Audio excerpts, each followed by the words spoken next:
Chapter 1062. Ha! You're trying to cover it up. Inside the Drunken Phoenix Pavilion, Li Zixuan looked at Li Ku and said with amusement, I've said before that you're not allowed to use your status to ask for help from others. Now that you're asking Green Sparrow for help, aren't you asking for help from others? Yamacho, Li Ku's face froze, and he was speechless. Li Zixuan continued, but I'm glad that you know how to increase income and reduce expenditure. You said that it's inconvenient to carry 500 strings of coins around, and that's not unreasonable. But we're Yanhuang College's people, and we have to solve problems when we encounter them. When this matter is over, little Ku, you can think of a way to solve this problem. If you can solve it smoothly, then you'll start a new era, and your name will go down in history. Although it's inconvenient to carry 500 strings of coins was just an excuse that Li Ku came up with, this was indeed a problem that Great Tang was facing.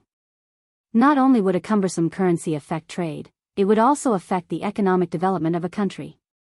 The Song dynasty was not as strong as Tang, but why was its economy the largest in ancient China? It was because banknotes replaced the heavy metal currency, and it greatly promoted the prosperity of domestic commerce. At that time, the Song dynasty's imperial court collected business taxes every year, and it far exceeded the agricultural taxes. Li Ku's excuse reminded Li Zixuan of the financial plan he had been planning for Tang, banknotes and banks. These two things must be done in the future. Start a new era? Go down in history? Li Ku originally thought that he would be reprimanded, but he never expected to hear such a shocking thing from Li Zixuan. His breathing became a little rapid. Yamacho, what method is so powerful? It can go down in history directly? Li Zixuan laughed. You have to think about it yourself. Come find me when you've thought about it. After that, he left with his hands behind his back, leaving a stunned Li Ku behind. Hey! Little Ku. Don't think about it. Eat first, we still have work to do in the afternoon. Li Tai saw that his brother seemed to have lost his soul, so he pushed Li Ku's arm and said, Oh. Li Ku came back to his senses and continued to shovel rice into his mouth. Tai Zhu, open the door. The people from the Warm Tang Foundation are here to deliver the coal stove.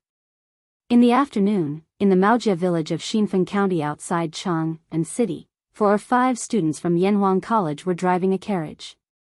They followed a middle-aged man with a stocky back and a bear-like waist and knocked on a shabby courtyard door. Mao Lijing, our captain, said that it's to send warmth. You can't call for coal stoves. It turned out that this middle-aged man was Li Zheng of Mao Village. Hearing him shout like that, the students behind him quickly corrected him. Haha. Fine. That's called sending warmth. As expected of a scholar, even the way he speaks is different from the people in our village. Mao Lijing didn't get angry. Instead, he gave a simple and honest laugh. Then he shouted towards the dilapidated courtyard, Hey! Tai Zhu, open the door. Someone is here to bring you warmth. Only then did a skinny little girl come out of the courtyard. It was winter, but she was only wearing a few pieces of unlined clothing. Moreover, they were all tattered. If one looked closely, one could see that her 2 legs were trembling. Li Zheng, you're here. The little girl opened the courtyard door and greeted Mao Lijing. Then she timidly began to look at the students behind Mao Lijing. Haha. Dia, where's your father and mother? Mao Lijing walked in with the students of the academy. He looked around and then asked. Li Zheng, my mother went to the mountains to collect firewood. My father's legs acted up again 2 days ago. He's still in bed now. The little girl replied. What? Tai Zhu's legs aren't listening to him again. Sigh. It's not good to have an attack in the winter. Mao Lijing was stunned. He sighed in surprise and then said to the students behind him, Hey, you guys don't know. Tai Zhu accidentally broke his leg when he was hunting in the mountains. Every time it's cold, he can't get out of bed. Therefore, in autumn and winter, it's usually Diya's mother who is busy with the work inside and outside the house. Sigh. Let's not talk about this first.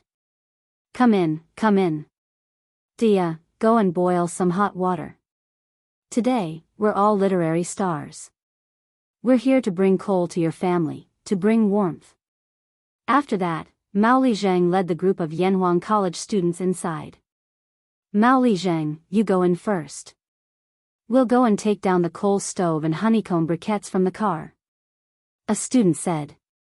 Only then did Mao Zhang realize that there was a car full of warmth behind him. He patted his head and said, "Hey! Look at my memory.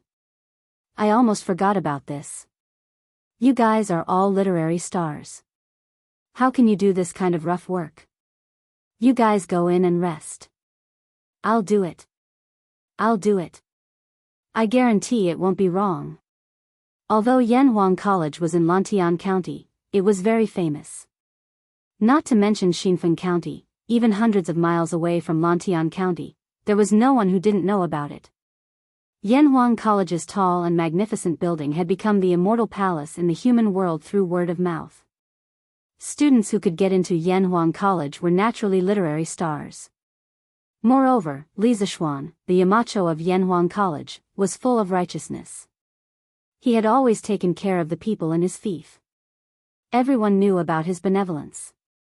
Therefore, the people were very respectful to Li Zishuan and Li Zishuan's students. Don't. Mao Zhang. Before we went down the mountain, the Yamacho told us that we have to do it ourselves. We can't let others do it. Thank you for your kindness. The students of the college quickly stopped him. Sigh. Fine.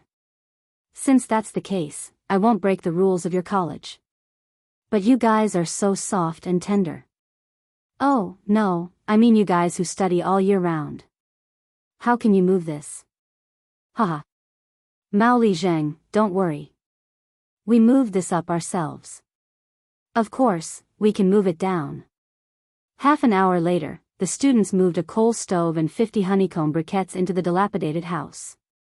After patiently teaching the little girl how to use the coal stove and repeatedly reminding her to pay attention to the ventilation when burning the briquettes for warmth, the students left under the little girl's sparkling eyes and the man named Tieju's endless gratitude. They still had to hurry to the next house. Big brother, big brother. Wait a minute. Which one of you dropped your money bag? But who knew that the group of students hadn't gone far when the little girl chased after them again.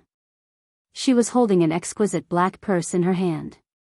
The whistling north wind messed up her hair and blew her little face red, but it still didn't stop her footsteps. Huff huff. Big brother, look, which one of you dropped your money bag in the house? Chapter 1063. Haha. Jishuan, what kind of memory do you have? How could you forget the money pouch? Luckily, the girl from the farmer's family was honest. Otherwise, where would you find it later? On the way, the group of Yanhuang College students joked with each other. It turned out that it was Di Jishuan who dropped the money pouch just now. Chu Suoyang's son, Chu Yanfu, was also among them. Di Jishuan just shook his head and smiled when others made fun of him. Jishuan, you deliberately left the money pouch in their house, didn't you? Those who could get into Yanhuang College were not fools. One of the students couldn't help but ask. As soon as the words came out, everyone was stunned. Several pairs of eyes looked at Di Jishuan. Di Jishuan smiled helplessly and said, I also saw that family's life was really difficult. But if I gave them money openly, they definitely wouldn't accept it. So I thought of this idea. I didn't expect that girl to be so honest. Alas. In fact, it's only a few hundred coins. Even if it's lost, it won't hurt at all for you and me. But for that family, it's a life-saving money. We've sent coal furnaces to almost 5 families today. To be honest, I admire Yamacho's wise decision. If we didn't go down the mountain this time, many of us might not know how difficult it is for the common people to live. Alas. As soon as he said this, the group of people who were laughing and joking just now suddenly fell silent. Among them, Di Jishuan and Chu Yanfu were from the families of officials, while the other 3 students were from the families of merchants. They really didn't know what was called suffering in the world since they were young. Mao Tieju's poor family just now also touched them a lot. There were still common people who lived such a poor life. There were still such poor people in the world. Jixuan, you were right. If I had known, I would have secretly hidden some money in their house just now. The student who laughed at Jixuan's carelessness just now said in a low mood. Haha. Chinny, it's useless. Even if they can't find the money you hid now, once they find it later, they'll come back to return it to you no matter where you go. Jixuan shook his head. The student named Chinny was puzzled and asked, Jixuan, why are you so sure? Jixuan didn't explain, but Chu Yanfu laughed and said, enough. Chen Yi. Ji-sun is able to see things clearly and see into people's hearts. In this aspect, you shouldn't doubt him. Haha. Let's go. It's almost time for the next one. Jixuan's team was not the only one who encountered such poor people. In the evening, all the students returned to Yanhuang College. Compared to the students of the other two brigades, the students of the second brigade, who were responsible for delivering coal stoves and honeycomb briquettes to the poor, were obviously in low spirits. Even Xing Chumo and Yuchi Baolin, who were careless, were quiet when they were eating in the canteen at night. Clearly, what they had seen and heard this afternoon had greatly affected these students. Yamacho, the students don't seem to be in a good mood. Coming out of the canteen, Yen Silu said to Li Zixuan. According to Li Zixuan's rules, the teachers of the academy were not allowed to intervene in the whole process of organizing the students to do good deeds down the mountain. They were only responsible for the logistics at most. Therefore, Yen Silu did not know much about the students' experience this afternoon. However, the old teacher had experienced the vicissitudes of life. How could he not see that the students were in low spirits? Li Zixuan stopped in his tracks, nodded and replied, They must have seen too much suffering in the world today. This was also good. There were some things that could only be learned after experiencing it.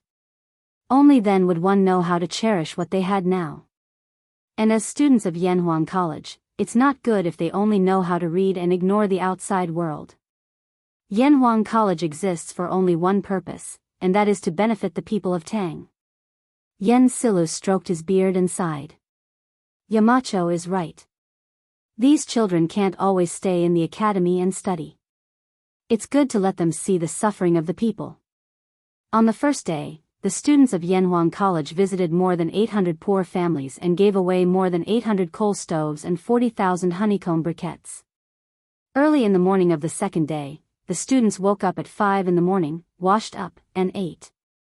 At 7:15 in the morning, the students gathered in front of the teaching building and went down the mountain to deliver the warmth.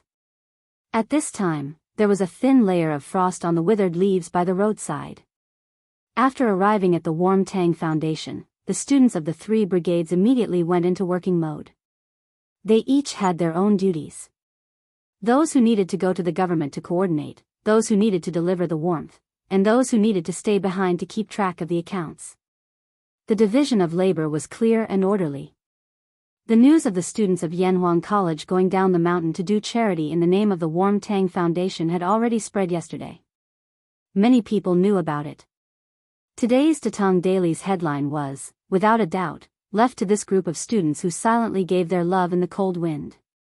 The title was, This Winter's Not Too Cold. There was a paragraph in the news that read, They came from Yunshan, and their hearts were filled with the poor villagers. They drove their carriages to visit one village after another, and they sent warmth to one family after another. It was they who warmed this city, and it was they who made this winter not so cold. Their cheeks were red from the cold wind, and they were shivering, but they were still fearless. They still traveled over land and water to deliver their love to the people in need. They are all the students of Yanhuang College. Tisk TSK. Yesterday, I even met a group of students from Yanhuang Academy who were driving a carriage. These kids are really good. On the streets, some of the people in the city who had read the newspaper sighed. Isn't that so? Why don't you take a look at who the Yamacho of Yanhuang College is? How can the students taught by Marquis be bad? Haha. That's right. When Marquis said that he wanted to build an academy, I felt that the academy built by Marquis would definitely be extraordinary. Looking at it now, it was indeed so. Look at the Imperial College and the Hongwen School. Can they teach such students? Hey! That's definitely not possible. The Imperial College and the Hongwen School are already on holiday.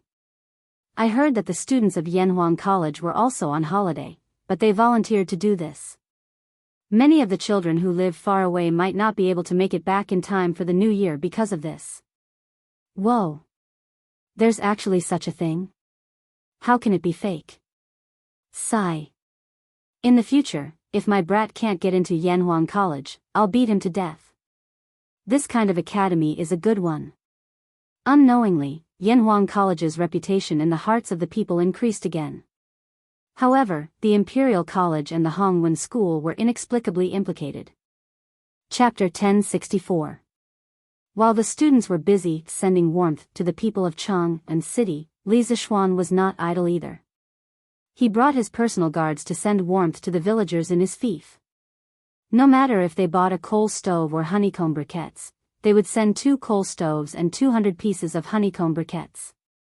If they did not accept, they would be disrespecting the master. Young master, the house is so big. 1 coal stove is enough. Isn't it a waste to send 2? What's there to waste? It doesn't matter if the house is small. 1 stove can be used to boil water and cook rice. The other stove can be used to warm the fire. It's so cold today. Don't let these 3 children freeze. Quick, Sanbao, move the coal stove in. We have to hurry to the next house. Hey! Don't. Young master, it's better for this old man to move it himself. We can't tire your men out. Sanbao chuckled and said, Second Master Han, it's not tiring. Sanbao won't tire himself out with this kind of work. Let me do it. After unloading the coal stove and honeycomb briquettes in Second Master Han's house, the small team continued to send warmth to the next house. When they went out, they met Hu Han Yun, who had heard the news and rushed over. Young master, it's so cold today. Why did you come over personally? Even if you want to send things to the villagers, you don't have to do it yourself. Han Lijing was now at Hedong Road. Old Hu was now the acting Lijing of the Han family manor. If there was any trouble in the manor, he would be the first to know. This time, Li Zixuan was really planning to visit every single household in his fief. When he heard this, he smiled and said, Hee hee, Uncle Hu, since I have nothing better to do at home, why don't I come out to deliver some gifts to the villagers and exercise my muscles a little? Old Hu sighed helplessly. He thought for a while and said, Hey! Young master, the villagers appreciate your kindness. But there are more than 1,000 villagers in your fief. If you send them one by one, how long will you be able to do it? In this old Hu's opinion, you can leave the Han family manor and the Plum village to this old Hu. Everyone was the first to follow young master. Even if young master didn't go personally, everyone would still appreciate your kindness. His suggestion was mainly to lessen the burden on Li Zixuan. Among the 8 villages under Li Zixuan's control, the Han village and Plum village had the largest population. Without these 2 villages, Li Zixuan would have a much easier time. Haha. Uncle Hu, I appreciate your good intentions. However, this matter is not urgent. If I can't finish running in 1 day, I'll run for 2 days. If I can't finish running in 2 days, I'll run for 3 days. I can't just go to one house and not go to another, right? It just so happens that the academy doesn't have classes now, so I still have time. Li Zixuan said with a smile. Actually, he wasn't doing this because he had nothing better to do. Previously, when he was conferred the title of Marquis, Li Er had rewarded him with some land. Later on, he had merged into a few villages. Because he was busy with work, he didn't go there much, let alone know the villagers. As for those few villages, Wang Zhong had been taking care of them for him. Now that the academy had stopped classes, he could finally take some time out to walk around his fief. At the same time, he could also get to know the villagers in his house. Seeing that Li Zixuan was so insistent, Hu Hanyun knew that he couldn't persuade him anymore. He said, "Hey. Since I've met young master, there's no need to trouble young master to personally send them to my house. I'll move them back myself." After saying that, he walked up and lifted a coal stove with one hand. The strength of his hands was not ordinary. Haha. All right, I won't stand on ceremony with Uncle Hu. Li Zishuan laughed and said to Ah Fu, who was beside him, "Ah Fu, help Uncle Hu carry these honeycomb briquettes back. We'll go to the next house first. Catch up with us later." "Yes, young master." Ah Fu carried a bag of coal and left. Li Zishuan said to Pang Feiji, "Let's go." Next house. Although there were many villagers in the Han family village, they lived in close quarters. Therefore, Li Zishuan ran from house to house and was done by noon. Lunch was naturally settled at the academy. The academy had indeed transferred half of the chefs away, but the other half were still cooking for the teachers who stayed in school.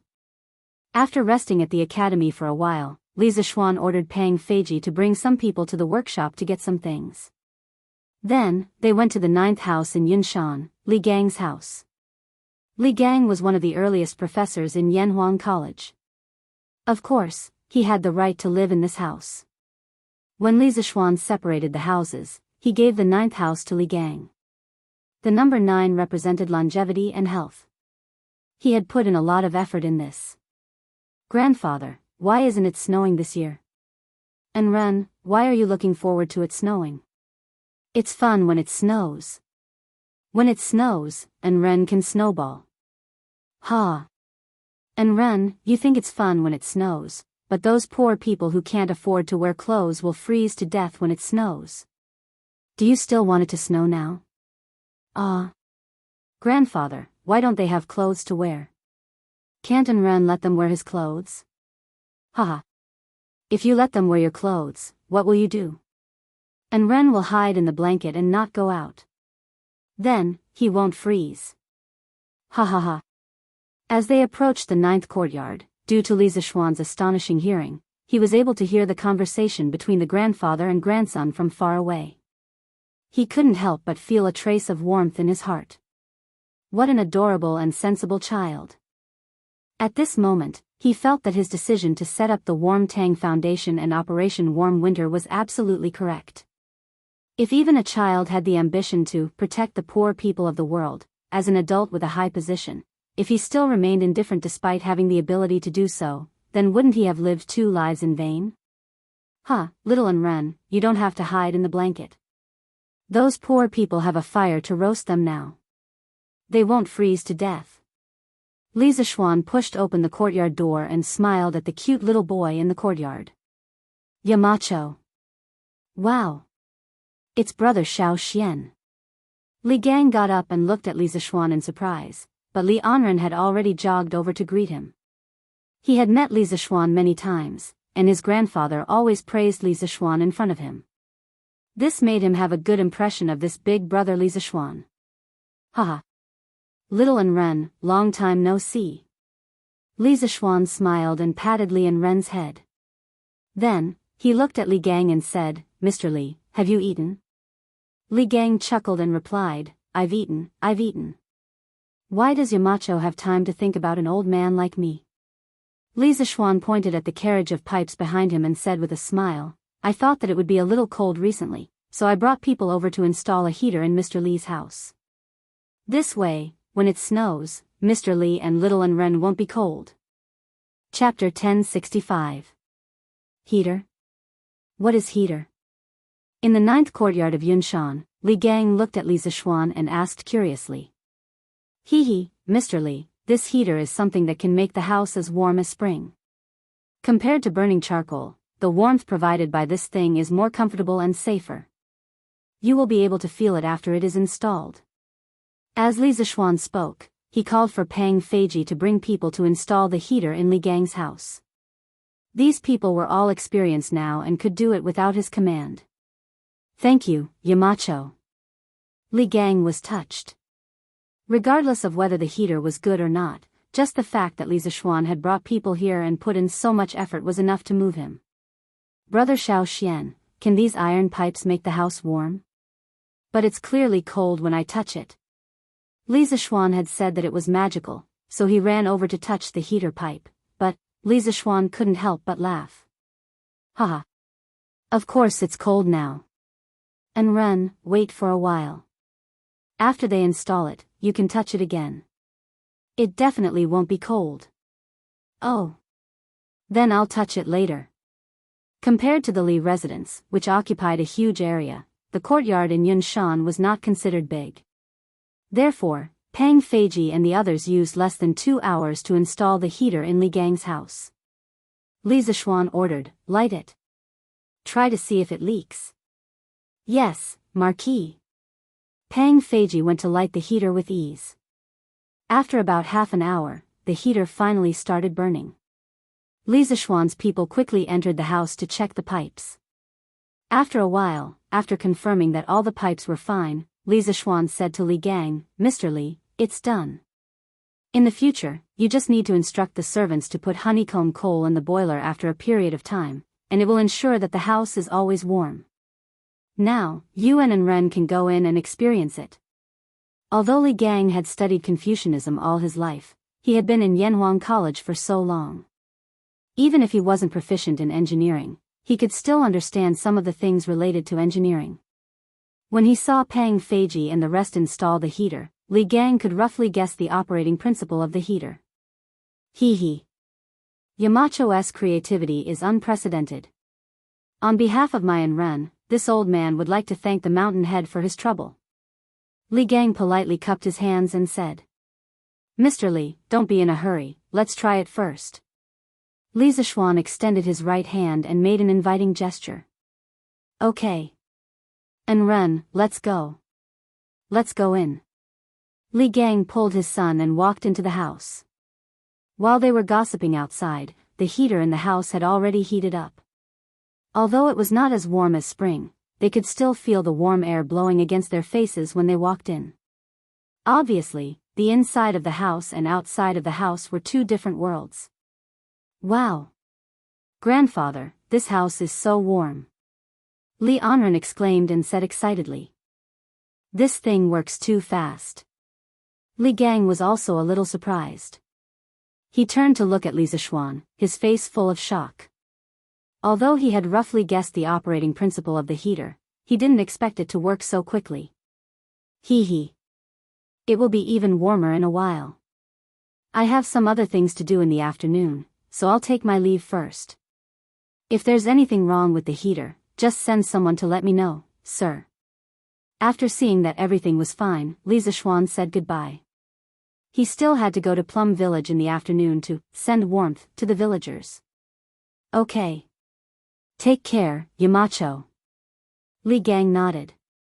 Brother Xiao Xian, why don't you have a cup of hot water before you go? At this time, Li Anren walked over with a cup of hot water that was emitting white steam. Li Zishuan was afraid that the child would accidentally burn himself, so he hurriedly stepped forward and took the teacup, saying, Anren, be good. You're all grown up now, so you have to take care of your grandfather, okay? Okay. And Ren will definitely. After coming down from Yunshan, Li Zishuan went to the workshop to get a few carts of warmth and continued to send warmth. The students of Yanhuang College weren't idle either. Needless to say, the students of the 2nd Brigade had been rushing around in their carriages since morning. Unlike Li Zishuan's situation, the villagers on the list they got from the government rarely lived together, so they had to travel a long distance to deliver the warmth. Naturally, it wasn't as convenient as Li Zishuan's method of delivering the warmth from door to door. After more than a day of hard work, the 1st Brigade was almost done contacting the government. Li Tai now had a list of the poor people in more than 20 counties near Chang'an. In total, there were about 20,000 households. What was even more amusing was that Li Tai even received a list of poor people from some counties not near Chang'an. They hoped that Li Tai could ask the foundation to help them. Li Tai could only put the list aside helplessly. Their mission now was mainly in Chang'an City and the 20 counties around Chang'an. According to the current speed of the 2nd Brigade's warmth delivery, it would take at least a month to send all the poor people on the list. There were less than 20 days left until the new year. Li Tai wanted to help all the poor families before the new year. Therefore, in the afternoon, he brought more than 100 people from the 1st Brigade and joined the 2nd Brigade. More than 500 students followed the name list and started their journey of sending warmth again. Li Tai could do this mainly because Li Zishuan had already completed the task of collecting the list for the 1st Brigade. 3 days passed in the blink of an eye. Including the first day, the students had actually been warm messengers for 4 days. In these 4 days, the speed of their warmth gradually increased. On the first day, they sent 800 families. On the second day, they sent 1,200 families. On the third day, they sent 1,500 families. On the fourth day, they sent 2,000 families. In total, they sent 5,500 families. On the morning of the 5th day, when the students gathered in front of the teaching building, Li Zishuan looked at the group of children. Although they looked tired, their eyes were full of determination and perseverance. He couldn't help but say loudly, "I know that these 4 days have been very hard for you. You have traveled mountains and rivers, you have braved the cold wind, and many of you have blisters on the soles of your feet. But until now, no one has quit. You are all good. I, Li Zishuan, am very proud to have a group of students like you. Do you still remember what I said at the beginning of school? I said that the purpose of Yanhuang College was to establish a heart for heaven and earth, and establish a life for the people. Now you have done it. What you are doing now is to establish a heart for heaven and earth, and establish a life for the people. This year's winter in Chang'an City is not too cold because of your efforts." Chapter 1066. Set your heart for the heavens and earth, set your life for the people. Inherit the lost knowledge of the past, and create peace for all ages. These were the famous words of the Northern Song Dynasty's Confucian master, Zhang Zai. During the 2nd year of the Northern Song Dynasty Shenzong, Zhang Zai became a professor at Chongwen Academy. Later, his brother, Zhang Jin, was convicted of opposing Wang Engshi's reform. Zhang Zai resigned and returned to his hometown, where he made a living by lecturing and writing books in the local Chongsho courtyard. After Zhang Zai's death, people changed the name of Chongsho Courtyard to Henku Academy in his memory. Zhang Zai's famous words were magnificent and had a large structure. China's modern philosophy master, Feng Yulan, called them the 4 lines of Henku. Looking at Zhang Zai's life, he was summoned twice and became an external official 3 times. He wrote books and established a school, but he was poor all his life. After his death, he was so poor that he didn't even have a coffin to bury himself. Fan Wenjingong wrote in the famous book, Yang Tower Records, that those who live high in the temple worry about the people, those who live far away worry about the ruler. Henku Academy's Mr. Henku was an official when he advanced and a sage when he retreated. He used his actions to open up a new era of Confucianism. History was always fair. Those who see the vanity of the world as passing smoke and have the people of the world in their hearts, although they may have been poor when they were alive, after brushing away the dust of history, behind them will stand a historical monument that will be honored for generations to come. This was the logic of history. Although Li Zishuan founded engineering, he didn't completely oppose Confucianism. He admired some of the great Confucians from the bottom of his heart. He was also very willing to accept some of the advanced ideas in Confucianism. Zhang Zai's 4 lines of Henku was used by him as the school's motto. The sea can accommodate hundreds of rivers, and the tolerance is great. If engineering wanted to develop for a long time, it needed a soul. If it only relied on the accumulation of skills, it couldn't be passed down. And if a new school of thought wanted to have a complete soul, it was not something that could be done in a day. This was a long-term process of accumulation. Li Zishuan was not a big shot who specialized in philosophy or education in his previous life. What he could do now was to absorb the cultural essence of other schools of thought to enrich his knowledge. This was also the reason why he had invited famous scholars like Li Gang and Yen Silu, as well as leaders and elites like Mo Huai and Mo Lingwei to teach at the academy. Establishing a heart for the heavens and earth, establishing a life for the people. These 2 sentences were like 2 bowls of incomparably delicious chicken soup for the soul, causing the souls of the students to be sublimated in an instant. All of a sudden, the exhaustion on their bodies seemed to have been swept away. All of them were full of energy and fighting spirit as they went down the mountain to do good deeds. Li Zishuan continued to send warmth to the villagers in his fief. There was only one village left, and he estimated that he would be able to finish running it by the morning. Now, the villagers in his fief could be said to have completely become Li Zishuan's diehard fans. If they heard someone say anything bad about Li Zishuan while walking outside, they would stop in their tracks and argue with the other party for a long time. This was the aspiration of the people, this was the invincible benevolence. The next day, under Ma Zhou's arrangement, Li Zishuan's speech to the students yesterday morning was edited by Ma Zhou and published on the Datang Daily's headlines. The title was, Establishing a Heart for the Heavens and Earth, Establishing a Life for the People. Marquis Yong An's hope for all the teachers and students of Yanhuang College. There was a paragraph in the news that read, The heavens and earth have no heart, but people have hearts. The heart of a person is to be born with a benevolent heart of universal love and help the people, and the heart of a saint like the Grand Duke. Using rational cognition to think about the principles of all things in the heavens and earth, this is establishing a heart for the heavens and earth. Mencius said, Those who do their best, know their nature. Know their nature, and know the heavens. Keep a heart, nurture a nature, and so do the heavens. Live a long life, cultivate the body to wait for it, and so establish a life. A sage's aspiration is to establish a life for the people and our compatriots, so that there is nothing in the world that cannot be found. Only then can it be complete, and cannot be satisfied with just oneself or a few gentlemen settling down and living their lives. Such an atmosphere is establishing a life for the people. Recently, there was a lot of news on Datang Daily about Yanhuang College's students running around and helping the needy. The people now had a good impression of Yanhuang College. After they saw this headline, although they didn't quite understand what Ma Zhou meant by writing a bunch of people, they felt that it was very awesome. This was probably what it meant to not understand clearly. But when the scholars saw this news, they couldn't remain calm. Establishing a heart for the heavens and earth, establishing a life for the people. What great courage! What a broad-minded mind!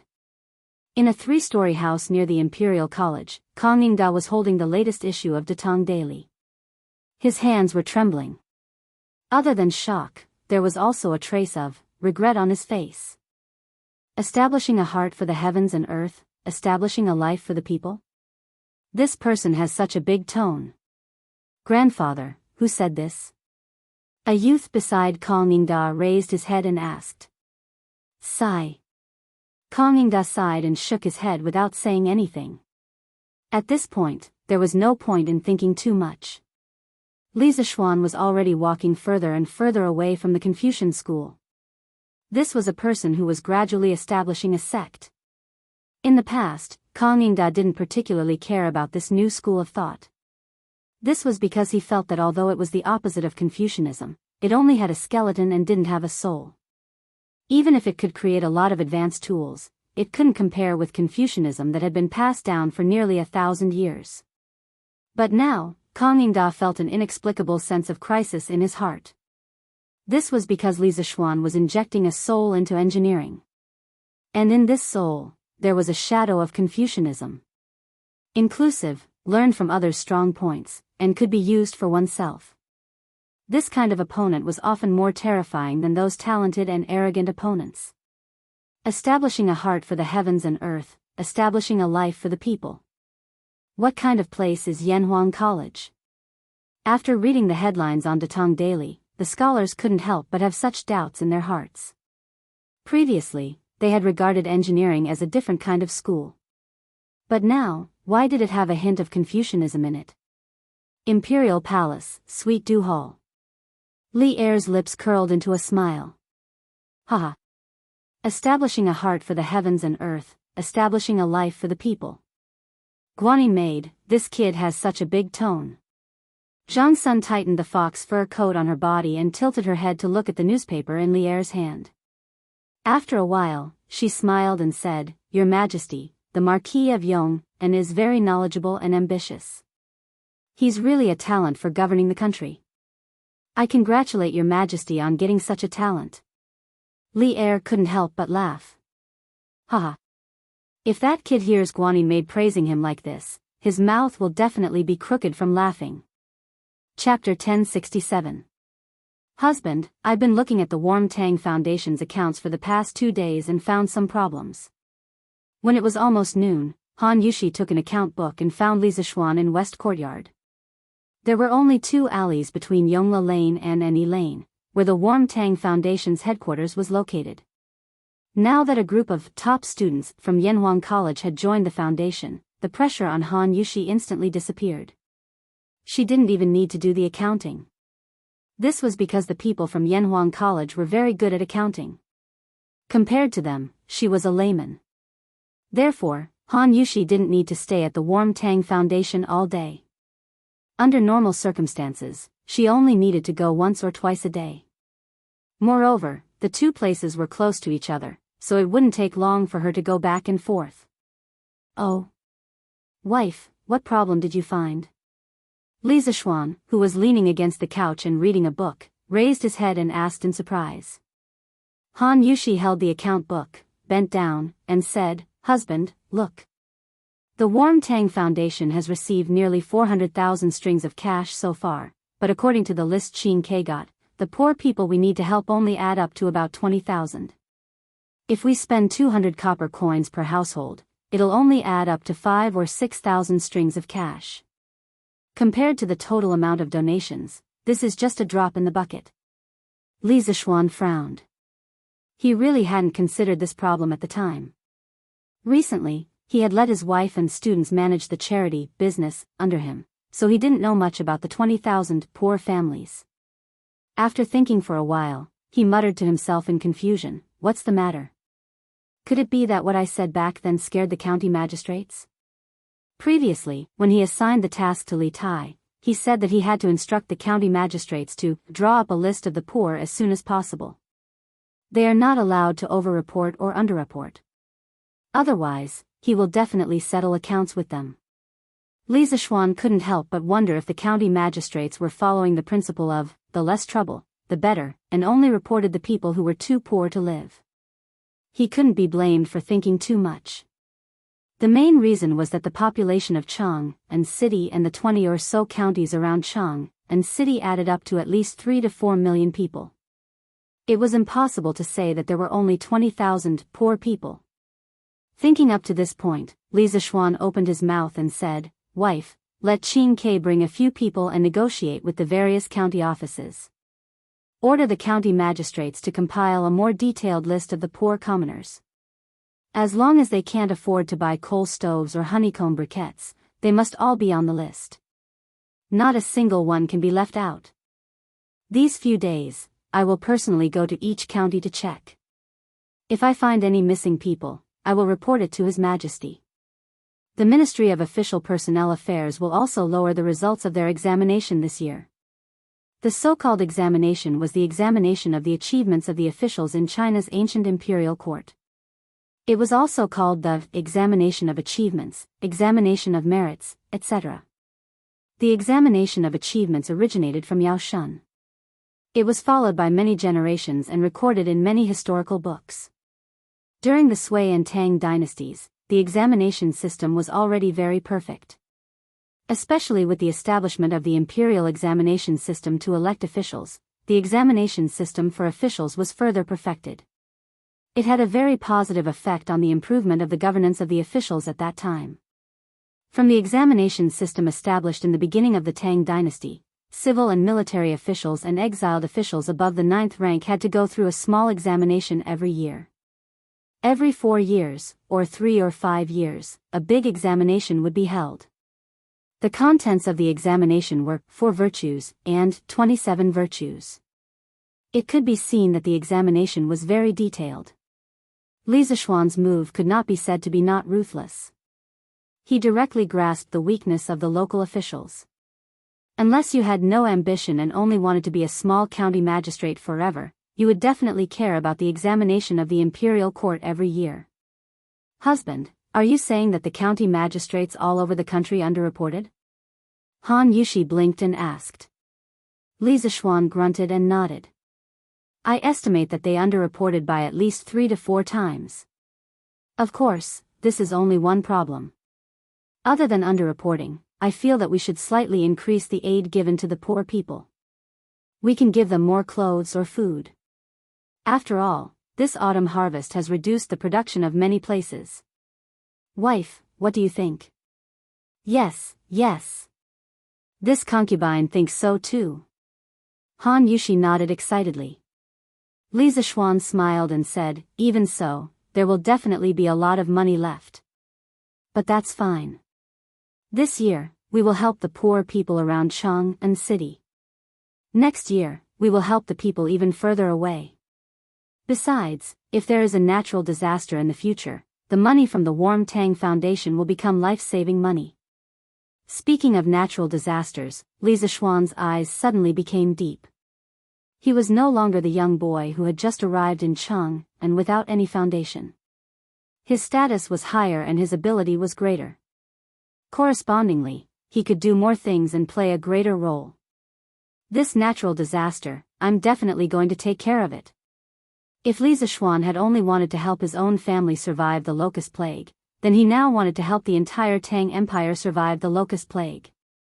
After living in the Tang dynasty for almost a year, he had completely fallen in love with this era and the people of this era. The Tang dynasty was a complex that Chinese people could never get around, and Li Zishuan was no exception. It was because of this that he had previously pushed for the imperial court's policy of reducing taxes by raising chickens, and the policy of exchanging grain with the South. Yes. Then I'll go to the foundation now to make the arrangements. Han Yushi did not know that Li Zishuan's thoughts had drifted far away. She responded and prepared to leave. Li Zishuan quickly pulled her back and said, "Hey. It's already noon, let's go after lunch. Anyway, Qin Ke is probably not back yet." "Yes. Husband, you're right. Then let's have hot pot for lunch. I think father, mother, and grandmother all like it." "Yes, yes. I like it too. I feel like the whole family is very happy eating hot pot together." After saying that, Han Yushi went to the kitchen to ask the cook to prepare. Now, Li Zishuan did not need to do it personally in the Li mansion to eat delicious hot pot. However, the mutton rolls still needed Li Zishuan to cut them personally.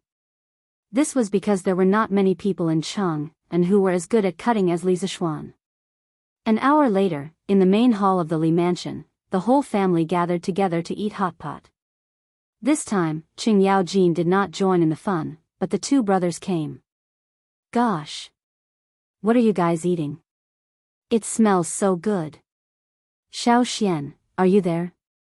Qin Ke, what a coincidence. You're here too." He didn't know if Li Qingxian and Li Tai had made an appointment, but they just so happened to meet at the entrance of the Li estate's main hall at this time. Chapter 1068. Greetings to Your Highness the Crown Prince, Your Highness King Wei. The people eating hot pot in the room were interrupted by the two people's exclamation. Yi Guozhong and old Madame Yi had never seen Li Qingxian before. After Yi Yuzhu whispered to them, they quickly stood up and bowed to Li Qingxian and Li Tai. "No need to be so polite. No need to be so polite. This must be the previous head of the Yi clan of Nanyang, right? This one has heard of you before." Yi Guozhong was flattered and said, "To be known by Your Highness the Crown Prince, this old man is honored." Li Qingxian quickly waved his hand and said with a smile, "Hee hee. This one and the Marquis of Yong, and are good friends, so Heji need not be so polite. Eat." Everyone continued to eat. Li Tai could finally get a word in. He licked his lips and said with a greedy expression, "Yamacho, what is this eating method? It looks so satisfying." If it wasn't for Li Qingxian being here, Li Tai would have already sat down and started eating without a care for his image. However, in this situation, he had to be reserved and restrain himself. Otherwise, Li Qingxian, as the eldest brother, would definitely scold him. Li Zishuan glanced at the little fatty who was about to drool and said, "Qin Ke, if you haven't eaten lunch, then come and eat with us." "Hee hee. Haven't eaten. haven't eaten. Then I won't be polite. Xiao He, I'll have to trouble you to bring me a pair of chopsticks. As expected, Li Tai unceremoniously moved a stool and sat next to Li Zishuan. For the sake of food, this guy's tone of speaking to Xiao He was 3 times more polite. Lan gave a dissatisfied humph, because Li Tai had pushed her away from Li Zishuan. While you're at it, help him get a bowl of dipping sauce. Li Zishuan added from behind. If there was no dipping sauce, this unlucky child probably wouldn't be able to take a bite. Then he remembered that Li Qingxian was still standing to the side, so he turned his head and asked, Qingxian, have you eaten lunch? If not, why don't we eat together? In this room, he was the only one who dared to invite Li Qingxian, the crown prince, to eat at the same table. The main reason was that he came from the modern era and didn't have much concept of hierarchy in his bones. Furthermore, he had always treated Li Qingxian and Li Tai as friends. I'll eat. Oh. I haven't eaten yet. Let's eat together then. Li Tai was just about to say eat when he saw Li Tai dip some bean sprouts into the pot and dip them in Lan Er's dipping sauce bowl. Before Lan could react, Li Qingxian quickly put them into his mouth. Li Qingxian couldn't help but feel the gluttony in his stomach, so he quickly corrected himself. Good. Then, Xiao He, go and help me get 2 bowls of dipping sauce and 2 sets of chopsticks. Li Zishuan nodded and instructed Xiao He. Xiao He took the order and left. At this time, Lan Er screamed, ah! Smelly brother Qingke, you stole Lan Er's dipping sauce. Yi Guozhong was so scared that he almost couldn't hold his chopsticks. Although Li Tai was Li Zishuan's student, he was still the king of Wei. How dare a little girl talk to him like that? Who knew that Li Tai's face didn't show any anger at all? Instead, he didn't feel ashamed and instead felt proud. With a shameless attitude, he said, haha. At most, I'll let Lan Er dip it back later. Li Tai was very happy to be mischievous. Lan Er pouted and said, humph. Brother Qingke is so shameless. The sensible old lady quickly held Lan Er's hand and said, come. Lan Er, be good. Grandmother still has more dipping sauce here. Use grandmother's. No. Grandmother, you eat. Lan Er has more here. Lan Er very sensibly refused. Li Qingxian looked at Li Tai and shook his head helplessly. He didn't criticize him because he felt that although the current Li Tai was a little mischievous, he was more sunny than before. In the past, Li Tai would give people a cold and gloomy feeling. After a while, Xiao He brought 2 bowls of dipping sauce and 2 pairs of chopsticks. The 2 brothers, Li Tai and Li Qingxian, started to eat without holding back. Although they had never eaten hot pot before, they imitated Li Zishuan's family and ate with relish. Oh! Is this mutton? Why is it so delicious? I can't feel the smell at all. Wow! It's really mutton. Even the imperial chefs in the palace can't compare to this knife skill, right? When did your cook become so good, Yamacho? Everyone in the Li family liked to eat meat. The 2 brothers immediately launched an attack on the mutton. After tasting the deliciousness of the hot pot mutton, the 2 of them immediately exclaimed. Li Zishuan glanced at the 2 brothers and said lightly, what cook? I cut this myself. You 2 are in for a treat today. Li Tai couldn't help but give a thumbs up with his left hand and said, yes. Yamacho is Yamacho. You're good at everything.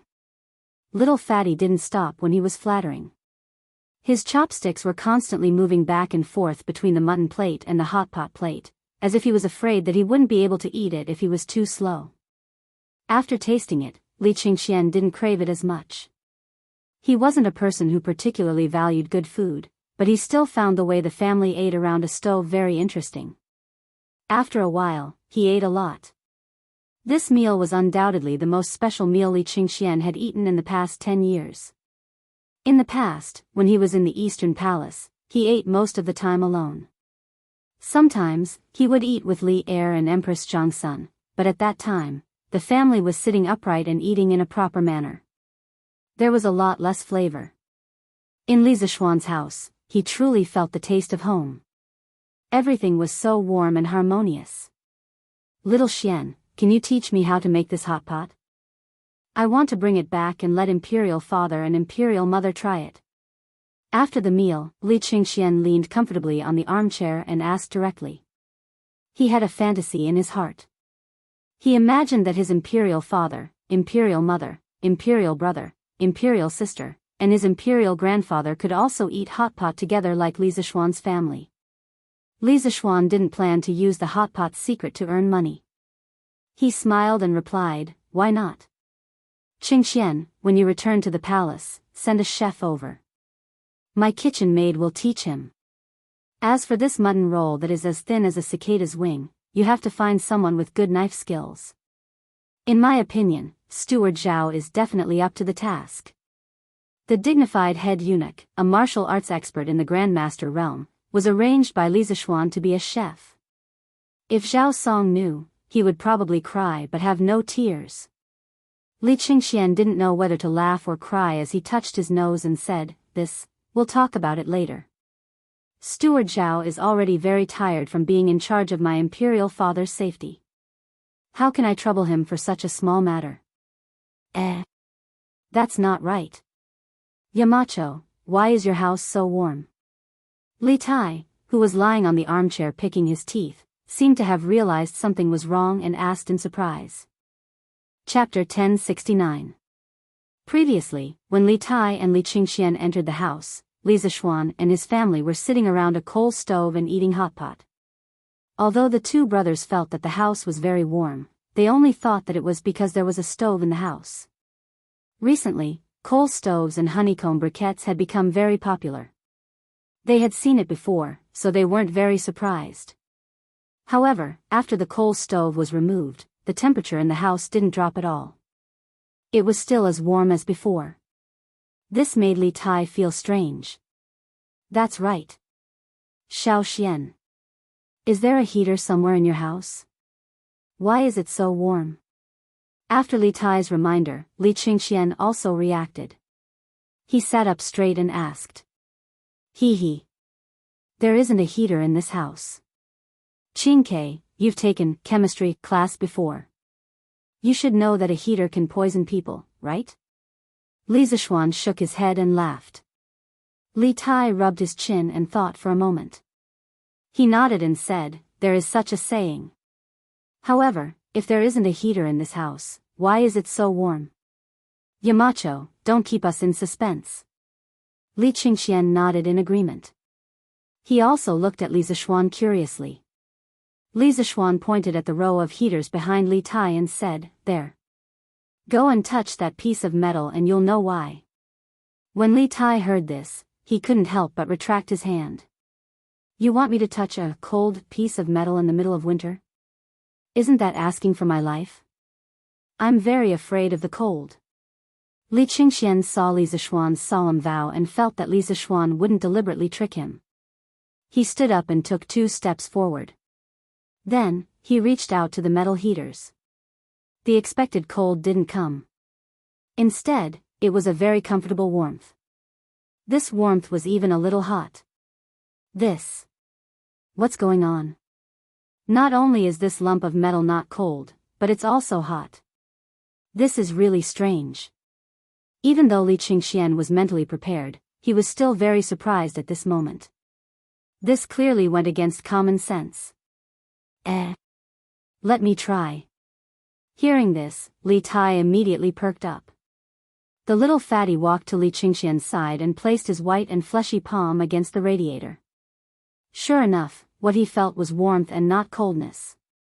His eyes lit up and he said excitedly, Yamacho, I understand. It's because of this iron lump that your room is as warm as spring, right? Lana rolled her eyes and said disdainfully, TSK. What a lump of iron. This thing is called a radiator. There's a heater in it, so of course the house will be warm. Radiator? Li Tai was stunned. He didn't have time to fight back against Lan Er's disdain. He turned to Li Zishuan and said, Yamacho, do you have any extra radiators? I want to install this in the imperial residence as well. Li Qingxian also nodded vigorously and pleaded, yes. Little Xian. This radiator is really useful. Do you have any more? I'll take it back and install it in the palace as well. During this winter, father, mother, and Chang'e all suffer. I was planning to raise money for father and mother to repair the palace. Now it seems that this radiator is enough. Li Zishuan originally made this radiator for his family to enjoy. He gave it to Li Gang out of respect for the old man's scholarly character. He also planned to prepare another set for the Qin family.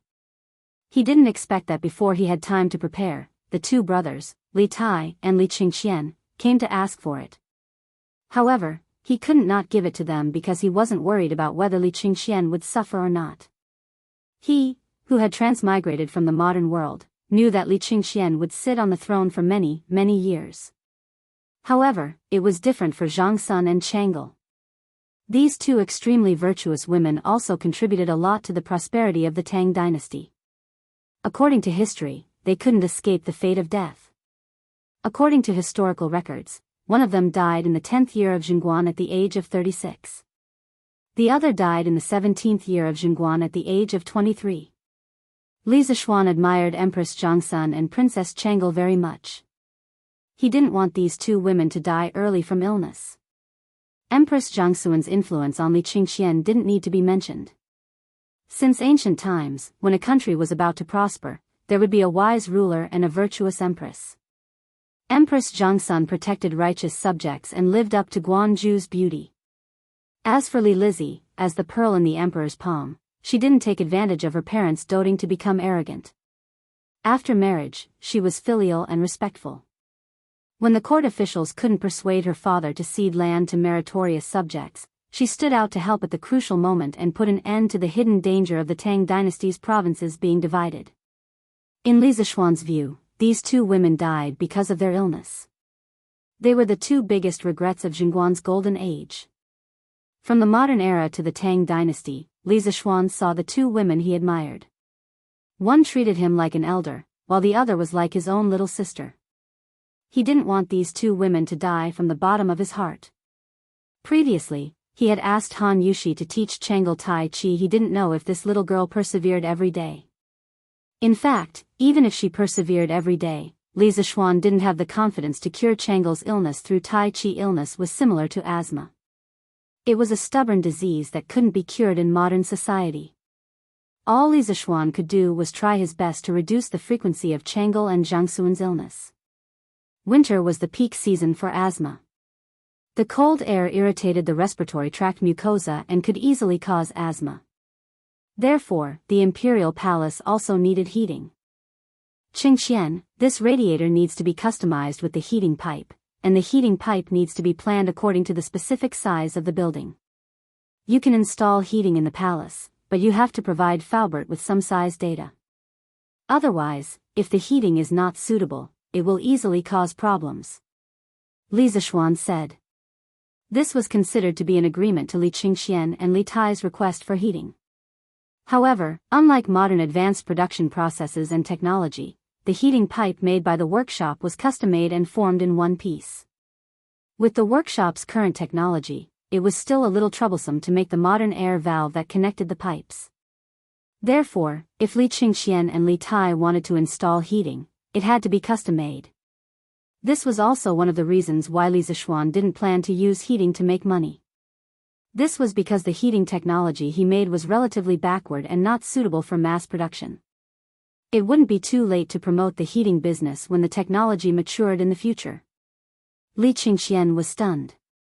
He said awkwardly, "If that's the case, I'll go back to the palace and ask father." The architectural drawings of the imperial palace were confidential. How could they be easily leaked to outsiders? Li Tai laughed and said, "Haha. Then I'll go talk to Faubert in the afternoon and ask him to build a heating for me first." This guy didn't have so many scruples. As long as he could enjoy it, it was fine. Chapter 1070. Yongla Lane, Li Manor's main hall. After agreeing to Li Qingxian and Li Tai's request to install a heater, Li Zishuan thought for a while and said, "Maybe we can do this." Qingxian, send a craftsman to the workshop to find Faubert. Faubert will teach him the specific production and installation methods of the heater. Then, the craftsman will take the lead to install the heater in the palace. Because Li Zishuan did not plan to do a heater business, he did not mind teaching the crudest and most primitive heating method to Li Er's people. Li Qingxian's eyes lit up. He was very touched and said, "Thank you. But don't worry, Xiao Xian. Even if the craftsman knows the method to make the heater, he won't leak it." This child was quite loyal. He knew that he could not ruin Li Zishuan's business because of his own selfish desires. Li Zishuan smiled carelessly. Then, he looked at Li Tai and said, "Qingke, did you come to find me at noon?" Li Tai was stunned. It took him a while to remember the purpose of his visit. He quickly sat up and said to Li Zishuan, "Yes, yes, yes. There is indeed something. Yamacho, after so many days of running around, the students of our academy have almost run to all the families on the list given by the local government. But when everyone was delivering the coal stoves, they found that many people who were not on the list were having a hard time. And I heard from the people of the 3rd Brigade that the Foundation still has a lot of money left. Yamacho, can you expand the range of the coal stoves?" Li Zishuan could not help but think that it was a coincidence. He had just talked to Han Yushi about this in the morning, and this little fatty had come at noon for the same thing. However, the little fatty had really profited from this trip. He had gotten a hot pot and a heater. Thinking of this, he said, "I already know about this. I already know about this matter. I think that the officials of the various prefectures and counties didn't want to be meddlesome, so they only put the names of those whose families were especially poor on the list. I plan to ask you to bring some students to the county yamen and order them to do a thorough check. If there are any missing students, I will report it to His Majesty and ask the Ministry of Official Personnel Affairs to lower their exam this year." Li Tai waved his fist and said with an indignant look, "Hey! I was wondering what was going on. It turned out that some officials were not doing their jobs. Yamacho, wait for me. I'll go look for them." Li Zishuan hurriedly said, "Hey! Stand. Wait." Li Tai halted in his tracks upon hearing this. Li Zishuan continued, "It was originally a good deed to accumulate virtue and do good deeds. Qingke, don't use your status to ruin it." That won't happen. Apart from this, there is one more thing. Qingke, you said earlier that the Foundation has a lot of money left in its account, so I plan to send some clothes and food to the poor people in the future in addition to coal stoves and honeycomb briquettes to help them through the winter. Li Tai immediately laughed when he heard this. Haha. That's good. Yamacho, you don't know, but there were many students who saw how pitiful those poor people were, so they gave some money to those people. These few days, not only did the students put in effort, but they also gave money. Haha. Li Zishuan couldn't help but praise the first batch of students from Yanhuang College. Their character was really not bad. Tell the students to report all the money they gave to the people these few days. Let the 3rd Brigade do the tabulation. When this matter is over, I will return all the money to them. Li Zishuan waved his hand and said generously. Haha. That's good. Yamacho, I'll go back to the Foundation first. After eating and drinking to their heart's content, Li Tai said his goodbyes and left. Li Zishuan looked at Li Qingxian. Li Qingxian looked embarrassed and said, "Ahem. If it wasn't for Qingke, I would have forgotten that I came here today to talk to you about something." Li Zishuan smiled and said, "What is it?" Li Qingxian said slowly, "Recently, when I was in the palace, I often heard news of Yanhuang College's students running around to help the needy. Father is usually very busy and may not have the time to pay attention to these things, but as the heir to the throne, he also wants to do something for this matter. Xiao Xian, do you still need manpower? The East Palace has 100 guards, 30 eunuchs, and more than 50 carriages at your disposal." He didn't come here to freeload today. This was his main purpose for coming to the Li family. However, he was attracted by the hot pot and the heater and forgot his purpose. Li Qingxian had already put it this way. How could Li Zishuan still have any reason to disagree? He smiled and said, "Sure. It just so happens that the tasks on the shoulders of the students will become heavier. Qingxian, the people in your East Palace will be assigned to Qingke later." One more person meant one more force. Moreover, the guards in the East Palace could be considered martial arts experts. One guard was almost equivalent to 3 students. After the warm people expanded, the foundation just happened to be lacking manpower. With the help of the East Palace, they would be able to complete the warm winter operation before the end of the year. Good. Then I'll take my leave first. Li Qingxian stood up and cupped his hands. He originally came here to send people off, but in the end, it could be said that he gained a lot. Not only did he get the recipe for the hot pot, but he also got the heater. This trip was really worth it. After Li Qingxian left, Mo Zhong came to inform him that Sun Simiao was looking for him. Li Zishuan could only sit in the carriage and go to Yunshan. Selling sesame cakes. Fragrant and crispy sesame cakes. 3 copper coins for 1.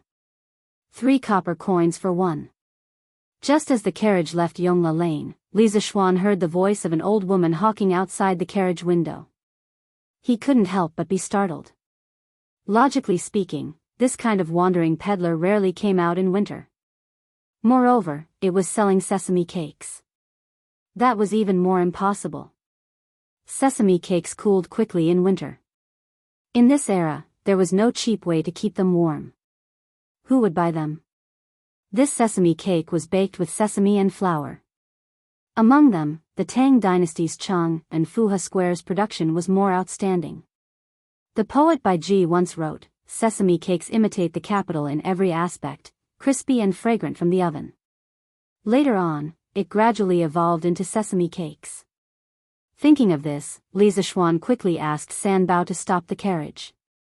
He jumped down from the carriage and curiously looked in the direction of the old woman hawking sesame cakes. The scene in front of him immediately stunned Li Zishuan. He saw that the old woman was pushing a wooden cart. On the cart was a coal stove. On the stove was an iron pot that emitted waves of steam and fragrance. In front of her was a line of people who came to buy sesame cakes. Damn!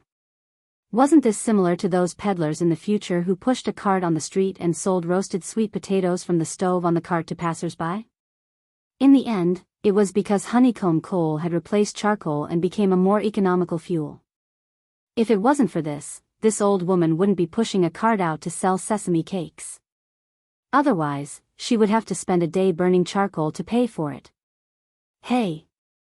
This young master has inadvertently opened up a new business for the people. Li Zishuan thought proudly in his heart. Chapter 1071. Young master, here's the sesame cake you wanted. On the streets of Yongla Lane, Li Zishuan saw that there was more than one vendor by the roadside. On a whim, he asked San Bao to buy him a sesame cake. Since he hadn't eaten his fill in the afternoon, he wanted to try the sesame cake from the Tang dynasty. More than half of the mutton from lunch went into Li Tai's stomach. Li Zishuan took the sesame cake from San Bao. It was slightly hot to the touch. He opened it and took a sniff. He smelled the aroma of roasted flour and sesame. He smiled and said to San Bao, "All right. Let's go to Yunshan." After that, he boarded the horse carriage and was ready to enjoy the authentic Tang dynasty sesame cake in the carriage. "All right, young master," San Bao replied. Soon, the horse carriage started moving again. Most of the roads from Chang and to Yunshan were paved with cement. The road was wide and flat. The horse carriage sped along and arrived at Yunshan in less than half an hour. Li Zishuan had already finished his sesame cake. He got off the horse carriage and walked towards the third courtyard where Sun Simiao was staying. The courtyard was very lively. Other than Hu Jing, Professor Wang, Professor Qin, and their 2 disciples were all there. "Yo! Yamacho is here." In the courtyard, Professor Wang, Professor Qin, and the rest greeted Li Zishuan when they saw him. It's quite lively here today."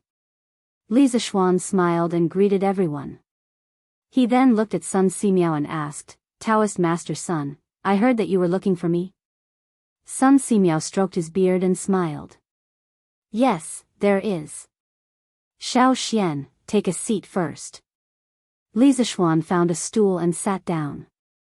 Sun Simiao continued, Xiao Xian, recently, the students of Yanhuang College went down the mountain to help those in need. I've heard about it. I'm very glad that Taoism has a junior like you. Li Zishuan was stunned. Sun Simiao's words meant that he thought that he was doing so much to increase the reputation of the Tao sect. However, the actual situation was not like that. He had asked his students to do this because he could not stand the sight of so many poor people around him. In addition, it was also convenient for his students to gain experience. He had never thought of increasing the reputation of Taoism. Although he was also a member of the Tao sect and had a good impression of the Tao sect, those were two different things. When he was doing this, he did not have such thoughts. Priest's son, I just want to help the poor people around me. This has nothing to do with factions. Haha. No matter. Being compassionate to others and forgiving to others, you have done this after all. Sun Simiao waved his hand with a smile and said, Little Xian, you're leading your students to do good deeds at the foot of the mountain, but I can't always be idle on the mountain. She actually told me an idea yesterday.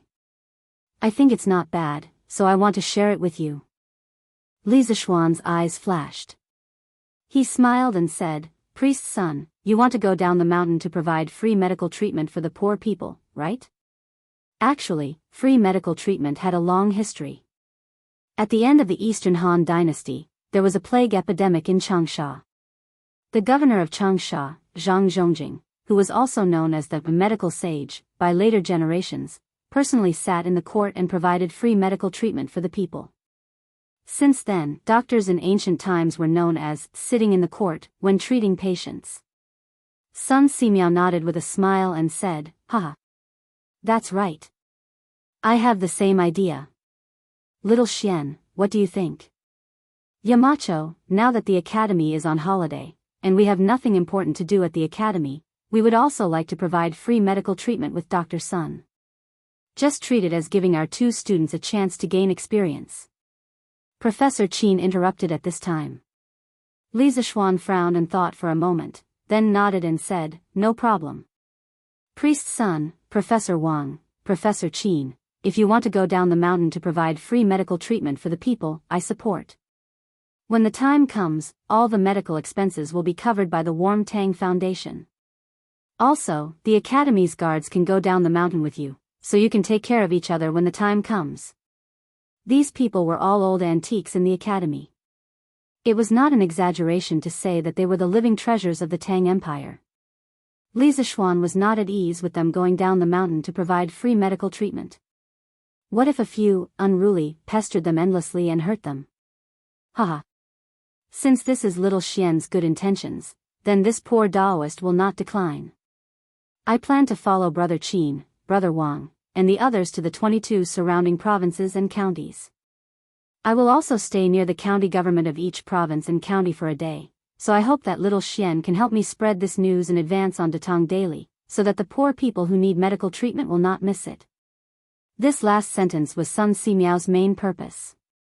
He did not look for Li Zishuan for the medical expenses. He thought back to when he was wandering the world alone, with no one to sponsor him with medicinal herbs. Didn't he save so many poor people by himself? The main reason was that he now had two Xinglin experts by his side to help him.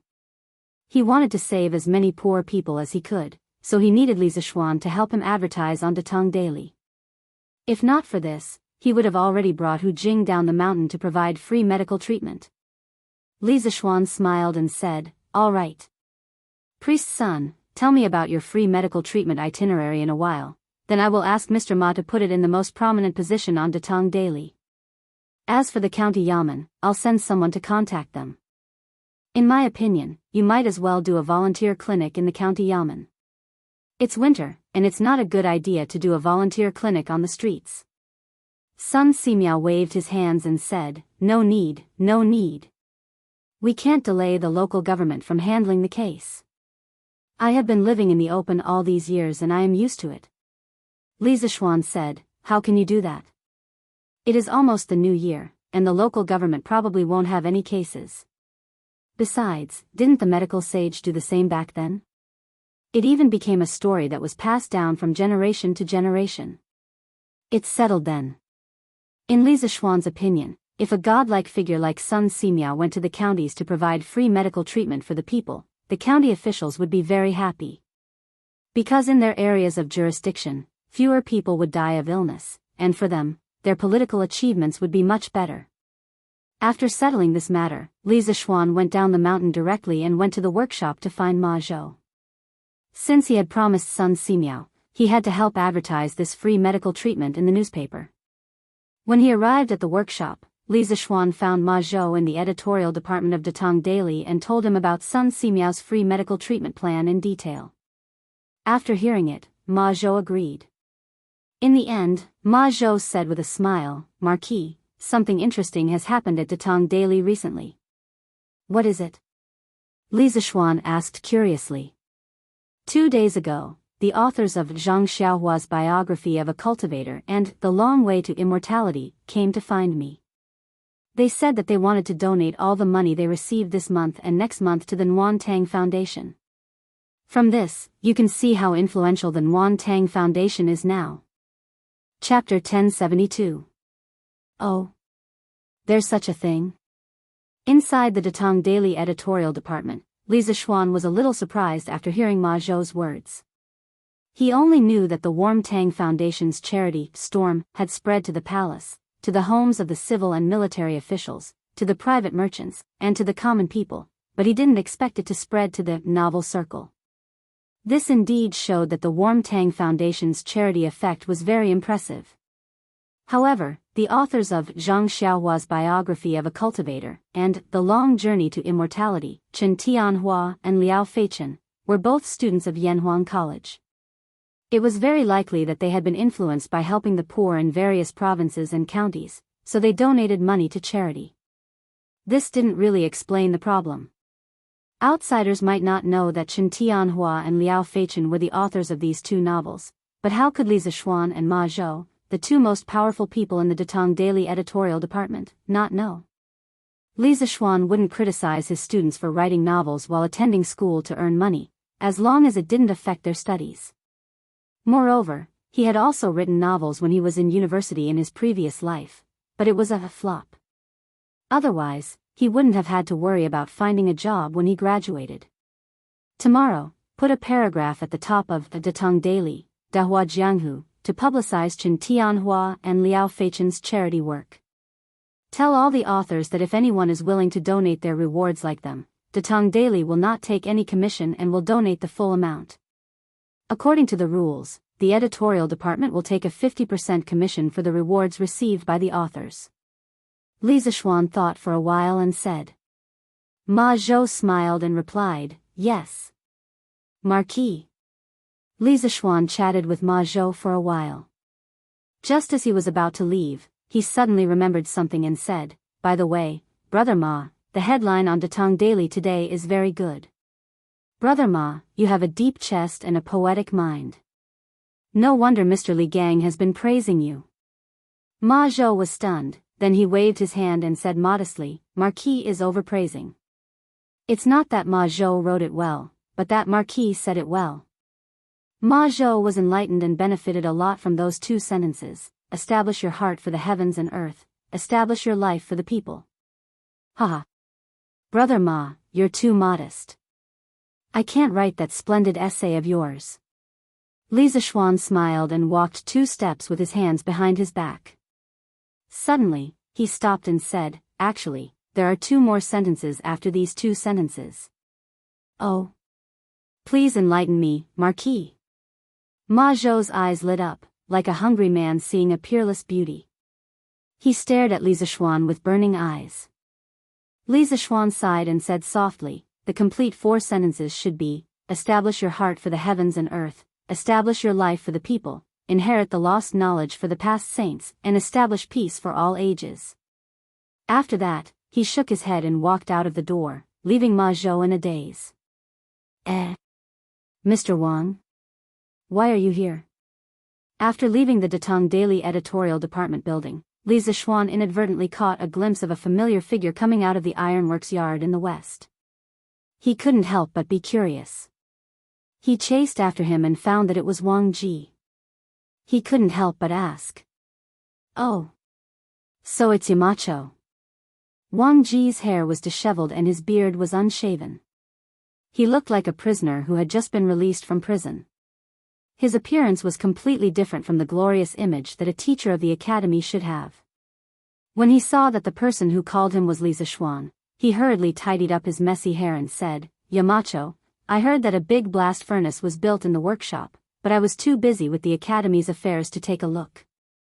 Later, when the students finished their exams, they were dragged down the mountain by you, Yamacho, to help the needy. I wanted to take a look and verify some of the chemical reactions recorded in the textbook, Chemistry. Li Zixuan was speechless. No wonder it was not easy to meet Wang Ji in the academy recently. It turned out that this old man came to the workshop. Looking at his sloppy appearance, he probably ate, drank, and slept in the workshop. How much hatred did he have to work so hard? I'm just verifying some chemical reactions. Mr. Wang, you don't have to be like this, Li Zixuan pretended to be puzzled. Wang Ji's expression was awkward. He laughed and said, Ahem. I've been a little busy recently and forgot to clean up. Sorry for my rudeness. But with Yamacho's current state, you shouldn't judge a book by its cover like the rest of the world, right? Moreover, compared to those people who look good on the outside but are rotten on the inside, I'm much better. Li Zixuan cursed in his heart. This old man had been in the academy for so long, when did he become a little shameless? Was he influenced by the bearded man? Oh. That's right. Yamacho. I've recently discovered something new. Come and take a look. Suddenly, Wang Ji patted his head and said excitedly. Li Zixuan was just about to ask what it was when old Wang pulled him by the arm and walked quickly to the workshop's office building. After going up to the 3rd floor, they turned left and right again. The two of them walked to the door of a room. Wang Ji said as he opened the door, This is a room that I asked Manager Fu to specially use to test some chemical reactions. Recently, according to the teaching materials, I found someone to help me burn some tools. I've been doing experiments in this room for the past few days. While they were talking, the door had already opened. Li Zixuan almost thought that he had transmigrated back to the modern world because the table in the room was filled with glass containers of various shapes, such as distillation bottles, beakers, measuring cylinders, test tubes, and so on. Also, Li Zixuan even saw an alcohol lamp. This old man really knows how to make a mess. At this moment, Li Zixuan really admired Wang Ji. When he was writing the academy's chemistry teaching materials, he only drew some rough outlines of the experimental equipment and briefly introduced the principles of some chemical reactions. He didn't expect the students to understand all the chemical reactions in the book. He felt that it would be good enough if the students could understand the nature of matter through the chemistry class. In other words, the chemistry teaching materials he wrote were incomplete. Due to the lack of experimental materials and equipment, the whole course lacked a lot of experimental evidence. Most of the time, it was only limited to theoretical explanations. Of course, such a chemistry couldn't be considered complete. But even if it was incomplete, he still wanted to introduce this course. He wanted to present the theory first and leave some of the specific things in it for future generations to verify when the conditions were right. For example, the periodic table of the elements that he proposed. At this time, the students might not think much of it, but in a few decades or 200 or 300 years later, people would definitely be amazed by the periodic table of the elements. He wanted to introduce the knowledge of chemistry to the Tang dynasty and be a prophet in this field. Chapter 1073. Ahem. Yamacho, this room is a bit messy, please don't mind it. But everything that should be here is here. Take a look. This is the beaker that you mentioned in the chemistry textbook, this is the measuring cylinder, this is. In a room in the workshop's office building, Wang Ji introduced the experimental equipment in the room to Li Zixuan with great familiarity. In fact, there was no need for him to introduce them. Li Zixuan knew better than anyone else. If one paid close attention to Wang Ji's tone, one would notice that when it came to chemistry, his attitude towards Li Zixuan became more respectful. This was because in the field of knowledge, the one who was more knowledgeable was the teacher. Li Zixuan was better than him in this field, and that was a fact. Very good. I can see that Mr. Wang has been working hard these days. Li Zixuan looked at the experimental equipment in the room and nodded in admiration. Wang Ji heard this and immediately grinned. Ha!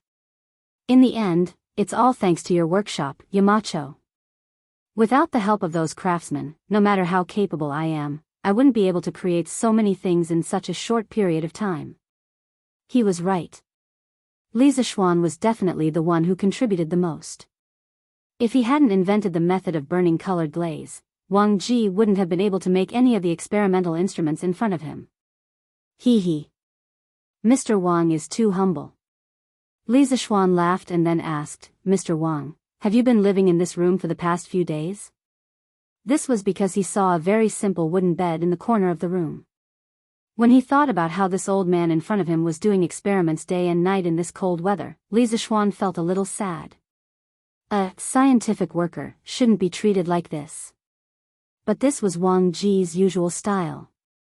When Yanhuang College was first established and recruited the first batch of teachers, Wang Ji wanted to win the bet with Yan Silu and prove that he was worthy of the high salary of the college and the position of the head of the chemistry department.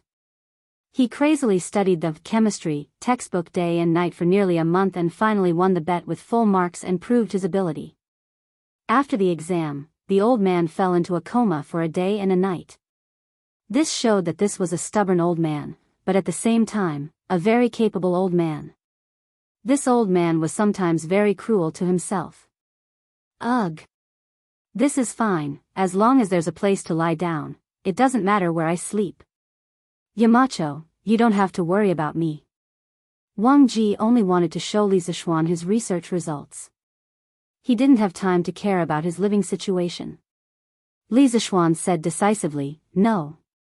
The body is the body. The body, the capital, Mr. Wang. If you continue like this, you'll definitely fall sick in a few days. I'll ask Faubert to send someone to install a heater in your room. Heater? What's a heater? Wang Ji, who was only focused on various chemical equations, obviously didn't notice that the workshop had recently produced several heaters, so he asked curiously. Let's not talk about this first, Mr. Wang, you'll understand when it's installed. Li Zixuan waved his hand and then got to the point. Mr. Wang, just now outside, you said that you recently discovered something new. What is it that made you so happy? Wang Ji immediately became spirited. He quickly walked to the experiment table and took a small glass bottle with a label. There was still half a bottle of colorless liquid in it. Then he smiled and took the glass bottle in front of Li Zixuan and said, Yamacho, this is it. What's this? Li Zixuan took it with one hand and asked subconsciously. But before he finished, he had already seen the H2SO4 label on the bottle. The doubt on his face suddenly turned into surprise. Sulfuric acid? Wang Ji nodded proudly and stroked his beard. Yes. That's right. It's sulfuric acid. Geezer Wang had painstakingly studied the chemistry textbook, so Li Zixuan wasn't surprised at all that the old man could say the name sulfuric acid. But now Wang Ji actually said that he had made sulfuric acid, which made Li Zixuan feel very incredulous. Mr. Wang, how did you make sulfuric acid? The foundation of the modern chemical industry was 3 acids and 2 bases. It could be said that without 3 acids and 2 bases, there would be no modern chemical industry. And sulfuric acid was one of the important components of 3 acids and 2 bases. If Wang Ji really made sulfuric acid, it would be awesome. The 3 acids were sulfuric acid, hydrochloric acid, and nitric acid. The 2 bases were sodium hydroxide and sodium carbonate. Wang Ji took out a small box from the drawer and a small paper bag from the wooden box. When the paper bag was opened, a small pinch of green powdery substance was revealed. Wang Ji smiled and said, "Yamacho, this is it." This old man placed the green vitriol on a flame to heat it up and discovered that it would produce a kind of gas. Furthermore, this gas is very soluble in water. After this old man used the chemical equation to calculate, this solution is very likely sulfuric acid. Green alum. Isn't this thing a water crystal of ferrous sulfate? Li Zishuan was stunned. He suddenly remembered that according to the chemistry books in his previous life, you can indeed make dilute sulfuric acid by burning green alum. The chemical equation was 2FeSO4 7H2O equals high temperature Fe2O3 plus SO2 plus SO3 plus 14H2O. Sulfur trioxide dissolved in water is dilute sulfuric acid. But where did Wang Ji get the green alum? Mr. Wang, with doubts in his heart, Li Zishuan was just about to ask where Wang Ji got the green alum from. Suddenly, the memories of his previous life made him realize that green alum was a kind of Chinese medicine in ancient times. Wang Ji must have gotten it from Sun Simiao. Tang Benchao and Compendium of Materia Medica both had records of green alum's medicinal properties. It could be used to treat typhoid, malaria, and other diseases. Yamacho, you guessed right. This green alum was borrowed by this old man from divine Dr. Sun. Wang Ji seemed to have seen through Li Zishuan's thoughts and said with a smile. As for the borrowed, he mentioned, it must be that he did not return it. Sun Simiao reacted after a while. He would probably find trouble with Wang Ji. Mr. Wang is really a genius. You actually thought of using green alum to make sulfuric acid. Admirable, admirable. Li Zishuan was sincerely convinced. This chemical reaction might not be difficult for a modern person like him, but Wang Ji, an ancient person, could actually make dilute sulfuric acid by himself. That was really amazing. At any time, creation was much more difficult than innovation. Wang Ji laughed and said, "You're too kind. This is all thanks to your chemistry textbook, Yamacho, that gave me a lot of inspiration. Also, some of my experiences in my early years also gave me a lot of help." Chapter 1074. In one of the episodes of the TV series, The Palace, the female lead, Luo Qingchuan, recalled a quote from a teacher in a modern school. Sulfuric acid has been around since ancient times, but it wasn't called sulfuric acid back then. It was called green vitriol, and it wasn't used in industrial production. It was usually used to treat diseases like typhoid and dysentery. According to historical records, thieves in ancient times would burn the green vitriol collected from pharmacies and make it into a liquid. The liquid would corrode the walls of rich families and steal from them. Sulfuric acid had been widely used more than 1,000 years ago.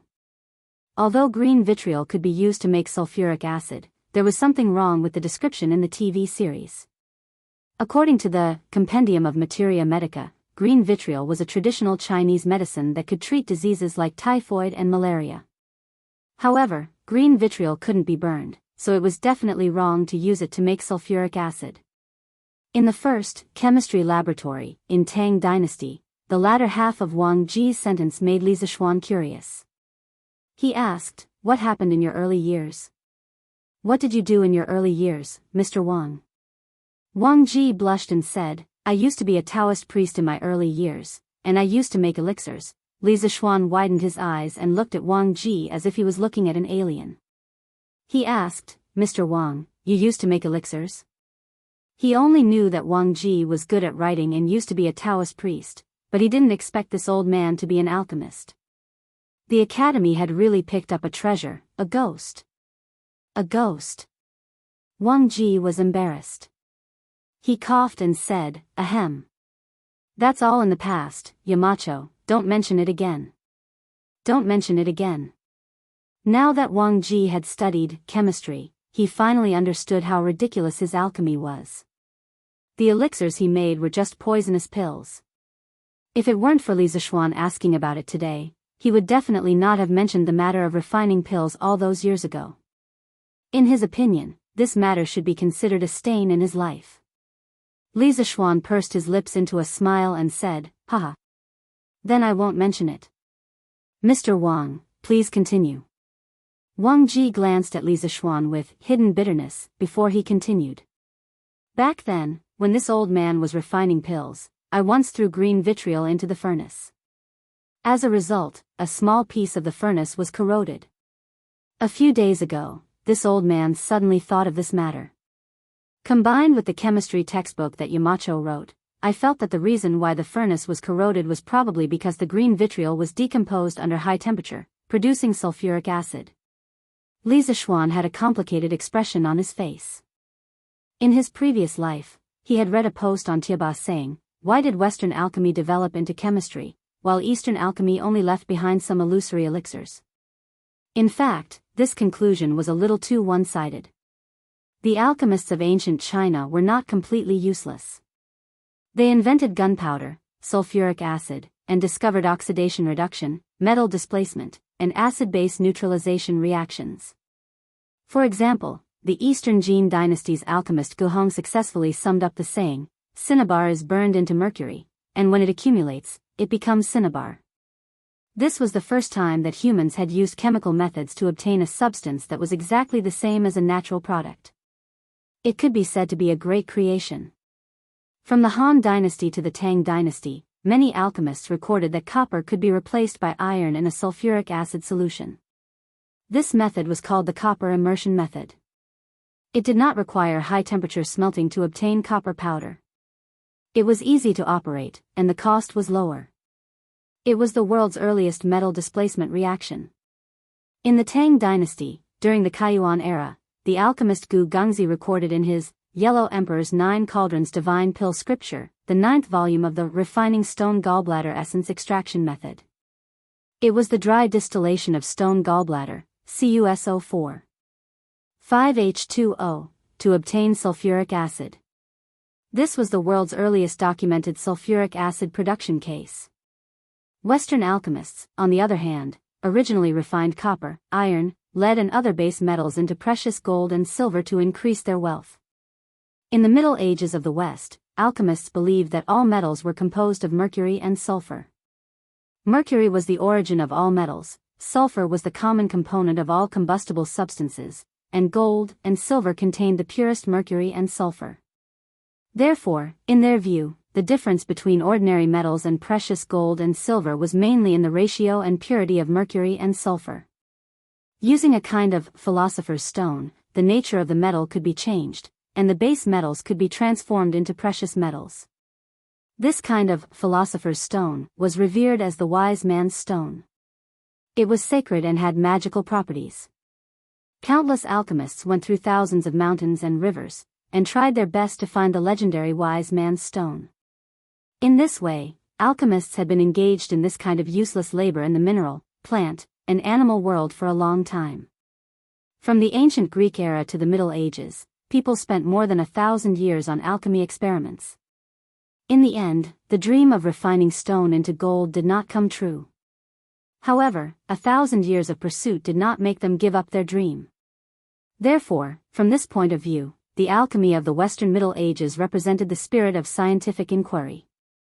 Perhaps this was why the alchemy of the West, after continuous development, finally found its home on the path of science, while the alchemy of our country and the Arab countries, although developed earlier, remained in the primitive form of chemistry.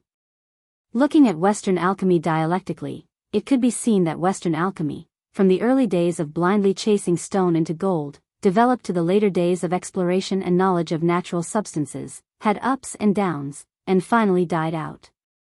However, without the early alchemists' painstaking exploration, it was likely that there would not be modern chemistry. The 16th century English philosopher Francis Bacon once made a fair and reasonable evaluation of the contribution of alchemy to science. He said, "The painstaking perseverance of alchemists in searching for gold has led their descendants to many useful inventions and beneficial experiments, and indirectly led chemistry to the bright road." To some extent, the ancient Western alchemists and Eastern alchemists were a group of ancient chemistry super geniuses. However, many alchemists' life goal was to refine elixirs, so many of their useful inventions were not widely used for a long time, such as gunpowder. Now, Wang Ji had gradually evolved from a traditional alchemist to an alchemist who was constantly seeking knowledge. His life goal was no longer to refine elixirs, but to seek knowledge in exploration.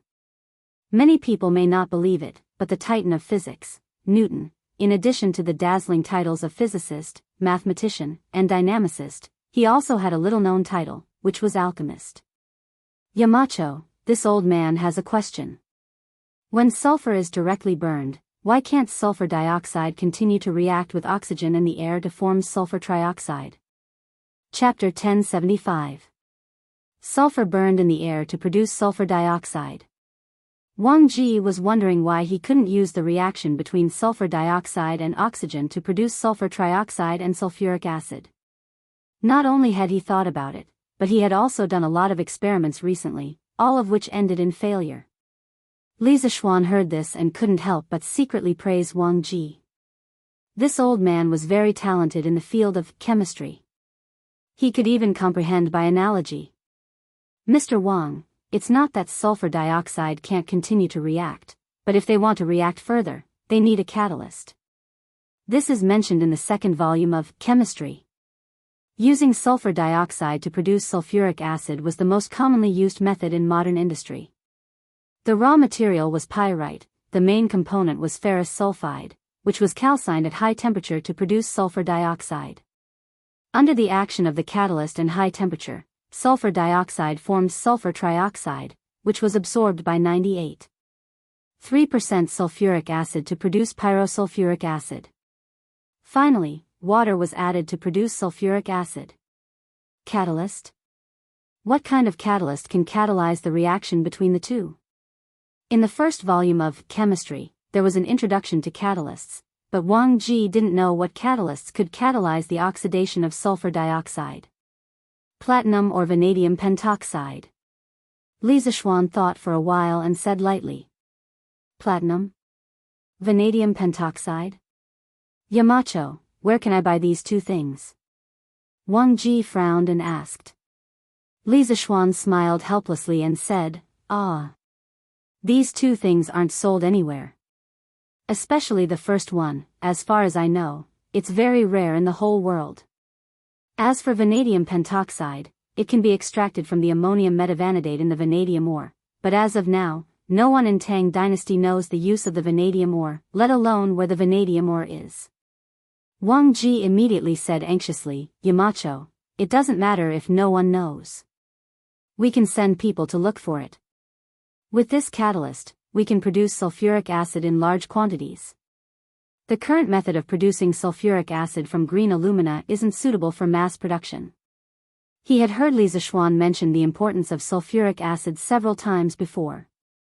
After spending so much time together, Wang Ji deeply understood a principle: if Li Zishuan said it was important, then it must be important. Li Zishuan said that platinum and vanadium pentoxide could catalyze the further reaction of sulfur trioxide with oxygen, so it must be possible. Unlike normal students, Wang Ji, who had read the chemistry textbook and had personally done a lot of experiments, was completely convinced by Li Zishuan's knowledge in chemistry. At this time, Li Zishuan closed his eyes and fell into deep thought. Seeing this, Wang Ji quickly shut his mouth and did not dare to disturb him again. Actually, Li Zishuan was trying to recall which area had the most vanadium ores on the mineral distribution map from his previous life. If it wasn't for the fact that he now had super abnormal spiritual power, he wouldn't have been able to recall this thing at all. After a full quarter of an hour, Li Zishuan finally opened his eyes and said, "What Mr. Wang said just now makes sense. The vanadium mine is very important to the workshop's future technological advancement. We must send someone to look for it. I've just deduced that there should be a lot of vanadium mines in the Jiannan circuit." The so-called Jiannan circuit mainly referred to the modern-day Sichuan region. Back then, after the Qin dynasty destroyed Ba and Shu, they implemented the system of prefectures and counties in Sichuan. Ba and Shu prefectures were established in the former Ba and Shu prefectures. In the 5th year of the reign of Emperor Wu of Han, the Sichuan region was designated as Yi province.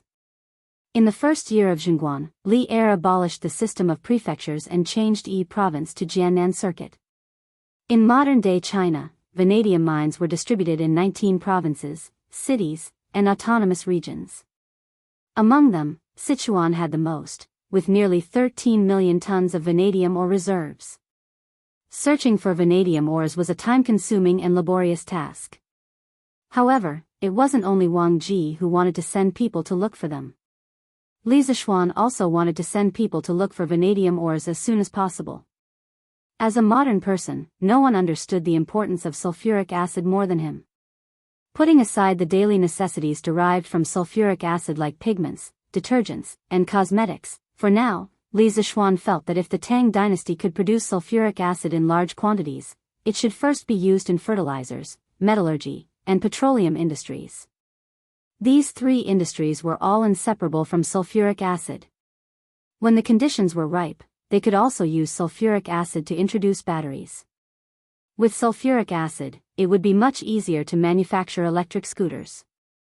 Going off topic, the production of nuclear fuel for nuclear reactors, the preparation of titanium, aluminum, and other alloy materials used in reactors, as well as titanium alloys used in rockets, supersonic jets, and man-made satellites were all directly or indirectly related to sulfuric acid. Sulfuric acid was really the cornerstone of the national defense industry. When Wang Ji heard Li Zishuan say that there was a vanadium mine in the Jiannan circuit, he couldn't help but be delighted. He exclaimed in admiration, "Could it be the disciple of spiritual master Ling Su? This old man admires Yamacho's geomancy." Old Wang thought that this result was really calculated by Li Zishuan. In addition, he had also heard about Fu Bin's previous trip to Hedong Circuit to look for vanadium ores. Therefore, he was even more impressed with Li Zishuan. Haha. All right. Mr. Wang, you go ahead with your work. Let's talk about the vanadium mine after the new year. You also have to pay attention to your rest during this period. Don't tire your body out. Li Zishuan felt a little guilty under Wang Ji's fanatical and worshipful gaze and hurriedly ran away. Although sulfuric acid was very important, the new year was equally important. The Chinese people's feelings towards the new year had not weakened for thousands of years. Li Zishuan didn't want to send people to Sichuan to look for vanadium ores at this critical juncture near the end of the year. Ma Zhou was very efficient. In the afternoon, he had written a beautiful article about the free medical consultation. After Li Zishuan read it, he couldn't help but secretly sigh, how can a golden fish be a fish in a pond? This small temple of his would probably not be able to accommodate a great Buddha like Ma Zhou in a few years. There were some things that he could change, but there were some that he couldn't. A person like Ma Zhou who was full of talent would definitely become a country's prime minister in the end. The next day, Datong Daily's headlines announced that with the support of the Warm Tang Foundation, Sun Simiao and two former doctors from the Imperial Physician Department were planning to hold a free medical consultation in the surrounding counties of Cheng and City. When the news spread, thousands of people cheered. Regardless of whether it was modern or ancient times, there were many people who couldn't afford to fall sick. They didn't even dare to fall sick because sometimes, a seemingly insignificant illness could very well drag down an entire family. Now that Sun Simiao, the Tang Empire's publicly recognized miracle doctor, was planning to hold a free medical consultation, many families with patients would be reborn because of this free medical consultation. How could the people not be happy? Those who knew the news spread it everywhere. In an instant, the people of Cheng and City and its surrounding areas were beaming with joy as if it was the new year. Chapter 1076. This morning, Sun Simiao and his group arrived at the Lantian County Yamen first. This was the first stop of their volunteer medical treatment trip. They chose this place mainly because it was close to Yunshan. The county magistrate of Lantian County had already received the news, so he personally came out of the Yamen to welcome them. There were desks, tables, and chairs in the yard of the county Yamen. Everyone entered the county Yamen. Sun Simiao and the other doctors took their seats one by one, while Mo Zhong and the other academy guards stood on both sides. Sun Simiao smiled and said, "County Magistrate I'm ready. Don't delay your work." County Magistrate he was a middle-aged scholar in his 40s. He had a small beard on his chin and did not have a big belly like the other officials. He looked like an easygoing person. Haha. It's fine. It's fine. There haven't been any cases in the yamen recently. I've also learned some medical knowledge since I was young. Today I can learn from Dr. Sunday. It won't delay my work. Li Zishuan had sent people to greet the county magistrates of the 22 counties in Chang, and yesterday afternoon. They must treat Sun Simiao and his group well and ensure the safety of Sun Simiao, Dr. Qin, Dr. Wang, and the others. Lantian County was where most of Li Zishuan's fiefdom was located. Strictly speaking, county magistrate, he was a subordinate of Li Zishuan. Today, all the yamen runners were present. No matter what the reason was, they were all summoned back by county magistrate he. It could be said that the yamen was on full alert today to prevent any troublemakers from offending Sun Simiao. Yes. Since that's the case, please let the people waiting outside in. Sun Simiao frowned slightly. Due to his long years of cultivation and traveling, he did not like to deal with local officials. He was not used to county magistrate he's enthusiasm. No problem. County magistrate he answered and turned to the runner behind him. Arrest her son, let the people outside the yamen line up and come in. After that, he gave the latter a look, indicating that he should be more vigilant and prevent any bad people from mixing into the crowd. Yes. Constable's son agreed loudly and nodded almost imperceptibly. Line up, don't squeeze. There was already a sea of people outside the yamen. The commoners were squeezed into the crowd with their families. None of them wished to miss today's free medical consultation. If they missed it, it wouldn't just be a matter of waiting a year. Seeing that the officials of the yamen were finally willing to let them go, the commoners cheered. The previously crowded and noisy crowd immediately lined up into 2 columns and began to enter the yamen for treatment. Elder, where are you feeling unwell? Divine Dr. Sun, this old woman's leg hurts day and night, please take a look. Not long after, the free clinic officially began. In front of Sun Simiao sat a white-haired old lady. Behind the old lady stood a woman. She must be her daughter-in-law or daughter. Does it hurt here? No. Here. Right. Does it hurt here? Ouch, it hurts a little too. Sun Simiao stood up and walked to the old lady. He pinched a few spots on the old lady's right leg. After confirming the location of the injury, he sat back down and said, the main reason for this is that your body is too damp. Coupled with the cold weather, it's only natural that such symptoms would appear. I'll prescribe you a cream to remove dampness and remove cold. Apply it to your leg when you go back. The old lady and the woman behind her were overjoyed. They thanked him profusely. Thank you, Divine Dr. Sun. Thank you, Divine Dr. Sun. Sun Simiao smiled. After a while, he finished writing the prescription and said, please go to the side to get the herbs. Next. The two were stunned. After looking at Hu Jing and the pile of herbs behind him, they finally understood that Sun Simiao was not only treating them and writing prescriptions, he was also giving them herbs for free. Thank you, Divine Dr. Sun. The two of them were moved to tears. They thanked Sun Simiao again and almost knelt down before him. Sun Simiao waved his hand and said, no need to thank me. If you want to thank someone, thank the Emperor and those who donated money to the Warm Tang Foundation. In the palace, after the morning court, a doctor from the Imperial Physician Department asked to see Li Er. He told Li Er about Sun Simiao and the others, tour for free medical treatment on Datong daily. He also asked Li Er to allow the doctors from the Imperial Physician Department to join in. When Li Er heard the news, he immediately agreed. Therefore, when it was close to noon, the doctors from the Imperial Physician Department brought more than 50 students from the Imperial Physician Department to the Lantian County Yamen to join in the free medical treatment team. When the citizens heard the news, they couldn't help but kneel in front of the palace and chant, His Majesty is benevolent. At this time, seeing so many doctors entering the county Yamen, the citizens who came later and were at the back of the line finally stopped worrying that they wouldn't be able to get their turn. Divine Dr. Sun, my wife caught a cold a few days ago. Today, her forehead suddenly became hot.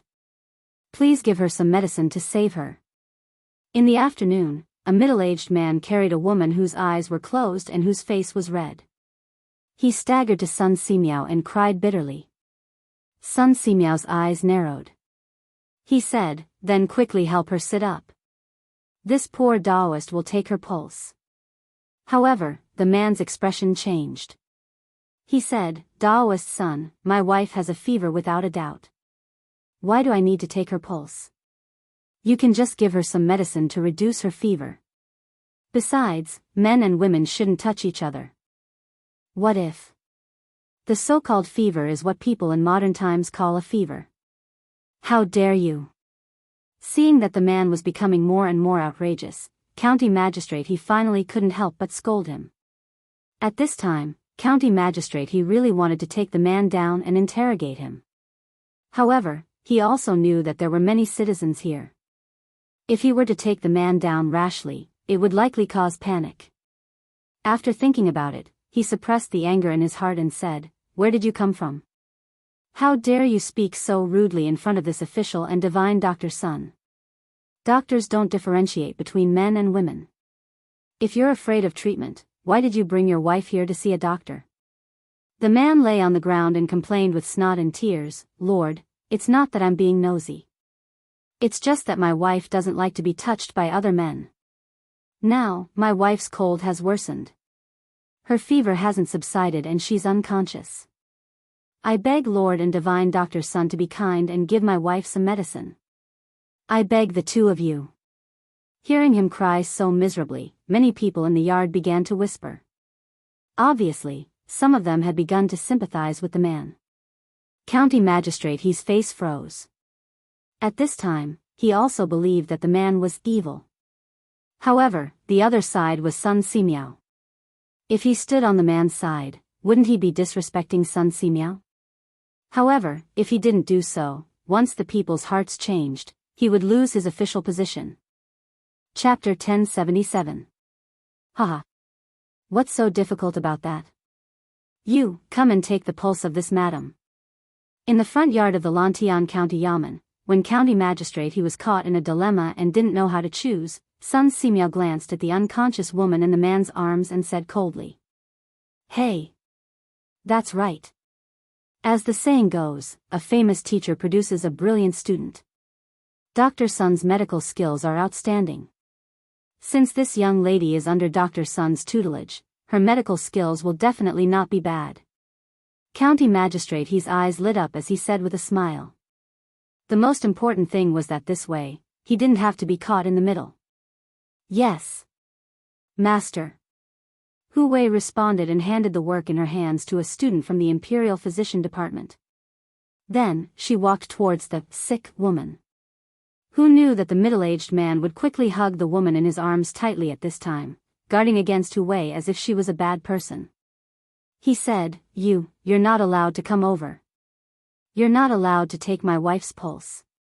County Magistrate his face darkened and said unhappily, "How can you be so ungrateful? Previously, you said that your wife doesn't like to touch the opposite sex. Dr. Sun and I both understand that.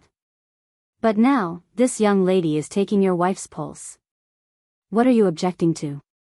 The man's face was a little flustered at first, but then he forced himself to calm down and said, She's just a little girl who's still wet behind the ears. What does she know about medical treatment?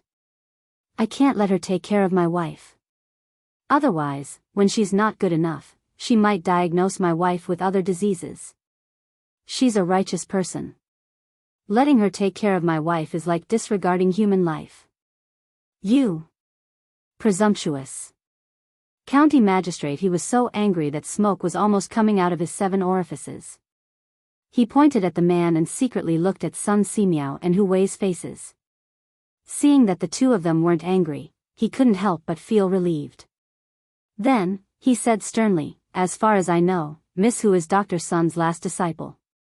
She has treated many people and can be said to have superb medical skills. Don't be unreasonable here, or don't blame me for being rude to you." Actually, at this moment, County Magistrate he already felt that there was something wrong with the man in front of him. However, it was only a feeling. He had no evidence.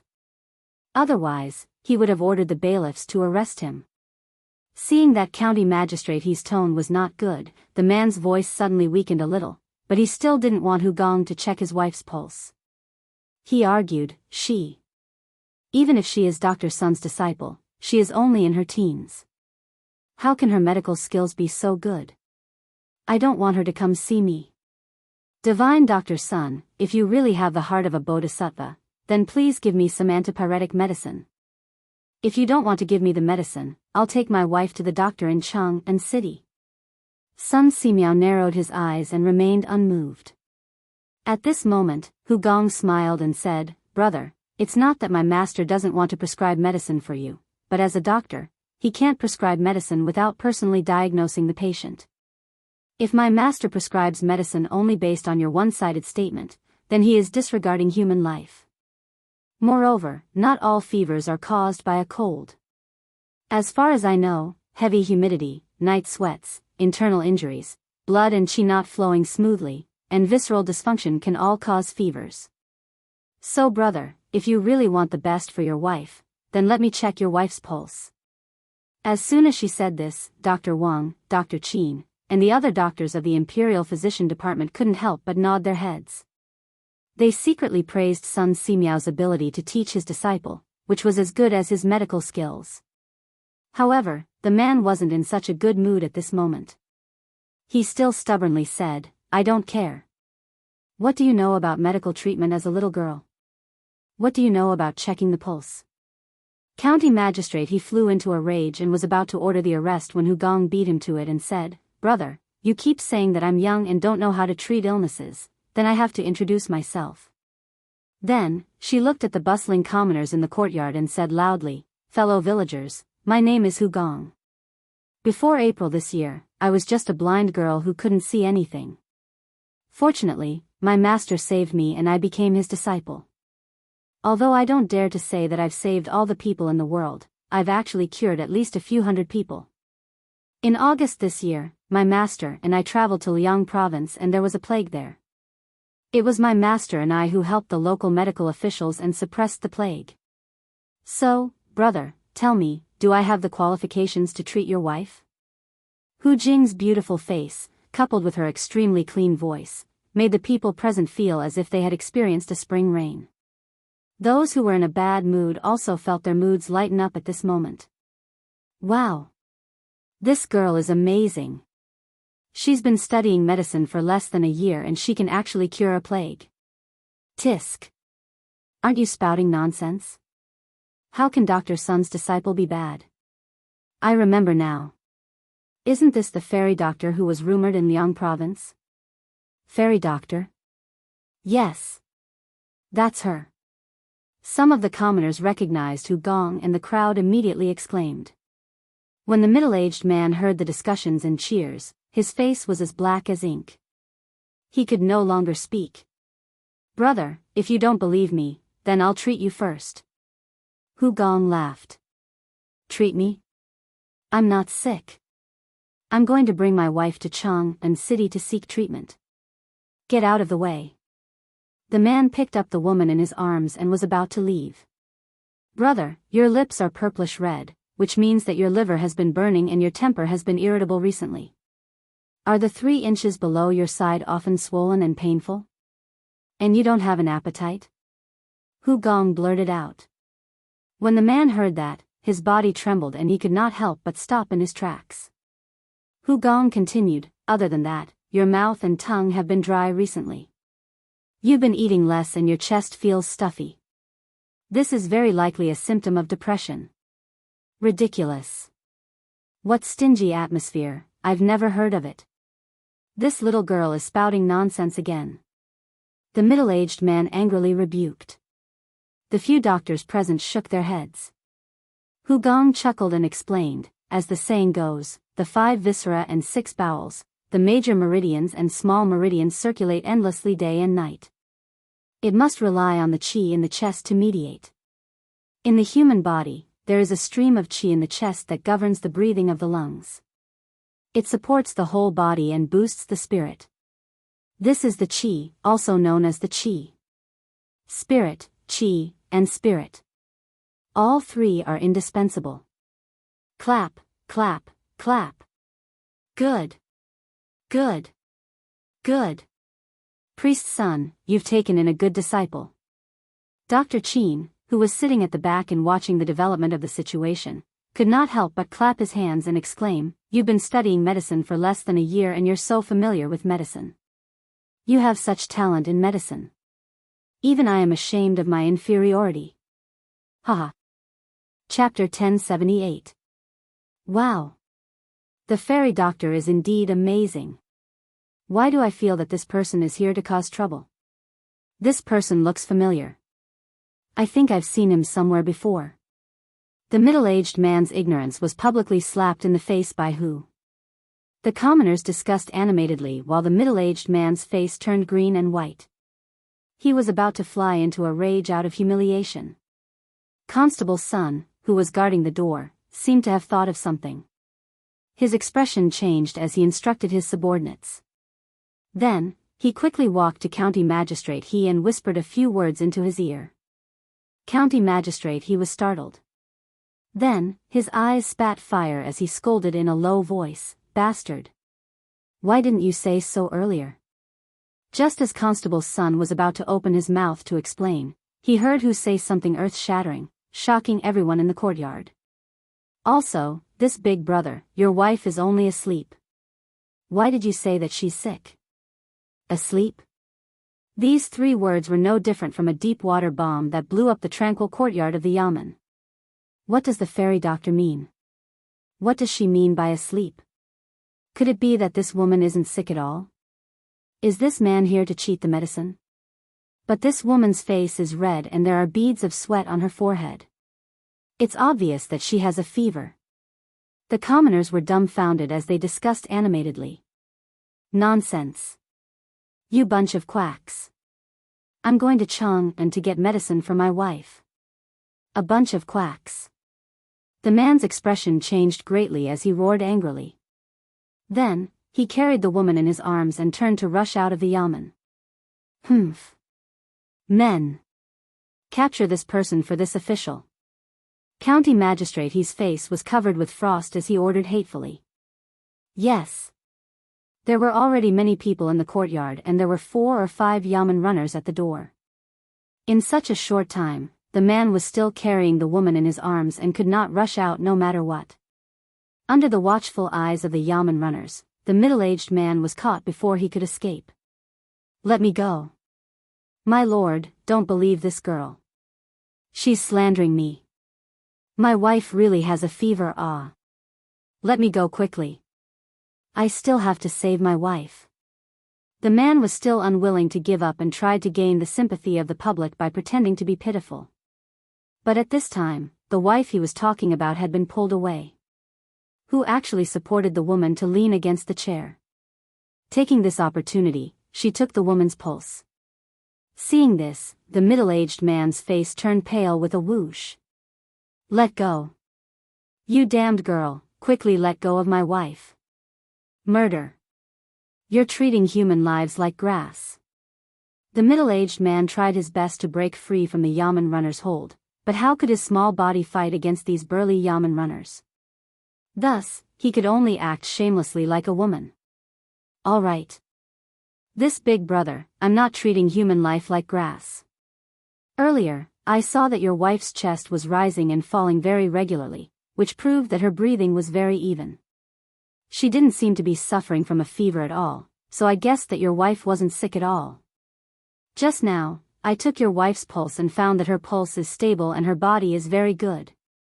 He just took some knockout pills. At this moment, who actually walked over with a cold look in his eyes as he spoke to the man who had been pinned down by the bailiffs. Knockout pills? Everyone was stunned again. County Magistrate, he couldn't hold it in anymore and shouted, Guaziming, how dare you? You actually swindled your way to the county yamen. You're looking down on me. Guaziming? Is that the scholar Gua who drinks and gambles every day and eventually lost all his ancestral wealth? Ha! If County Magistrate didn't remind me, I wouldn't have known. Now that he reminded me, you don't say, this person looks quite like Guaziming. What do you mean by look like? They're obviously the same person. But why would this guy want to drug his wife and trick divine Dr. Sun? Sigh. What else could it be? Isn't it because he wants to swindle a few sets of herbs to treat fever from Dr. Sun? If he takes them out and sells them, he can at least earn a few hundred copper coins. Hiss. This son of AB** TCH is really a bastard. How could he do such a wicked thing? If old Master Gua's spirit is in heaven, wouldn't he be angered to death? That's right. Dr. Sun was kind enough to treat us for free, and this son of AB** TCH actually did such a despicable thing. If my son is as useless as this scholar Gua, I'll beat him to death. Sigh. That young lady is also a pitiful person. She hasn't even enjoyed a few days of happiness after marrying into the Gua family, and the Gua family's wealth has been squandered away by this Gua Ziming. This Gua Ziming would beat her up every time he gets drunk. How pitiful. Sigh. That's right. Now this young lady of the Gua family has been drugged by this bastard, and then brought here to swindle and embarrass herself. This Gua Ziming is really heartless. Beat him to death. Beat this bastard to death. County magistrate, he only knew the true identity of this middle-aged man after Constable Sun's report. His scolding caused many of the commoners in the crowd to recognize Gua Ziming. After a series of discussions, Gua Ziming's dark history was instantly exposed. The commoners were even more enraged, and each of them wanted to rush up and beat Gua Ziming to death. The atmosphere in the county office was a little tense. County magistrate, he saw the situation and quickly shouted, "Everyone, stop. Men, take this Gua Ziming to the prison and wait for trial." Yes. The bailiffs lifted Gua Ziming from the ground and escorted him to the back door of the county office. In fact, these bailiffs wanted to beat Gua Ziming up even more than the commoners, but they knew that even if they wanted to beat him up, they couldn't do it in front of so many commoners. Otherwise, if the commoners came over and beat him up, he would definitely be beaten to death. If that happened, they wouldn't be able to bear the consequences. Dr. Sun, I'm really sorry. I was careless and almost fell into this unruly commoner's trap. After Gua Ziming was taken away, county magistrate, he coughed twice and bowed apologetically to Sun Simiao. No worries. As long as you didn't waste the Nguyen Tang Foundation's donation for no reason. Sun Simiao waved his hand and said. Seeing that Sun Simiao didn't have any intention of blaming him, county magistrate, he sighed in relief and said, I heard from Constable Sun that Gua Ziming was originally from a scholarly family. However, he later got addicted to alcohol and gambling. After his father passed away, he became even more uncontrollable and quickly squandered away all the family's wealth. Who knew that after squandering away all the family's wealth, he still didn't know how to restrain himself? Not only did he look for people to borrow money, he even swindled people into the county office. This is really outrageous. Hu Meng glanced at the woman lying on the chair and sighed faintly, it's just that I pity this sister.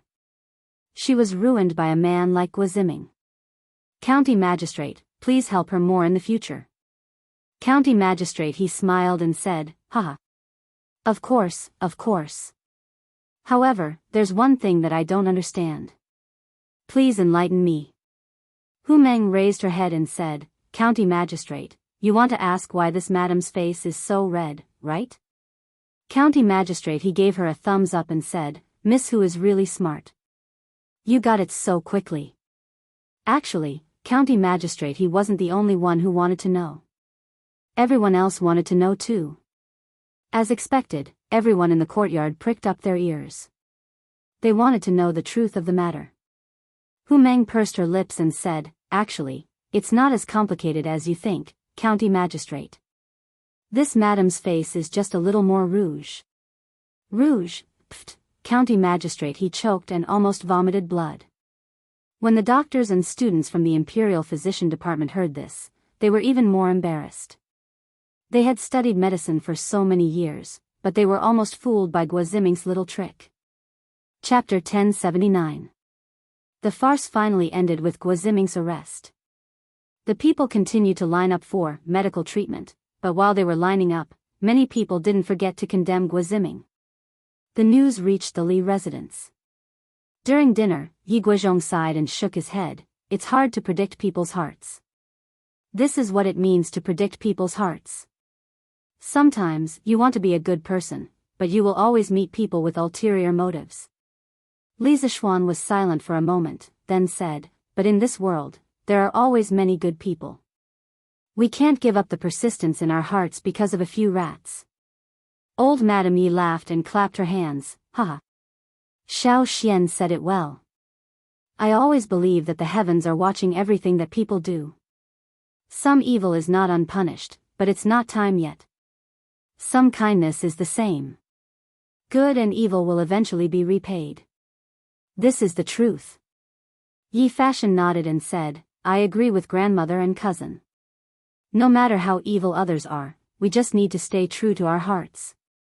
Mrs. Li rubbed her nephew's head with a smile and said, all right. Don't talk anymore. Eat. It won't taste good if it gets cold.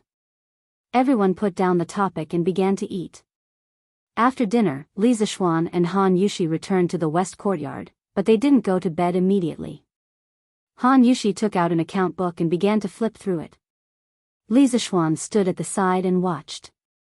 After a while, he frowned and couldn't help but say, wife, we spent more than 7,000 strings of coins today. Yes. Why are you so surprised?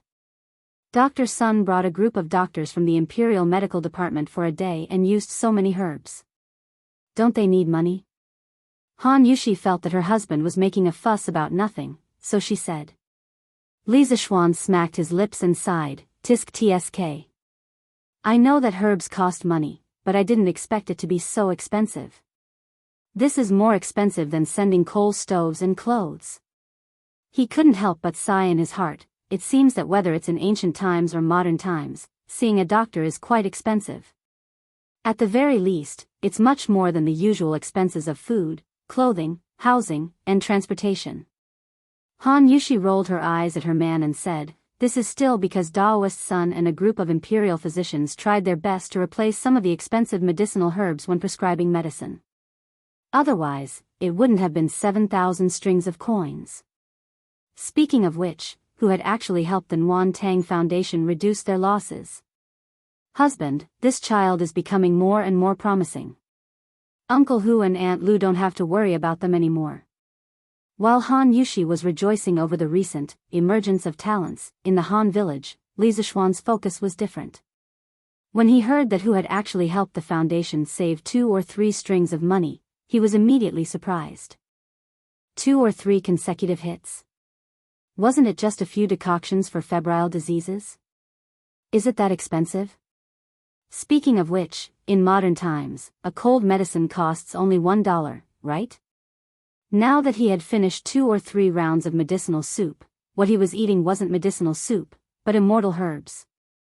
Han Yushi pursed her lips gloomily and then said angrily, does husband think that fever is so easy to treat?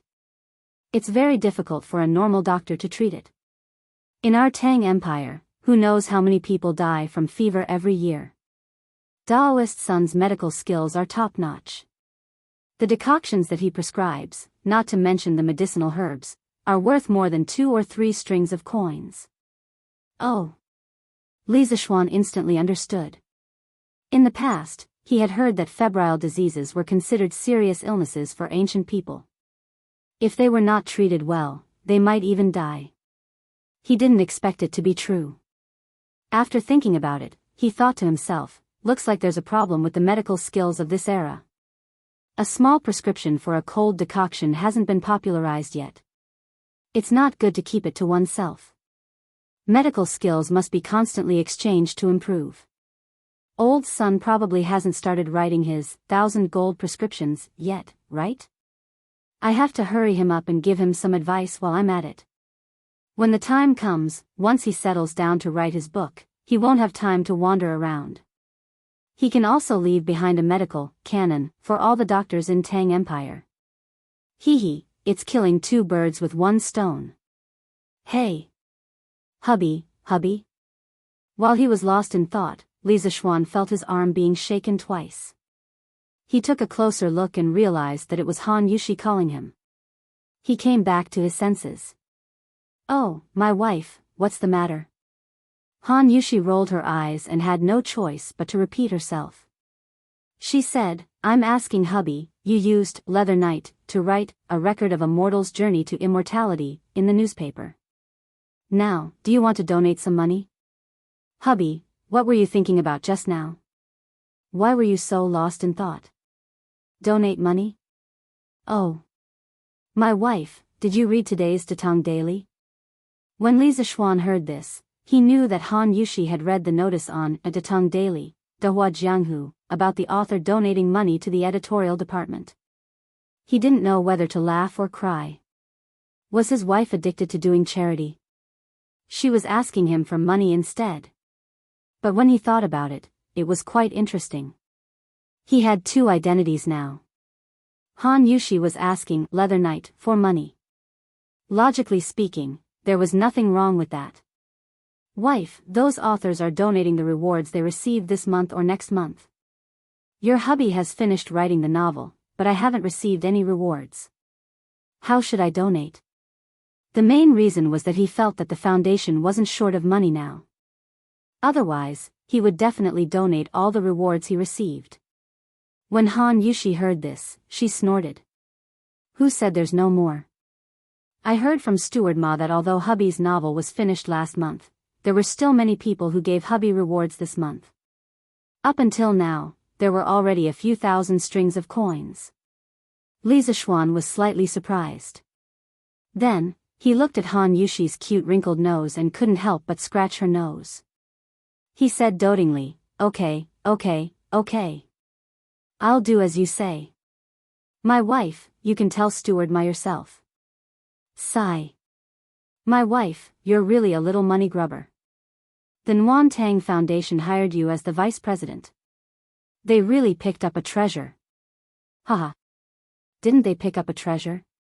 How could the manager of a charity foundation use his own family's money for charity? Han Yushi grabbed Li Zixuan's hand and said unhappily, "Hubby. Aren't I just accumulating merit for our future children?" Li Zixuan shuddered.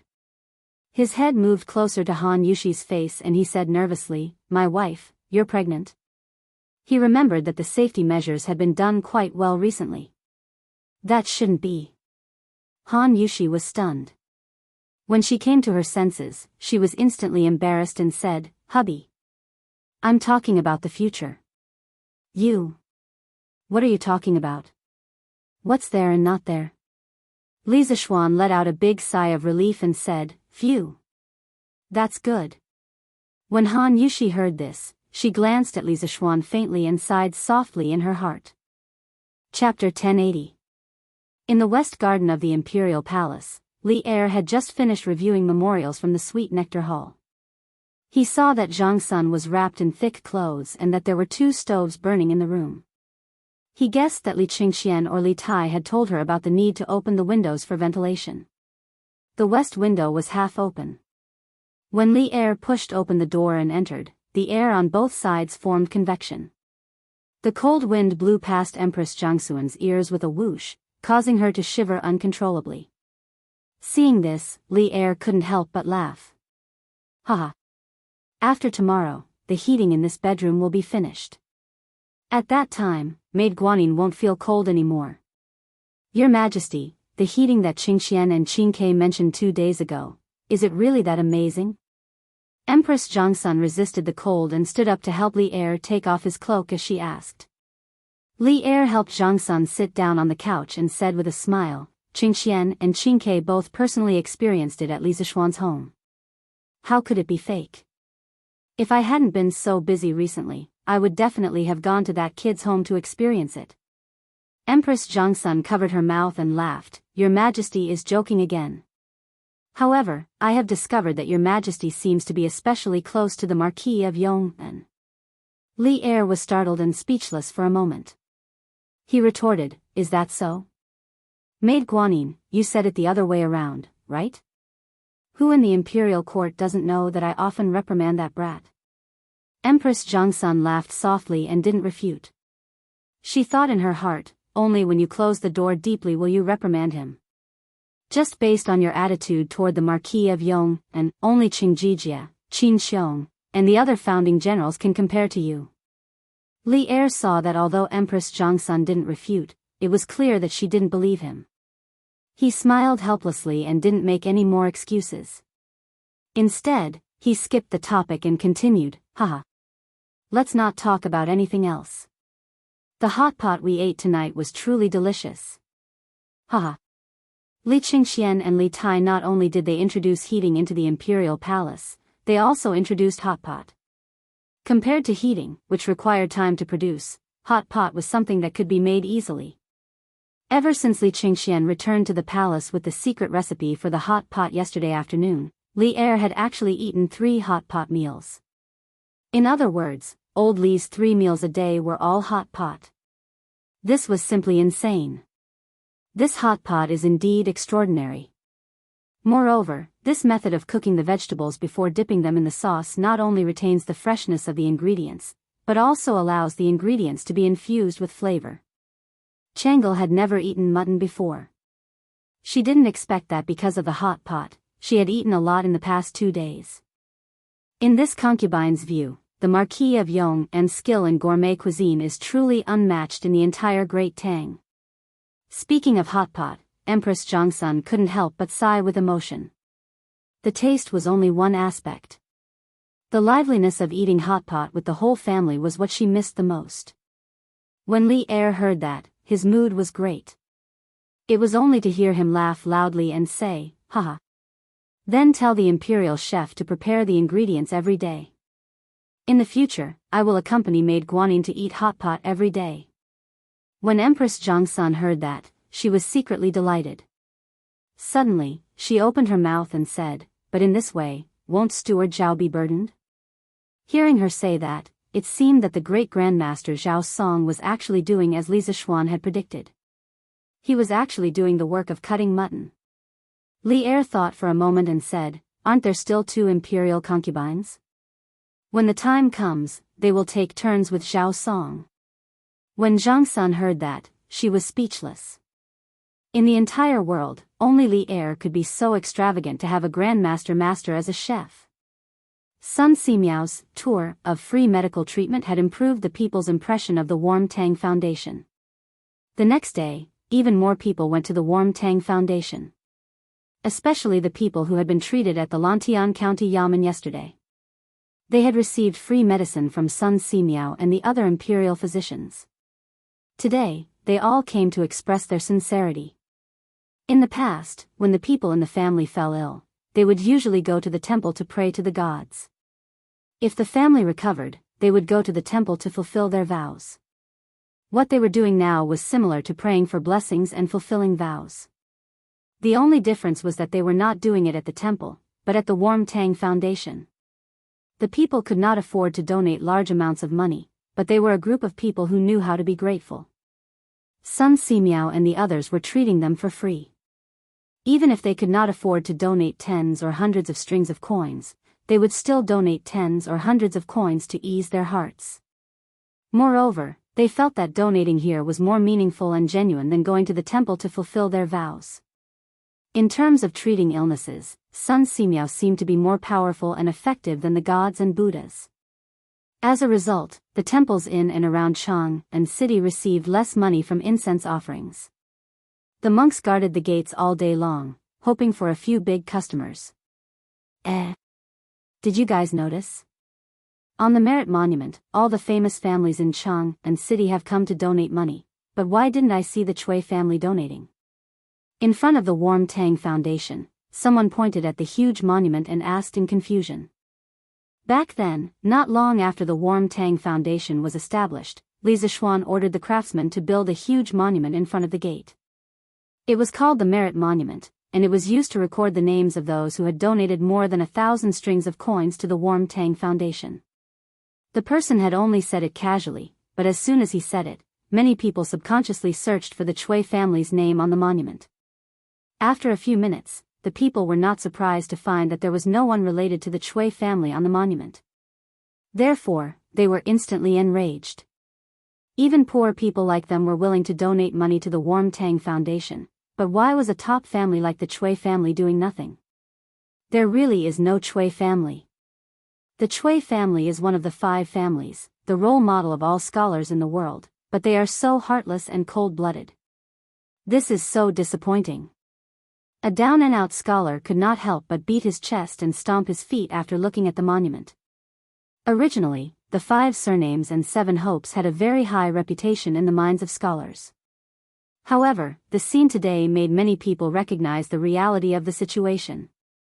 The Chui family was also stingy, cold-blooded, and heartless. What bullsh*** T Chui family? They are one of the 5 families. How stingy. That's right.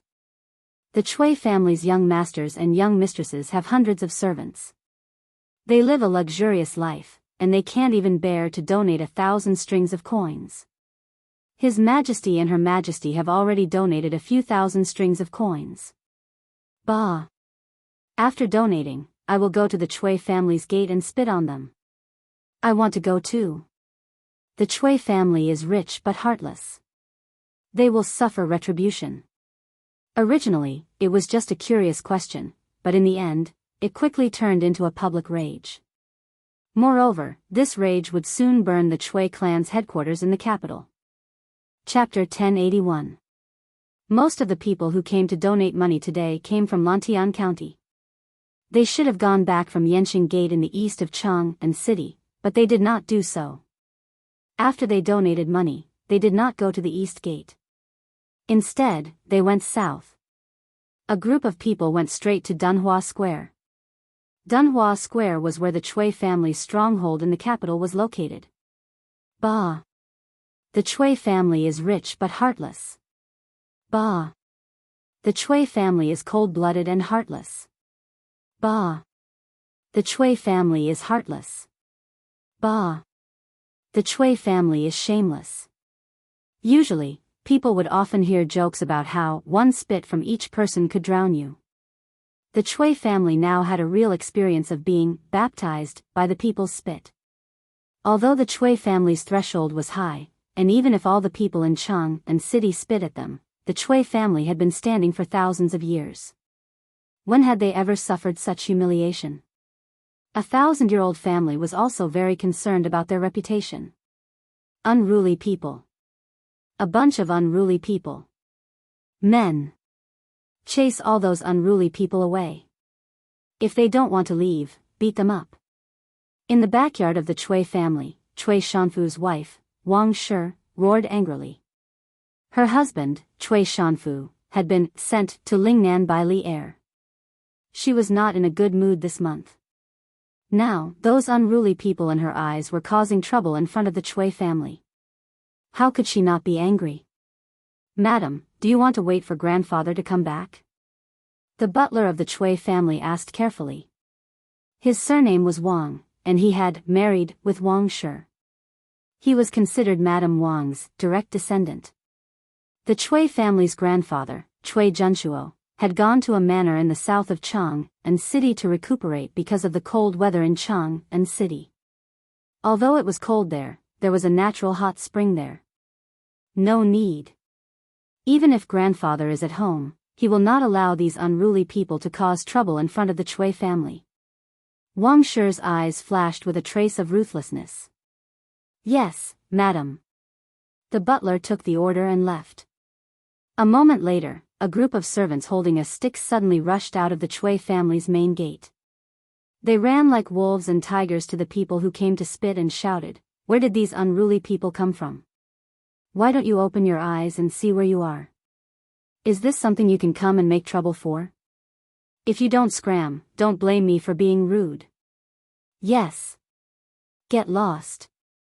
Look at your poor appearance, don't dirty our Chui family street." The servants were all fierce and arrogant. As the servants of a top aristocratic family, they indeed had the qualifications to be arrogant. However, their arrogance was used in the wrong place today. Ha! A bunch of lackeys who only know how to rely on their master's power. Under the feet of the emperor, could it be that you still dare to hit people? I will stand here today and see if you dare to hit me. A young man who looked like a scholar took a step forward and scolded arrogantly. His name was Yu Dehang, and he came from a farmer's family in Lantian County. Yesterday, he accompanied his mother to the county office to participate in the free clinic. Today, he also came to the city to fulfill his vow. In the past, his dream was the same as most people's. First, he wanted to pass the imperial examination, then marry a woman with 5 surnames. But today's incident made him a little disappointed in the legendary 5 surnames 7 sects. The dignified 5 surnames prominent family was nothing more than this. Their hearts were also black. The arrogance and despotism of these evil servants made his heart burn with fury. Thinking back to the Li family's courteous attitude at the Warm Tang Foundation, he started to hate the Chui family more than anything else. Wow! Xiao Jing, you've done well today. Even though your uncle Zhong used to laugh at you for not being able to pass the county-level examinations, but based on your tough attitude today, you will always be a county-level scholar in your uncle Zhong's heart. No, you will be the top scholar. A burly man came up to Yu Dehang and laughed loudly. Uncle Zhong, Yu Dehang's small face reddened as he looked at the burly man in annoyance. After being yelled at by you, everyone here knows that I won't be able to pass the county-level examinations. Scholar Yu is right. You dare to hit people under the feet of the emperor? What does our spitting on the street have to do with the Chui family? Does this street belong to the Chui family? Seeing that someone had stepped forward, the people behind did not back down and started to jeer as well. Humph. Refusing a toast only to be forced to drink a forfeit. Madam has ordered that if these unruly people don't leave, take a stick and beat them away. The leader of the servants shouted angrily and then took the lead to hit Yu Dehang with the stick. I.O. F***CK. You bunch of dog slaves, how dare you hurt people on the street? See if I don't fight with you. Go. Fight with them. Yongla Lane, Li Mansion. Hee hee. Young master, this is what happened. Sanbao did not expect that the people would notice that the Chui family's name was not on the merit monument. The group of people in front of the Warm Tang Foundation's entrance was quickly noticed. Sanbao hurried back to inform Li Zishuan. Li Zishuan was stunned when he heard this, but when he saw Sanbao's gloating face, he put on a straight face and said, "What? Are you happy that the people are causing trouble for the Chui family?" Sanbao replied instinctively, "Of course I'm happy. Young master. Previously, that old fart from the Chui family kept causing trouble for you, and now finally. Young master." Sanbao was halfway through her sentence when she suddenly realized that Li Zishuan's tone was not right, so she quickly shut up. Li Zishuan snorted and flicked his sleeves. Humph. It's true that I have a grudge against the Chui family, but I never thought of letting these poor people stand up for me. They don't even care about the food and clothing of their own families. Do you think they can go against the Chui family? In the end, it won't be a lose-lose situation. Instead, they will be completely wiped out. For their families, it will be one disaster after another. Li Zishuan's purpose in establishing the Warm Tang Foundation was to help the poor. However, if the people were to fight against the Chui family, the ones who would be hurt would be the poor people like them. In that case, wouldn't he be helping the poor for nothing? If it were a transmigrator, they would definitely be secretly happy at this moment and might even be secretly adding fuel to the fire. This was because smart people love to kill with a borrowed knife, eliminate dissidents, and reap the benefits of others. However, Li Zishuan, as a transmigrator, did not want to be such a smart person. He did not want to use the weak knife of the people to fight against the giant rock that was the Chui family. Some people often said that a general success was built on thousands of bones. However, Li Zishuan knew that he could not be so cold-blooded. Clap, clap, clap. Good. Xiao Xian, I am very happy that you can think this way. Yi Guizhong, the crazy eavesdropper, suddenly appeared out of nowhere. He clapped his hands and sighed. The grudges between the Chui family and the Li family are all between them. In this matter, no matter what, we cannot drag the people into it. Chapter 1082. Sanbao, get the horse ready. I want to go to the Chui family. Yongla Lane, Li family. After understanding the situation, Li Zishuan shouted at San Bao. San Bao became nervous and said worriedly, "Young master, it's dangerous for you to go alone. San Bao, get the rest of the family to go with you." Li Zishuan said crossly, "When I, the young master, am in danger, what can you all do if you go? Stop talking nonsense and get Big White out." "Young master. San Bao's martial arts may not be as good as yours, but San Bao has thick skin and a lot of meat. He can block arrows for you." San Bao said unwillingly. "Get lost. I'll beat you up if you keep talking nonsense." Li Zishuan was touched, but he still scolded him mercilessly. San Bao had no choice but to leave. Yi Guizhong sighed and said, "Xiao Xian, I won't stop you if you want to go to the Chui family. But don't act rashly. The Chui family has been standing strong for thousands of years. Their background and hidden strength is not something you and I can imagine. So don't fall out with the Chui family unless you have no other choice." Li Zishuan frowned and said, "Grandfather, don't worry. I know the severity of the situation." Just as he finished speaking, San Bao brought the horses over. Pang Feiji walked over and cupped his fists. "Marquis, let me accompany you." Li Zishuan waved his hand and said, "No need. I'm just going to take a look. You stay here." After he finished speaking, he mounted his horse and rode out of the mansion. Behind him was Li Jingma and his wife, who had rushed over after hearing the news. The two of them asked Yi Guizhong about Li Zishuan's whereabouts. Pang Feiji saw that there was nothing else for him to do and left to patrol. However, what no one noticed was that after this fellow patrolled around the Li residence twice, he quietly slipped away. As for where he went, only the heavens knew. Dunhua Square, in front of the Chui family. This small skirmish had developed into a full-scale conflict. The poor commoners who had been fighting with the Chui family's guards could only retreat as they fought. However, not long after, they received wave after wave of reinforcements. Those were the commoners from the other counties who had come from the Warm Tang Foundation to support them. As a result, the Chui family's servants were not enough. The servant who shouted the loudest quickly asked the rest to hold the fort while he went in to get reinforcements. Chui Shanfu's wife, Wang Shi, was furious when she heard this. She sent out all the servants in the residence and swore to chase away all these unruly people. However, most of the servants of the Chui clan were used to living a comfortable life in the Chui clan. How could they be a match for these villagers who had been through hardships every day? Not long after, the Chui family's servants were all wounded. Of course, many of the commoners were injured as well. Fortunately, the people on both sides did not kill them.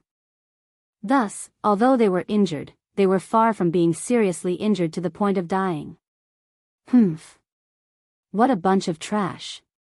Zhao Quan, Madam is not satisfied with your performance. She wants you to scram.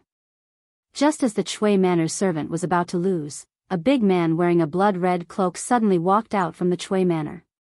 That big man was carrying a large saber, and there was a long scar on the right side of his face, looking extremely terrifying and sinister. Behind him, there were more than 10 martial artists in martial arts attire. Every one of them was holding a sword. These were not ordinary servants. They were the Chui family's guards. Or it could be said that they were part of the Chui family's warriors. Oh. It's Master Wan. That's great. Madam has finally sent you out. You have to avenge us. This bunch of unruly people are too much. The servant's name was Zhao Quan. When he heard someone scolding him, he did not get angry. Instead, he went up to them and said. The man neither agreed nor disagreed. He stretched out his hand and pulled Zhao Quan behind him. Zhao Quan could be heard grumbling in dissatisfaction, "You can't even beat a bunch of bumpkins. You're really a disgrace to the Chui family. Scram. I will teach you how to deal with unruly people." Okay. Master Wan. The morale of the Chui family's servants rose by a lot. On the other hand, those commoners who came forward to spit, when the scarred-faced big man walked out with a knife, most of them instantly became timid. After all, they could spit and kick people. But using a knife to kill and fighting to the death was not their forte. Moreover, even if you gave them a knife, they would not dare to go up and chop people. How is it? Do you want to scram yourselves, or do you want me to use my knife to send you scram?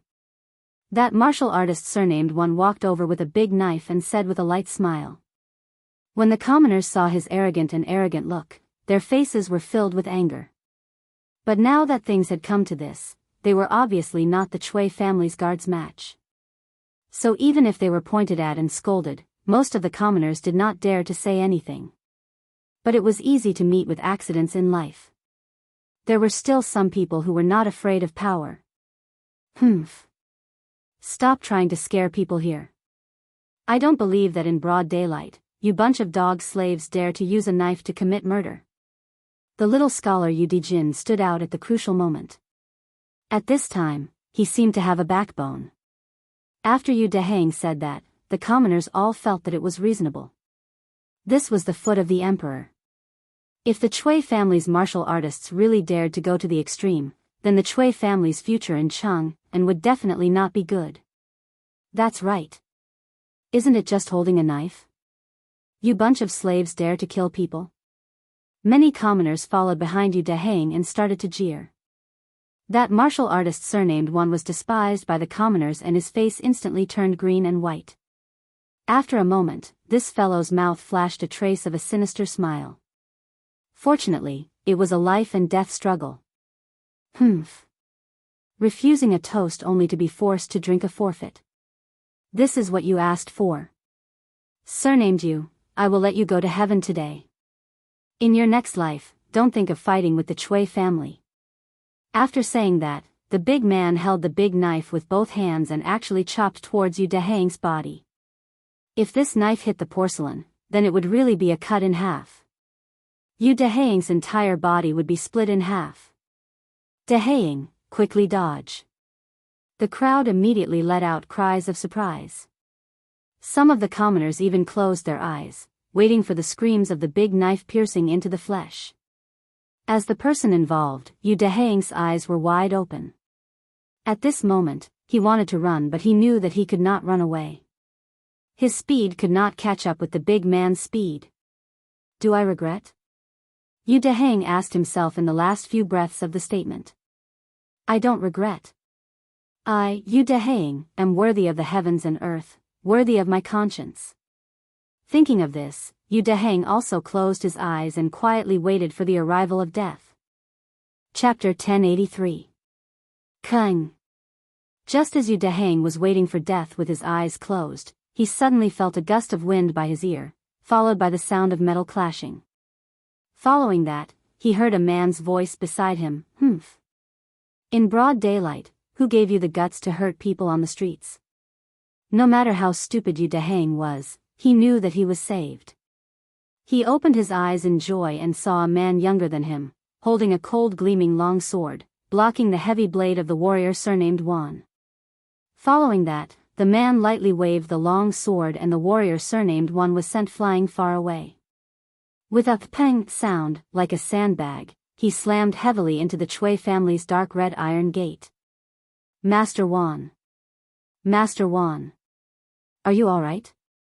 The Chui family servants and warriors were shocked as they surrounded him and asked with concern. Pei.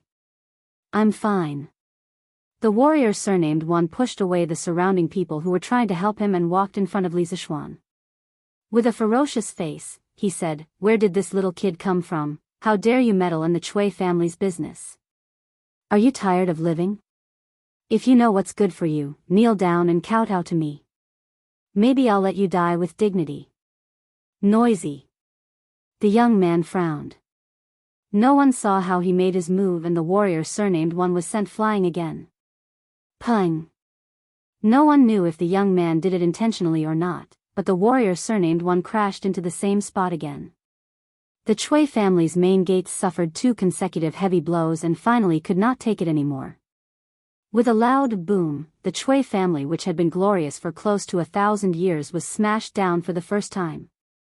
In front of the Chui family's gate, the people who were watching the show, the people who participated in the fight, the Chui family servants and warriors were all stunned. Everyone only had one thought at this moment: crazy. Crazy. The Chui family's main gate was smashed down by someone. This was a slap to the Chui family's face. Marquis Yong'en. He's Marquis Yong'en. What? You said this young man is Marquis Yong'en? How is that possible? It's really Marquis Yong'en. I've seen him many times. I can't be wrong. Oh my God. The Marquis of Yong'en actually smashed the Chui family's main gate. Bullshit. Don't you know how to F***king talk? It was clearly that warrior surnamed one who smashed the Chui family's door. What does it have to do with the Marquis of Yong'en? These words were spoken by Yu Dehaeng. Being in the eye of the storm, no one could understand the shock in his heart at this moment. Originally, he thought that he was going to die, but at the critical moment, he was saved by a young man who fell from the sky. Especially when he found out that the young man who saved his life was Li Zishuan, one of the most popular nobles in the imperial court, he felt his soul tremble. Because the name Marquis Yong'en was even greater than the heavens in Lantian City. There were tens of thousands of people in Lantian City, and no one had not received Li Zishuan's kindness. But when he heard that Li Zishuan had smashed the Chui family's main gate, he subconsciously quivered. Although he worshipped Li Zishuan, but he knew that with Li Zishuan's current power, he was definitely not the Chui family's match. Hence, he came up with an idea to help Li Zishuan get off the hook. This idea seemed very childish, but Yu Dehaeng could only think of such a childish idea in a short period of time. Because he was anxious to correct others, he couldn't help but swear. Hey! Dehaeng is right. It was obviously the Chui family's own people who smashed the main gate, and it has nothing to do with the Marquis of Yong'en. That burly man surnamed Zhong was first stunned, but immediately followed up with a loud voice to echo. That's right, it was the Chui family who smashed it, and it has nothing to do with the Marquis of Yong'en. No matter how stupid the commoners were, they knew what they should say. In a moment, the voices of the crowd gradually became unified, and there was no second voice to be found. All the servants and warriors of the Chui manor were shocked and angry at this moment. They were shocked because this young man in front of them was actually the recently famous Marquis Yong'en. They were angry because this group of commoners actually dared to lie with their eyes wide open, treating them as if they were blind, or played with. Marquis Yong'en? Even if you are Marquis Yong'en, you cannot knowingly break the law. Warrior Wan spat out 2 mouthfuls of blood, climbed up from the ground, and walked to Li Zishuan about 3 feet away, and said angrily. It was just that his tone of voice was already much better than before. Clearly, he was scared of being beaten up by Li Zishuan. Ask your master to come out, you are not fit to speak to this Marquis. Li Zishuan glanced at him, and said indifferently. It wasn't that he was acting like a big shot, but he really couldn't be bothered to speak to this kind of brute who only knew how to be used as a tool. You! The warrior surnamed Wan was instantly humiliated. His face alternated between green and white. However, Li Zishuan mercilessly interrupted him. What? You don't accept it? Then pick up your sword, and come forward to fight. Otherwise, quickly go back and ask your master to come out. Finally, Warrior Wan's face changed, and he didn't dare to say anything else, and immediately ran back to the Chui family in a sorry state. What is your name? Where do you live? Li Zishuan turned around, looked at Yu Dehaeng, who he saved earlier, and asked with a smile. Yu Dehaeng was taken aback, because the current enthusiastic Li Zishuan was like a completely different person from before. Oh! Marquis, my name is Yu Dehaeng, and I live in Lantian County's Yu family village. Just now, I am indebted to Marquis for saving me, and I am extremely grateful. Yu Dehaeng, who recovered from her shock, cupped her hands towards Li Zishuan. Yu family village? If she didn't remember wrongly, Yu family village should be more than 10 miles north of Lu family village, which was the northernmost part of Lantian County. This village just happened to not belong to Lisa Schwann's fief, so it was no wonder that Lisa Schwann found this young man unfamiliar. "You Dehang, why didn't you dodge when that burly man tried to chop you?" Lisa Schwann smiled and asked. Yu Dehang's mouth twitched, and she bitterly smiled. "To tell you the truth, Marquis, I didn't expect that guy to be so lawless, daring to kill someone on the street. I was caught off guard, and couldn't escape even if I wanted to." When she said this, some of the commoners not far from them suddenly burst into laughter. Lisa Schwann also couldn't help but laugh. "Haha. You are quite honest." There was one thing he didn't say, and that was that the warrior from before didn't really want to chop Yu Dehang, and was only testing her. When his wind-chasing sword caught the warrior's blade, he understood, and it was because of this that he spared the warrior's life. "I was wondering who it was." "So it's the Marquis of Yong'an. But even if you are a marquis personally conferred by the emperor, you still shouldn't smash my Chui family's door, right?" While the two were talking, an upper-class lady wearing a purple fur coat walked out from the Chui family. She had a pair of phoenix eyes, and that upper-class lady came in front of Lisa Schwann, and said in a cold voice. Lisa Schwann patted Yu Dehang's shoulder, indicating for him to leave, and then turned around to look at the upper-class lady. "You are the one who sent the Chui family to kill the commoners?"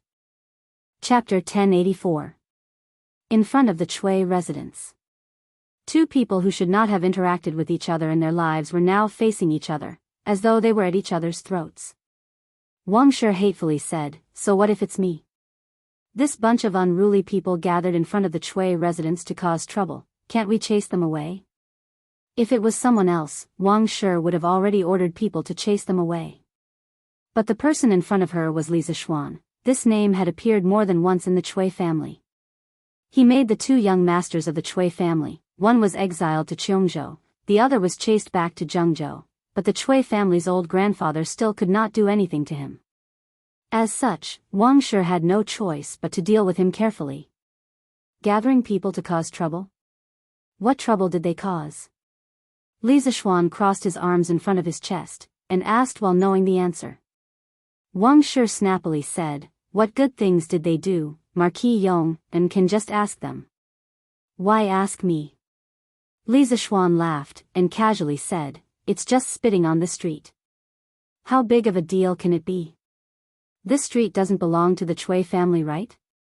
Besides, if Madame Chui is really angry, just let the people from Wuhou government come and take them away. Why did you instigate your servants to maliciously harm people? If I was a step late, there would be people's blood splattered on the spot.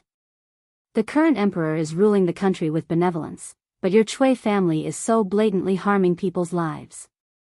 You are not putting the emperor in your eyes, how should you be punished?" Wang Shi frowned, her face was so gloomy that water was about to drip out. She softly scolded, "Wan Jin Gang. What did I tell you before? You can only chase people away, you can't intentionally harm people. What did you do?" The warrior surnamed One had a pig's face. He hurriedly explained to Wang Shi, "Madam, I'm innocent. This subordinate was just trying to scare that scholar. I didn't mean to take his life." Clap clap clap. Wan Jingang's voice fell, but Lisa Schwann clapped his hands, only to hear him say, "Haha. Act. Good acting. Madam Chui, in front of so many people, can you not act like this? Under the watchful eyes of so many people, can't you tell right from wrong?" Although he knew in his heart that Wan Jin Gang really did not have the intention to kill Yu Dehang, he had to put the blame on Wan Jin Gang. Because this was the only way to reduce the scope of the war and avoid completely falling out with the Chui family. "Look. I'm helping you by beating up your men. Otherwise, if someone dies, your Chui family will have to go to court, and it won't end well with the emperor. Therefore, today's matter should end here." That was what it meant. Right now, Lisa Schwann really didn't want to start a war with the Chui family. Yes. Wan Jin Gang was spouting nonsense. Just now, his knife was about to chop Yu Dehang's head. How could it be just to scare her? That's right. That one fellow is trying to kill someone. The commoners cooperated and shouted behind Lisa Schwann. Wang Shi clenched her teeth, secretly hating that Wan Jinggang really didn't know how to do things. If you want to kill someone, just do it secretly. But now, he actually did it openly in front of the Chui family and was caught by Li Zixuan. This made the Chui family, who was originally in the right, instantly fall into a passive position. Audacious. You actually dare to gather in Cheng and city to cause trouble, quickly stop. Just as Wang Shi was unable to vent her anger, a large group of martial marquis suddenly appeared on the streets. The one leading them was actually Yuqi Jingda. The dignified right martial marquis General Wei had personally come. Before he arrived, his voice was heard. Yuqi Jingda shouted loudly. Following his shout, the right martial marquis men immediately surrounded everyone in front of the Chui family's door. From the start of the matter till now, it had been close to half an hour before the martial marquis government people finally arrived. Uncle Yuqi. You're here. Seeing an acquaintance, Li Zixuan clasped his hands in greeting. Yuqi Jingda softly made an N sound and didn't exchange too many pleasantries. With a businesslike expression, he said to Li Zixuan and Wang Shi, Li Zixuan. This general received news that someone gathered here to fight. Is there such a thing? Li Zixuan wasn't in a hurry to speak. Instead, he looked at Wang Shi with a faint smile. He believed that if Wang Shi wasn't stupid, she should know what to say. As expected, Wang Shi's expression changed. She then bowed towards Yuqi Jingda and said, replying to General Yuqi, it was the Chui family's people who didn't know any better and almost injured a commoner. This attracted the attention of the commoners. The Chui family will definitely restrain the servants in the future. N. Madame Chui's meaning is that the Chui family's servants actually used weapons in Cheng and city? Yuqi Jingda frowned and said unhappily. The Tang people revered martial arts. The imperial court didn't explicitly state that commoners weren't allowed to carry swords. But in Cheng and city, openly using weapons was definitely not allowed. This was slapping Yuqi Jingda's face as the capital's Public Security Bureau chief. Wang Shi quickly said, there was no large-scale use of weapons. It was just a servant and a commoner who had a dispute. General Yuqi, please don't be angry. Not only did Li Zixuan want to turn the matter into a small one, Wang Shi also wanted to. Because she had previously admitted that Wan Jinggang was under her orders, and Li Zixuan had caught Wan Jingang's weakness of wanting to kill commoners in public. One must know that now was a time of peace. Li Er, this king, cherished the commoners very much. If one really looked into it, their Chui family wouldn't be able to gain any benefits from Li Er. As for the commoners, they had a fight with the Chui family's servants today. Although the Chui family's servants were a little domineering and deserved to be beaten, the cause of the matter was still because they came over to spit in front of the Chui family's door. Now that they could turn the matter into a small one, they could also accept it in their hearts. Moreover, in the process of the previous fight, they didn't suffer any losses. After all, such a good thing like beating up the Chui family's servants and not being arrested by the officials didn't happen every day. No matter what, openly using weapons in Cheng and city is definitely not allowed. Madam Chui, please hand that person over. I want to bring him back to the Wuhou government for questioning. Yuqi Jingda looked around and muttered to himself for a while before speaking. Wang Shi was indignant, but she couldn't show it on her face. After a while, she said, General Yuqi, the Chui family will punish him severely after this matter. There's no need to trouble General. Yuqi Jingda's tiger eyes focused and said coldly, N? Madame Chui doesn't intend to hand him over? Fine. Then I won't force it. At most, old grandfather Chui will make another trip to the palace. The day before Chui Yunhan was exiled to Cheongzhou, Chui Junchuo personally went to the palace to plead with Li Er. Wang Shi's expression finally changed. After hesitating for a moment, she gritted her teeth and said, General Yuqi, please wait. The Chui family is willing to hand him over. At this point, in order to prevent the Chui family from getting into bigger trouble, Wang Shi could only abandon the rook to save the king. Chapter 1085. Take him away. In front of the Chui residence, seeing that Wang Shi had finally agreed, Yuqi Jingda ordered his subordinates. Yes. Two soldiers of the Right Martial Marquis Guard immediately went forward to capture Wang Jingang. Facing two master-level experts, Wang Jingang did not dare to resist and obediently allowed himself to be captured. The rest of the commoners, quickly disperse. Or else we will take all of you back to Wuhou government. Yuqi Jingda turned around to look at the commoners and said loudly. Disperse. Disperse. The commoners had already started fighting. They had also seen the commotion, and after hearing Yuqi Jingda's words, they all dispersed. Yu Dehang cupped his hands towards Li Zishuan and said, Marquis, then this student will take his leave. Li Zishuan nodded and smiled, Next time don't be so straightforward, you won't be so lucky every time. Yu Dehang said awkwardly, this student will remember Marquis' teachings. Today's soul-stirring encounter might be unforgettable for his entire life. It was also the first time he truly understood Li Zishuan. This was a talent in both civil and martial arts, a true dragon and phoenix talent. From today onwards, his idol would completely become Li Zishuan and no longer the so-called 5 surnames 7 sects.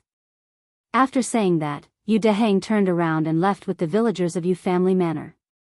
In front of the Chui residence, which was bustling with noise and excitement, in an instant, only the people of Wuhou government, Li Zishuan, Wang Shi, and the defeated soldiers of the Chui residence were left.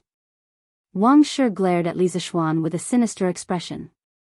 Just as she was about to say something, she heard Yuqi Jingda say, Xiao Xian, quickly enter the palace, His Majesty has something to summon you. Wang Shi opened her mouth and secretly hated Yuqi Jingda for being such a busybody. Otherwise, the conflict between her and Li Zishuan would not have ended so easily. All right. This nephew will enter the palace right away. Li Zishuan was both happy and worried. He was happy that he was able to escape so quickly, which was far beyond his expectations. Before he came, he had already made preparations to be pestered endlessly by the Chui family, but he didn't think that things would go so smoothly. In the end, it was still because Yuqi Jingda was strong enough. Today, if the right Marquis Fu had been replaced with anyone else, Wang Shi probably wouldn't have given face. As for his worries, he was worried that Li Er had summoned him to the palace because of what had happened today. He had to think of a good excuse on the way there. Hee. Dehaying, you're really lucky. You were actually saved by Marquis, and you can even talk so much with Marquis. You're the #1 person in our village. A group of villagers walked out of Yanqing Gate, the east gate of Chang'an City. Someone in the group sighed with envy. Yu Dehang smiled and said, Uncle Zhong, please don't say that. I was so scared that I almost wet my pants. Besides, Marquis didn't come just to save me. He should have come to save all of us. If Marquis didn't come to intervene today, Uncle Zhong, do you think that Madame Chui of the Chui family would spare us? After she finished speaking, the commoners fell into silence. After a while, the burly man surnamed Zhong sighed and said, I. Marquis is a good person.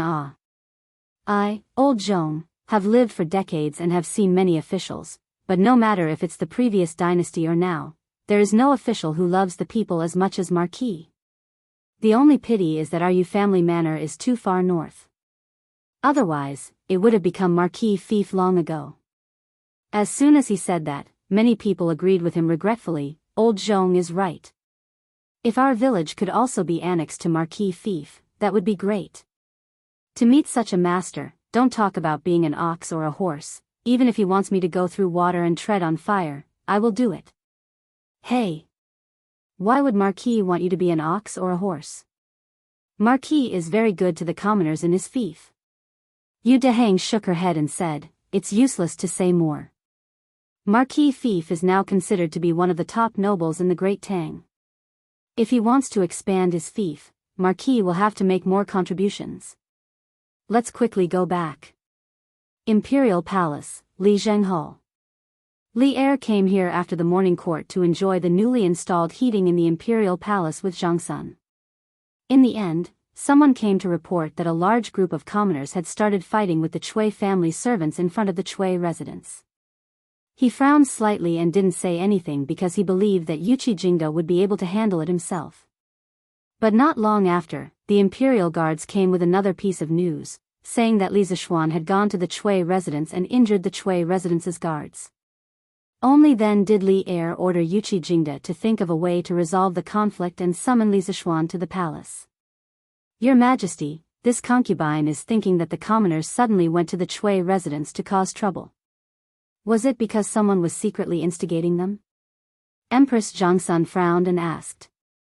Is Guanyin trying to say that Li Zixuan was secretly instigating the commoners to cause trouble in the Chui residence? Empress Zhongsun nodded lightly and said, this concubine did suspect that. After all, the Duke of Yong'an's attitude towards the aristocratic families has never been good. Previously, the Snake King's assassination was directed at the Chui family. If not for your Majesty's mediation, I think he would have already killed his way to the Chui residence. Li Er held his chin and thought for a moment before shaking his head and saying, no. If this kid really wanted to use the commoners to deal with the Chui family, he definitely wouldn't have rushed to the Chui residence alone. Sigh. This kid sometimes has a heart of steel, but sometimes he's indecisive. This is a taboo for a commander. As intelligent as Li Er was, he immediately understood the crux of the problem. However, towards Li Zixuan's foolish action of not retreating behind the scenes and taking advantage of the situation, instead taking the lead and rushing to the front to confront the Chui family head-on, Li Er felt resentful towards Li Zixuan for not living up to his expectations. Although he did not intend to touch the Chui family at this juncture, he was still very happy to borrow the strength of the commoners to cause some trouble for the Chui family and reduce the Chui family's reputation among the commoners. However, because of Li Zixuan's momentary soft-heartedness and worry that the commoners would be injured, he rashly acted. Everything was ruined. If he wanted to form such an advantage in public opinion next time, it would not be easy. Haha. Your Majesty, humans are not saints. How can they be perfect? This concubine feels that this flaw of the Duke of Yong and is his true nature. It also shows that he values relationships and righteousness. Only such an upright official cannot be used by foreign countries and can achieve great things for the Great Tang. After hearing Li Er's words, Empress Zhongsun pondered for a moment and quickly understood the crux of the matter. She smiled faintly and said, Your Majesty, the Duke of Yong'an has arrived at the Sweet Dew Hall. At this moment, an eunuch entered the hall and cupped his hands towards Li Er. He's finally here. Li Er's spirit jolted. He said to Empress Zhongsun, Guanyin servant, please take a seat here. Zhen will go and teach that fellow a lesson. This official pays his respects to your Majesty. Within the Sweet Dew Hall, Li Zixuan was dressed in casual clothes and bowed towards Li Er. Yuchi Jingda had spoken to him in a hurry, so Li Zixuan did not return home to change into his court attire. Instead, he rushed straight to the palace. Dispense with the formalities. Li Er's emotionless voice came from above. Li Zixuan straightened his body and raised his head. He saw Li Er sitting on the seat of honor, glaring at him like a tiger watching its prey. You're getting more and more daring. You actually dared to smash the Chui family's door. If Chui Junchuo joins forces with the Shandong landowning households to deal with you, let's see how you deal with it. Li Er's face was expressionless, but Li Zixuan could hear a hint of blame in his words. Replying to your Majesty, no matter what the outcome is, this official does not regret what he has done today. The Chui family's matriarch instigated the family's warriors to use weapons against the common people. If this official had come one step later, there would have been casualties. This official does not regret it. Li Zixuan said in a low voice. You. Li Er sighed. He stood up with his hands behind his back and walked down from above. You're also a smart person. You should understand that right and wrong is no longer important. Now that you've smashed the Chui family's door, the Chui family that has stood tall for 1,000 years has been disgraced by you. Do you think they'll let this go? The scholars who rely on the Shandong landowning households account for almost half of the scholars in Great Tang. If the Chui family is determined to take revenge on you, these scholars will spit at you and tarnish your reputation. At that time, who would dare to come to your Yanhuang College? Who would want to learn from your engineering? Who would want to buy things from your workshop? Li Zishuan furrowed his brows. He had only thought that the Chui clan would send some assassins to take revenge on him. He had never thought that they would use public opinion to tarnish his reputation. However, he was not afraid. When it came to creating public opinion, no one in the Great Tang was better than him. Your Majesty. This world belongs to Your Majesty, not the Chui family. It's hard to say if the Chui family can unite with the other landowning households, but even if the landowning households of Shandong work together, this official is not afraid of them. This official knows that Your Majesty will support this official, and the common people will also support this official. Li Zishuan clasped his hands and said in a clear voice. Li Er glared at this guy in annoyance. He thought to himself, am I so easily tied to the same boat as you? In your dreams. But thinking about it carefully, he had to be on this pirate ship even if he did not want to. Because the royal family and the aristocratic families were destined to never walk together. Empty words are useless. Do you have any countermeasures now? Li Er paused and said. Li Zishuan clasped his hands and said, Your Majesty, this official does not have any countermeasures. Different situations call for different measures. The Chui family has not made a move yet. Even if this official has a countermeasure, it is useless. I can only wait until the time comes to deal with it. Li Er fell silent. The hall fell into silence. It was so quiet that one could even hear people's breathing. Li Zishuan lowered his head and began to count ants. If old Li did not ask him, he would not speak. Anyway, this kind of scheming was not something he liked and was not good at. He would leave it to old Li to slowly weigh the pros and cons. After a long time, Li Er raised his head and said, Before the Turks are destroyed, I do not want the aristocratic families to fall into chaos. Do you understand? Li Er knew very well that today's matter could not be blamed on Li Zishuan. However, if Li Zishuan and the Chui family went to war, he would have to make a choice and help Li Zishuan deal with the Chui family. However, when that time came, other than the Wang family of Taiyuan, the other aristocratic families would definitely join forces. This would be very disadvantageous for Li Er.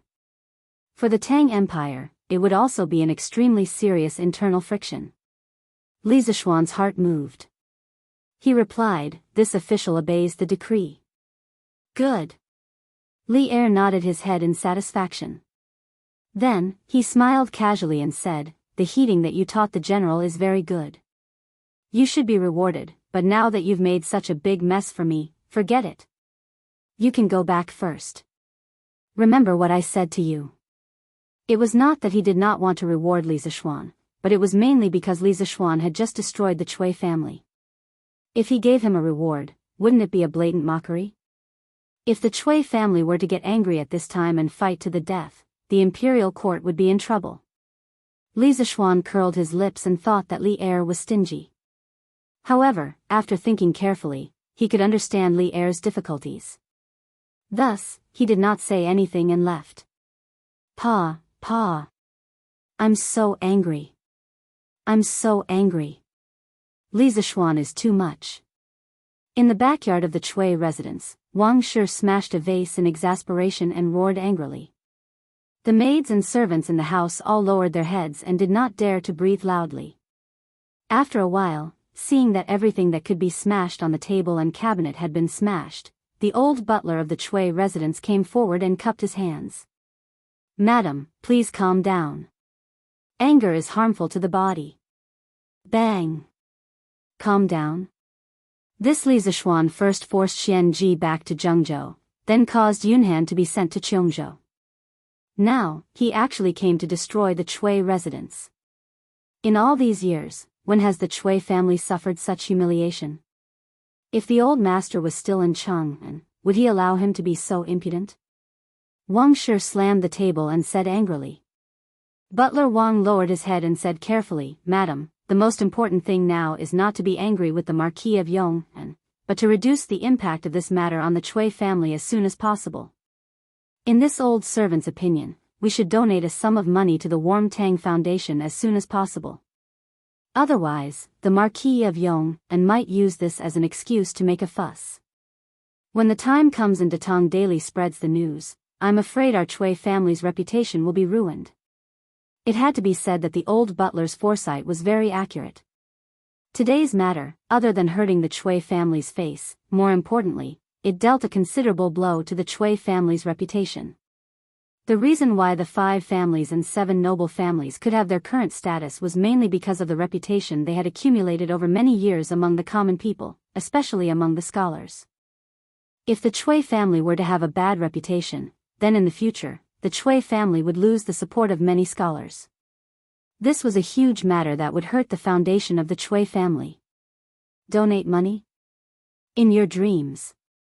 That Warm Tang Foundation might be under the name of the imperial court and the empress's name, but who doesn't know that the real person in charge is Li Zishuan's family?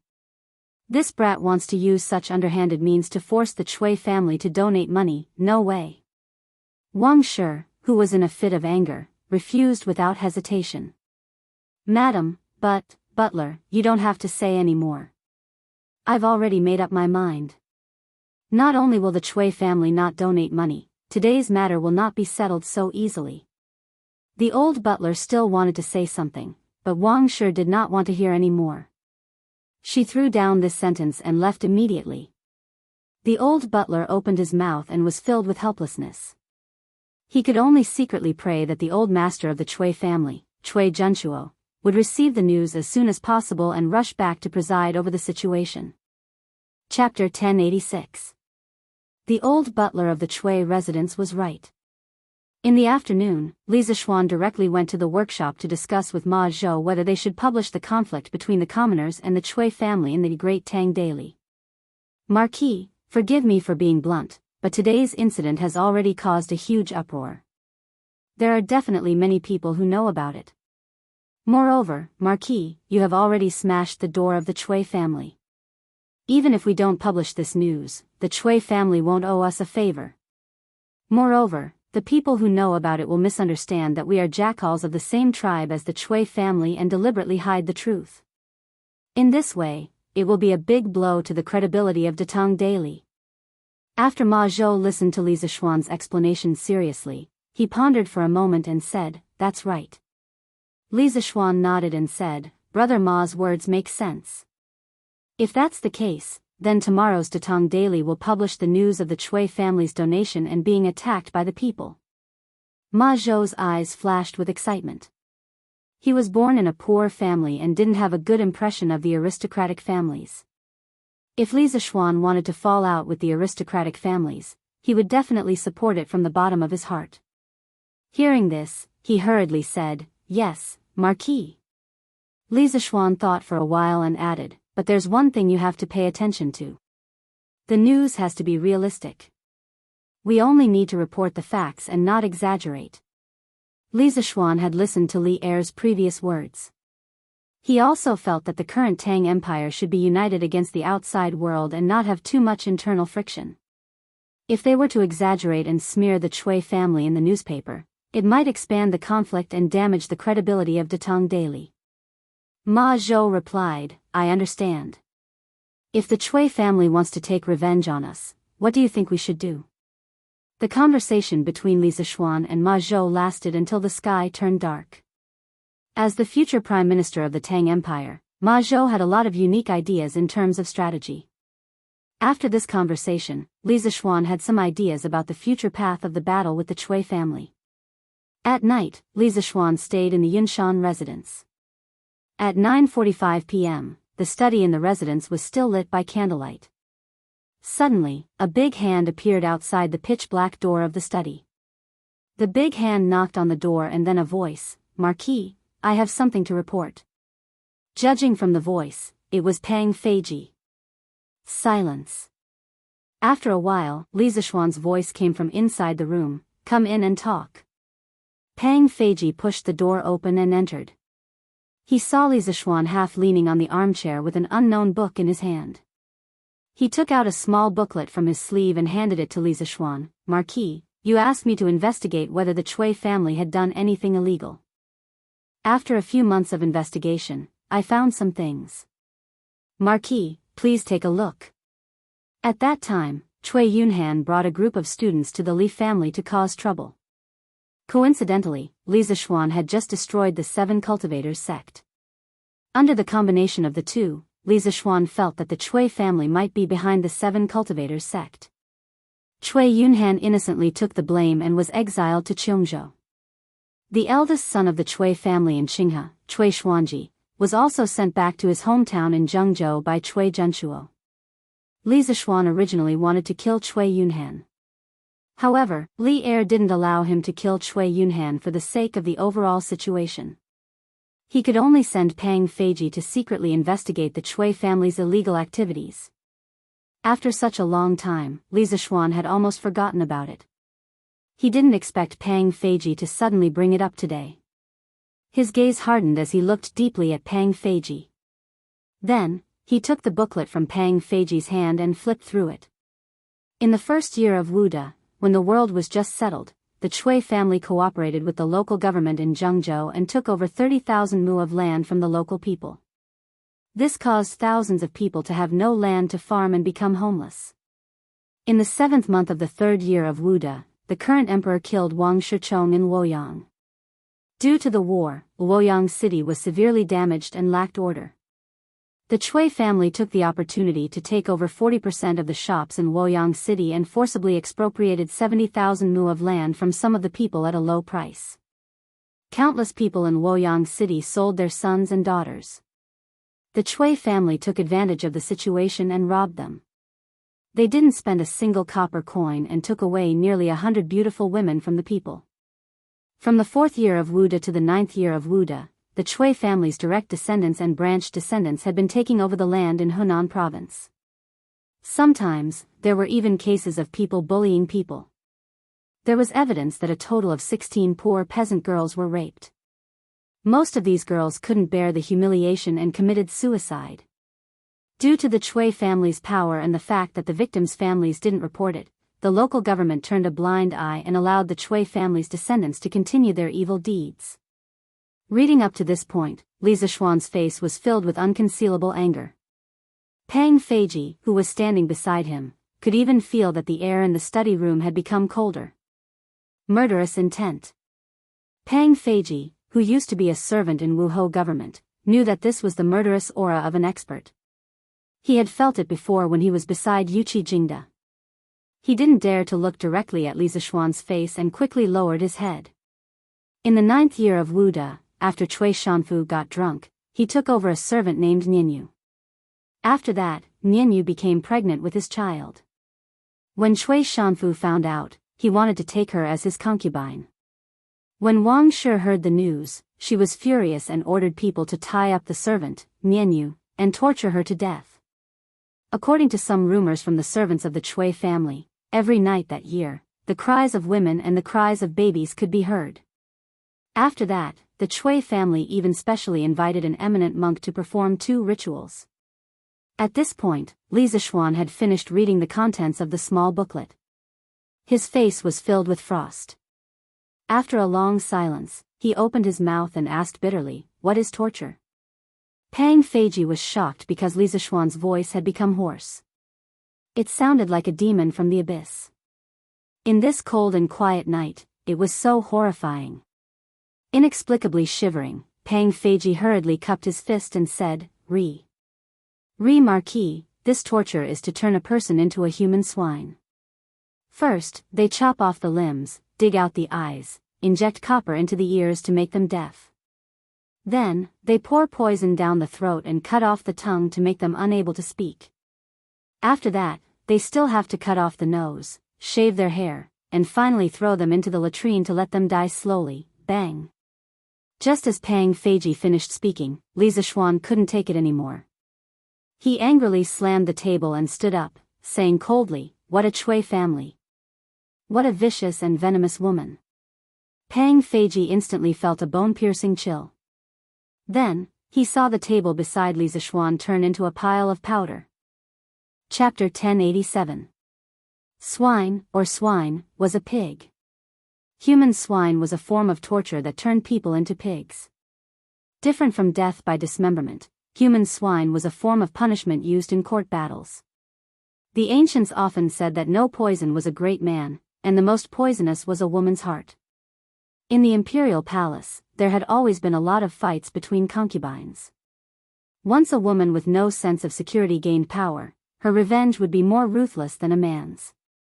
Human swine was invented by Empress Lu. When Liu Bang became the emperor, he gradually stopped favoring the old Empress Lu and started favoring the peerless beauty Madame Qi. Empress Lu didn't dare to do anything because Liu Bang was in power. After Liu Bang passed away, Empress Lu took power.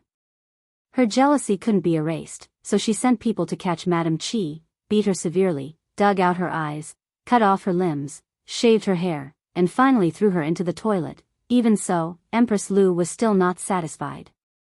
In the end, she called her son, the Hui Emperor, to see the human swine. The Hui Emperor had never heard of the name human swine.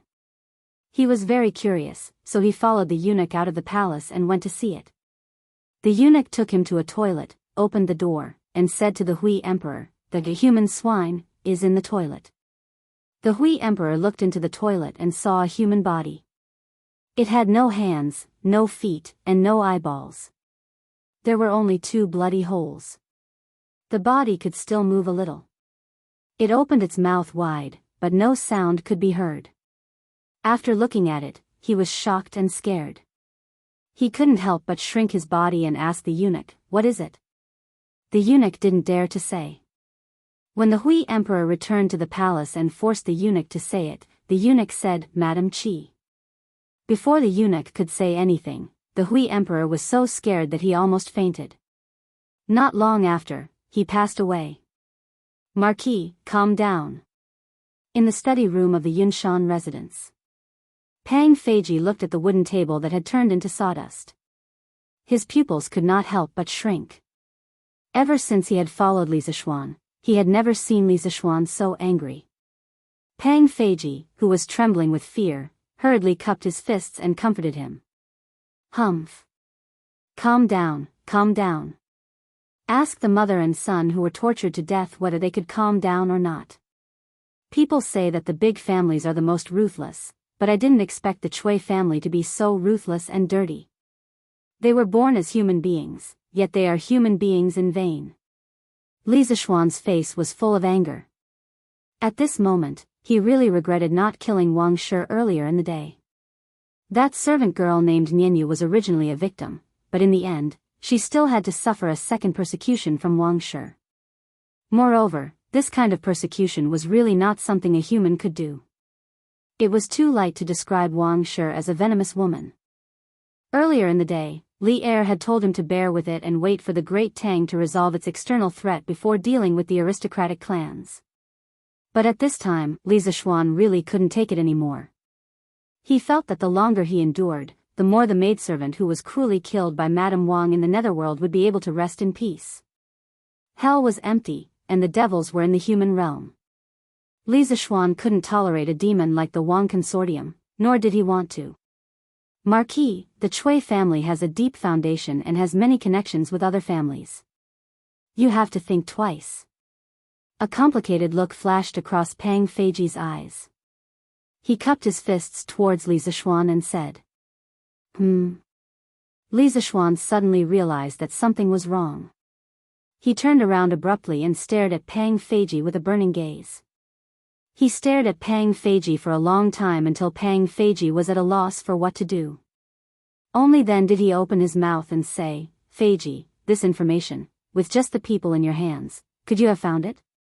A trace of undetectable panic flashed across Pang Feiji's eyes. "Marquis, if you think that I have treated you well, please tell me the truth." Li Zishuan turned around and said coldly with his hands behind his back. Pang Feiji's body trembled. The words that were about to leave his mouth could no longer be said. After a moment of silence, he said in a low voice, "I am guilty. This information was found out by me with the help of the right Marquis household." "Then when did you find out about this?" Li Zishuan said expressionlessly. It had been almost half a year since the last time he ordered Pang Feiji to find out about this information.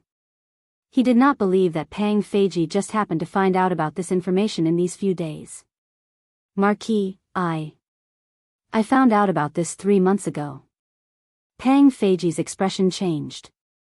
He hesitated for a moment and finally gritted his teeth and said, 3 months ago. Hearing this, Li Zixuan's eyes flashed with a strange light. He turned around and looked directly at Pang Feiji. He asked word by word, then why didn't you tell me about this 3 months ago? What are your intentions? Pang Feiji's face instantly turned pale. He hurriedly knelt down on one knee and said, Marquis, I am guilty. I am asking you why you didn't tell me about this earlier.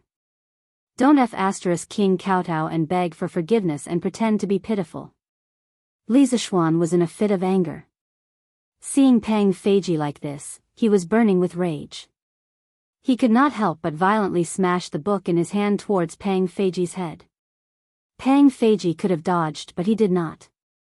The book that was originally not heavy, under the influence of Li Zixuan's angry strike, instantly left a big bump on Pang Feiji's head. Marquis, Pang Feiji opened his mouth but did not say anything. It was Uncle Yuchi who ordered you to do this, right? The room was silent for a long time. Li Zixuan suddenly opened his mouth. In his tone, there was a trace of sadness. It was the kind of sadness that came from being betrayed by a friend or brother. Pang Feiji was as if struck by lightning. He was stunned for a while and finally said, Marquis' guess is correct. However, General Yuchi only suggested it. In the end, I made the decision not to tell Marquis in advance. Please punish me, Marquis. Why?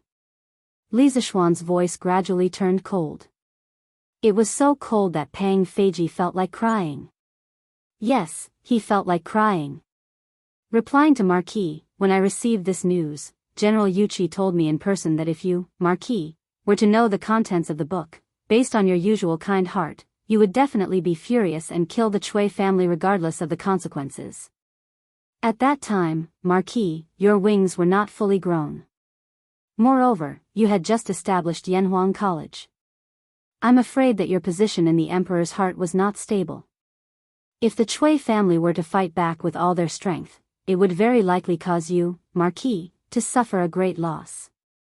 Moreover, at that time, Marquis would not have the time to take care of Yanhuang College. Therefore, General Yuchi advised me to wait until the time was right to pass this news to Marquis. Ever since Feiji had followed Marquis, everyone knew that Marquis treated his brothers well. Marquis treated his brothers as family.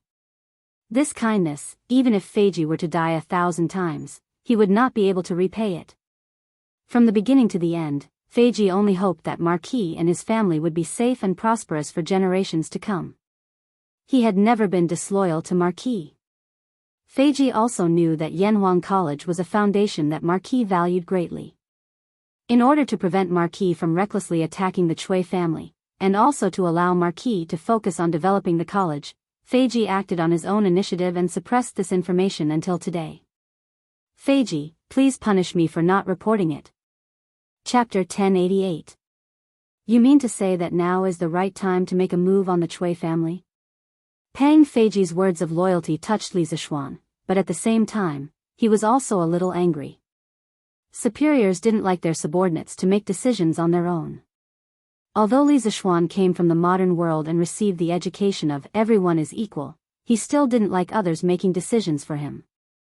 It could be said that if Pang Feiji's actions were placed in other big families, he would have been sentenced to death by the head of the family, although he was also considering the long-term interests of the family. Li Zixuan couldn't be so cold-blooded, but he was also very unhappy with Pang Feiji's decision.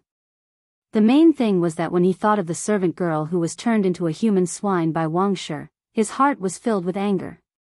Marquis, it's the people who offended the Chui family today that made me feel that the Chui family is currently divided. On Marquis' side, the people's hearts can be used. Compared to the past, Marquis' chances of winning are definitely much higher now. Pang Feiji knelt on the ground and cupped his fists. Li Zixuan laughed lightly and said, this is also what your General Yuchi told you, right? He called him General Yuchi, and not Uncle Yuchi like before. Obviously, he was very uncomfortable with Yuchi Jingda's arrangement of Pang Feiji behind his back. Pang Feiji understood the meaning behind Li Zishuan's words. He said with a bitter face, "Marquis, these words were indeed said by General Yuchi to me." The general also said that if Marquis and the Chui family were to start a war, the Yuchi family is willing to live and die with Marquis, advance and retreat together. Yuchi Jingda was just a blacksmith in his early years. He didn't have a good impression of the aristocratic families. Moreover, he had always thought highly of Li Zishuan, a junior with limitless potential. Therefore, on this matter, Yuchi Jingda would unconditionally stand on Li Zishuan's side. When Li Zishuan heard that Yuchi Jingda was willing to live and die together, advance and retreat together, his expression finally loosened a little. When Pang Feiji saw that Li Zishuan did not say anything, he quickly added, "Marquis, regarding this matter, your subordinate acted on his own initiative and is indeed guilty.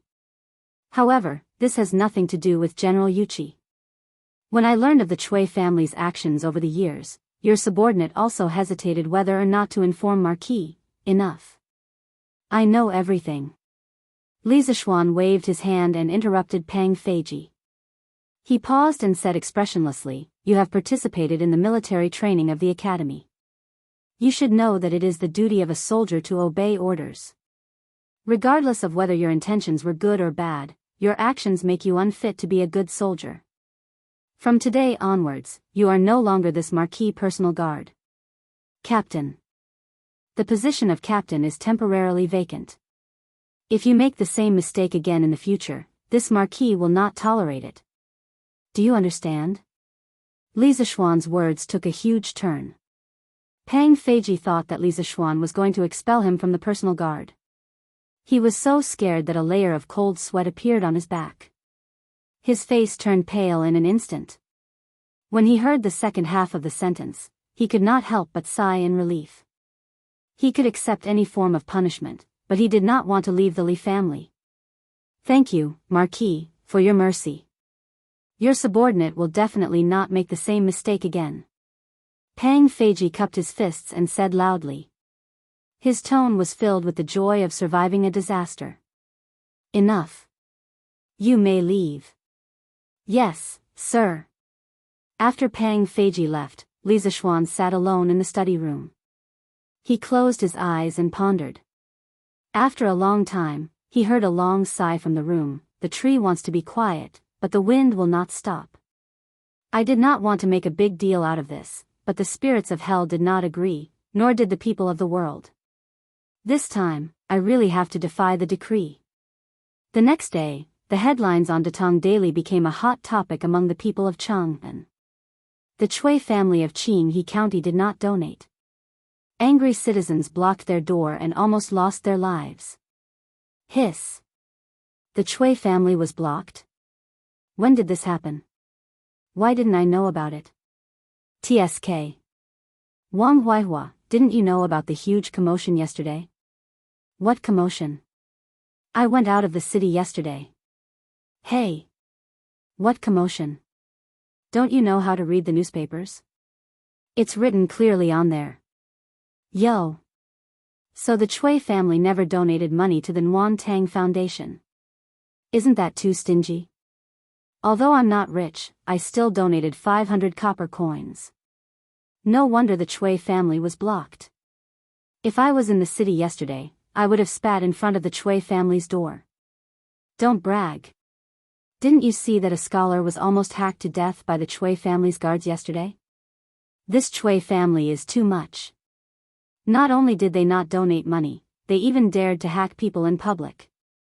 Thank goodness the Duke of Yong arrived in time. Rich but not benevolent, two-faced, that's exactly what the Chui family is like.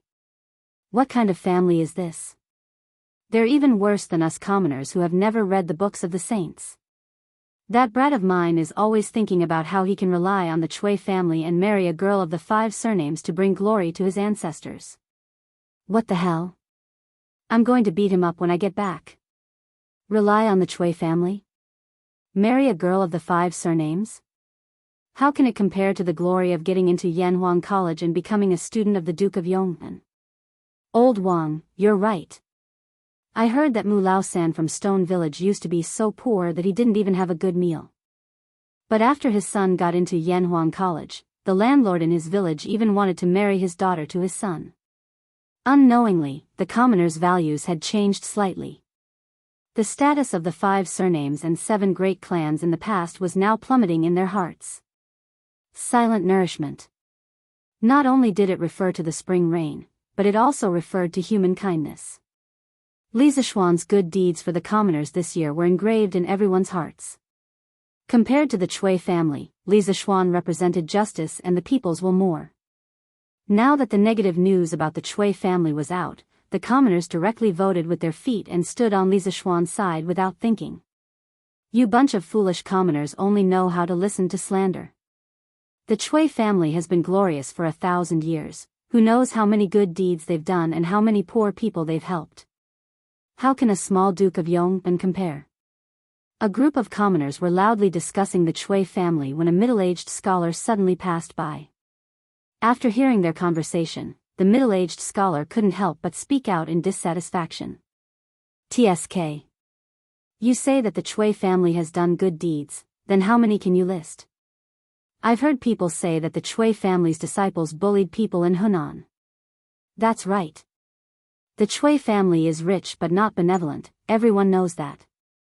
But you're here speaking up for the Chui family, I think you're in cahoots with them? I was wondering who it was. Isn't this the Chui family's right-hand man, Mr. Zhu Wentao? No wonder you're speaking up for the Chui family. Speaking against your conscience, to think that you're a scholar. Bah. Bah. Beat him up. The scholars related to the Chui family used to be high and mighty existences, but at this moment, they were completely despised and became street rats.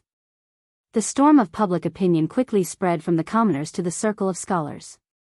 At Yanhuang College, the students were sending warmth to the poor as they discussed. Little Ku, you say that Yamacho is too mean. They didn't even call us to fight. If we, the 2nd Brigade, go, who can stop the Chui family's dogs? Ching Chimo said casually to Li Ku with an unknown grass in his mouth. They had all read the newspaper when they were eating in the morning. Speaking of which, what this guy said made some sense. Since the 2nd Brigade's mission was to transport coal stoves, honeycomb briquettes, and clothes, when they were selecting members, they had picked some strong and healthy students. Compared to the members of the other brigades, the 2nd Brigade's members were undoubtedly much stronger. Li Ku rolled his eyes. After being together for a long time, he knew that Ching Chimo had a violent gene in his bones. He said angrily, Cho Nyo, don't you understand what Yamacho is trying to do? He doesn't want anyone to get hurt, or else he wouldn't have gone personally. Of course, he wouldn't let us go. Sigh. Yamacho smashed the Chui family's door this time, and I feel that the Chui family will not let this matter rest. Yamacho is probably in trouble. I didn't expect the Chui family to be so arrogant. Sun Zifen patted his horse's butt and sighed. Ching Chimo pursed his lips and said, TSK. Zifen, do you only know what kind of people the Chui family is? I heard that Chui Shanfu had caused trouble for Yamacho more than once. Luckily, he was sent to Lingnan, or else he would be impeaching Yamacho in court. Sun Zifen spat out a mouthful of saliva and said, Bah. What bullshit 5 surnames and 7 sects. I used to want to marry a girl with 5 surnames to bring glory to my ancestors. Now, I only want to marry a girl with 5 surnames to be my concubine, hee hee. Li Ku laughed, ha. Zifen, aren't you afraid of biting your tongue? In a restaurant in Chang'an City, a few young people were sitting together and eating while discussing. Brother Wang, this Chui family is too much. They are rich and heartless just because they have 5 surnames, and they even killed people on the street. They have no respect for the law, and we, the disciples of the saints, should hate them. That's right. The Chui family has been glorious for thousands of years, and they are the leader of the scholars, attracting countless talents to join them. But their current actions are not worthy of their position, and they are hated by everyone. I heard that Brother Chow wants to join the Chui family in a few days, so I have to go and persuade him. Yes. That's right. That's right. Anyone who associates with such a Chui family will be despised by the world. I have a good friend who joined the Chui family 2 years ago, and I have to persuade him to leave the Chui family. As the saying goes, repent and be saved. That's right. People like us who have diligently studied the books of the sages should be deeply righteous. At this moment, no matter whether these scholars supported the Chui family or not, they all expressed their opposition to the Chui family's actions without exception. This had nothing to do with the academic faction, because the sacred knowledge they studied also taught them to be kind to others. Inside the Chui mansion, the old housekeeper was holding the latest issue of Datong Daily, and said to Wang Shi worriedly, "Madam, this is bad. Marquis Yong really published yesterday's incident in Datong Daily, and now the people in the city are saying that the Chui family is rich but heartless." Wang Shi took the newspaper, and her expression suddenly changed. She said coldly, "Humph. This kid is really despicable, and he only knows how to stab people in the back. Since he is heartless, then don't blame me for being heartless. Housekeeper, tell the gentleman in the residence to immediately write articles attacking Li Zixuan. I want to completely ruin this kid's reputation." The old housekeeper said anxiously, "Madam, this old servant thinks that the best thing to do now is to donate some money to the Warm Tang Foundation, so that we can stop the people's mouths. Otherwise, the Chui family's 1,000 years of reputation will be destroyed." "Shut up." Wang Shi's expression suddenly became ferocious, and she roared, "Shut up. Let the Chui family give money to that kid? Don't even think about it. Last time, the Chui family was tricked by that kid, and until now, we still haven't earned back the capital of 3,000 strings of coins. You want me to donate money? No way. Humph. In my opinion, you should be the one to shut up." At this moment, an old but energetic voice came from outside the house. Wang Shi's face turned pale, but the old housekeeper's eyes lit up with joy. He quickly turned around and bowed, "Greetings, old master." "Greetings, father." Wang Shi took a few deep breaths and bowed as well. That's right, the person outside was the Chui family's old master, Chui Junchuo. The old man received the news and rushed back from the manor outside the city early in the morning. "Humph. If I didn't come back, would the Chui family have been ruined by you?" Chui Junchuo walked into the house, and with the help of a maid, he sat on the sandalwood chair at the head of the table. Then, he glared at Wang Shi and said angrily. Wang Shi quickly bowed and said, "Father, please calm down. This is all because of Li Zixuan. It has nothing to do with me." Bang! Chui Junchuo slammed the table.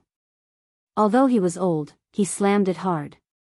Wang Shi was so scared that she didn't dare to say another word. "Then let me ask you, why did you order Wan Jin Gang and the others to kill the people yesterday? The capital is under the feet of the emperor. Who gave you the courage to use your weapons? Do you think the Chui family is still the Chui family from 10 years ago?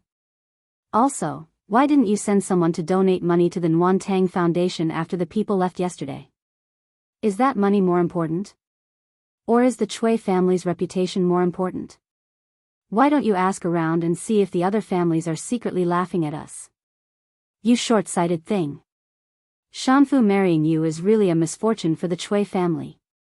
These words were a bit harsh. Wang Shi could order people around all these years because she was the Chui family's legal wife. Now that she heard Chui Junchuo's words, her face immediately turned pale.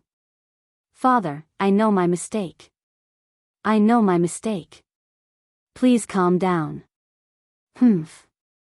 Chui Junchuo snorted and hurriedly took 2 deep breaths. It was obvious that he was tired after saying so much. At this time, he ignored Wang Shi and looked at the old housekeeper. "Wang Yong, go to the accounts room and withdraw 2,000 strings of coins. Donate it to the Nuan Tang Foundation now." The old housekeeper hurriedly replied, "Yes, grandfather." Chui Junchuo looked at Wang Shi and was silent for a while. Then, he said, let's put aside the grudge between the Chui family and Li Zishuan for now. When the storm calms down, I will settle the score with him. You stay at home obediently and don't ruin things. Yes. Father. Chapter 1089. Marquis, this person's mouth is very tight. From yesterday until now, he hasn't said anything. General Yuchi said that he would be sent to the Supreme Court tomorrow. In a dark little room in the Right Marshal Marquis mansion, Wang Jingang's hands and feet were tied and he was hung on a beam. His hair was disheveled and he was in a very sorry state. A soldier of the Right Marshal Marquis mansion was currently explaining the situation to Li Zishuan in a low voice. The Right Marshal Marquis mansion did not have a prison, so Wang Jinggang could only be temporarily locked up in this little room. The Supreme Court of the Tang Dynasty as well as the various prefectures and counties all had prisons. The Ministry of Justice, the Supreme Court and the Imperial Censorate were the three major judicial organs of the Tang Dynasty. The Supreme Court was the central judicial organ of the Tang Dynasty. It was responsible for investigating the crimes committed by the central officials as well as cases of imprisonment in the capital. The Supreme Court's trials usually took the form of a direct trial. Therefore, the Tang Dynasty followed the tradition of the northern and southern dynasties and set up the Supreme Court prison as a place to detain criminals. As the central prison, the Supreme Court prison was mainly used to detain officials who committed crimes and important crimes in the capital. Therefore, Wang Jinggang would ultimately be sent to the Supreme Court. Apart from the Supreme Court, the Imperial Censorate of the Tang Dynasty also had a prison. At the beginning of the Tang Dynasty, the Imperial Censorate's main function was to monitor the situation. But sometimes, according to the Emperor's edict, they would carry out a trial of a criminal official and directly participate in the trial. On the other hand, the Ministry of Justice, as one of the three departments, was not an independent judicial organ. It did not set up a prison nor did it set up a warden. But the Ministry of Justice was the highest authority to manage and monitor the prison affairs of the entire country. No matter if it was the Supreme Court or the Imperial Censorate, they all had to report to the Ministry of Justice before the 25th day of every month. Li Zishuan frowned and said, "Is there any torture?" Asking this kind of question showed that he had watched too many period dramas in his previous life. As expected, the soldier's expression changed and he hurriedly looked around. After seeing that there was no one else, he hurriedly said, "Marquis, our Right Marshal Marquis mansion does not have the right to use torture. Every time we hand a criminal over to the Supreme Court, they will check if there are any traces of torture. If they discover that we use torture, they will definitely find trouble with General Yuchi." Wang Jinggang, who was hung on the beam, had a mocking smile on his face. It was obvious that this fellow had nothing to fear. "Humph. Go get a wooden bucket. Then send someone to fetch a syringe from this Marquis's estate. Just tell Steward Wang directly, he will definitely understand." Li Zishuan's face turned cold as he instructed the soldier. The soldier did not understand and asked, "Marquis, what do you want the wooden bucket and the needle for?" Li Zishuan smiled coldly and said, "Since I can't torture him, then I'll give him acupuncture. Don't worry, this wound is smaller than an ant. The people of the Supreme Court won't be able to see it." The soldier still didn't understand. "Marquis, why are you giving this guy acupuncture?" A devilish smile appeared on Li Zishuan's face as he said, "This person's body has blood vessels everywhere, and these blood vessels carry the blood of the human body. In a while, this Marquis will insert this needle into his blood vessels, and the blood in his body will flow drop by drop into the barrel. When the barrel is full, he will only have one breath left, and no one will be able to detect the wound. Don't you think it's very satisfying?" "Woo!" The soldier couldn't help but shiver, and then subconsciously retreated 2 steps, maintaining a safe distance from Li Zishuan. He then cupped his fist and said, "Ho! Marquis, this little one will go and find you a wooden bucket and syringe."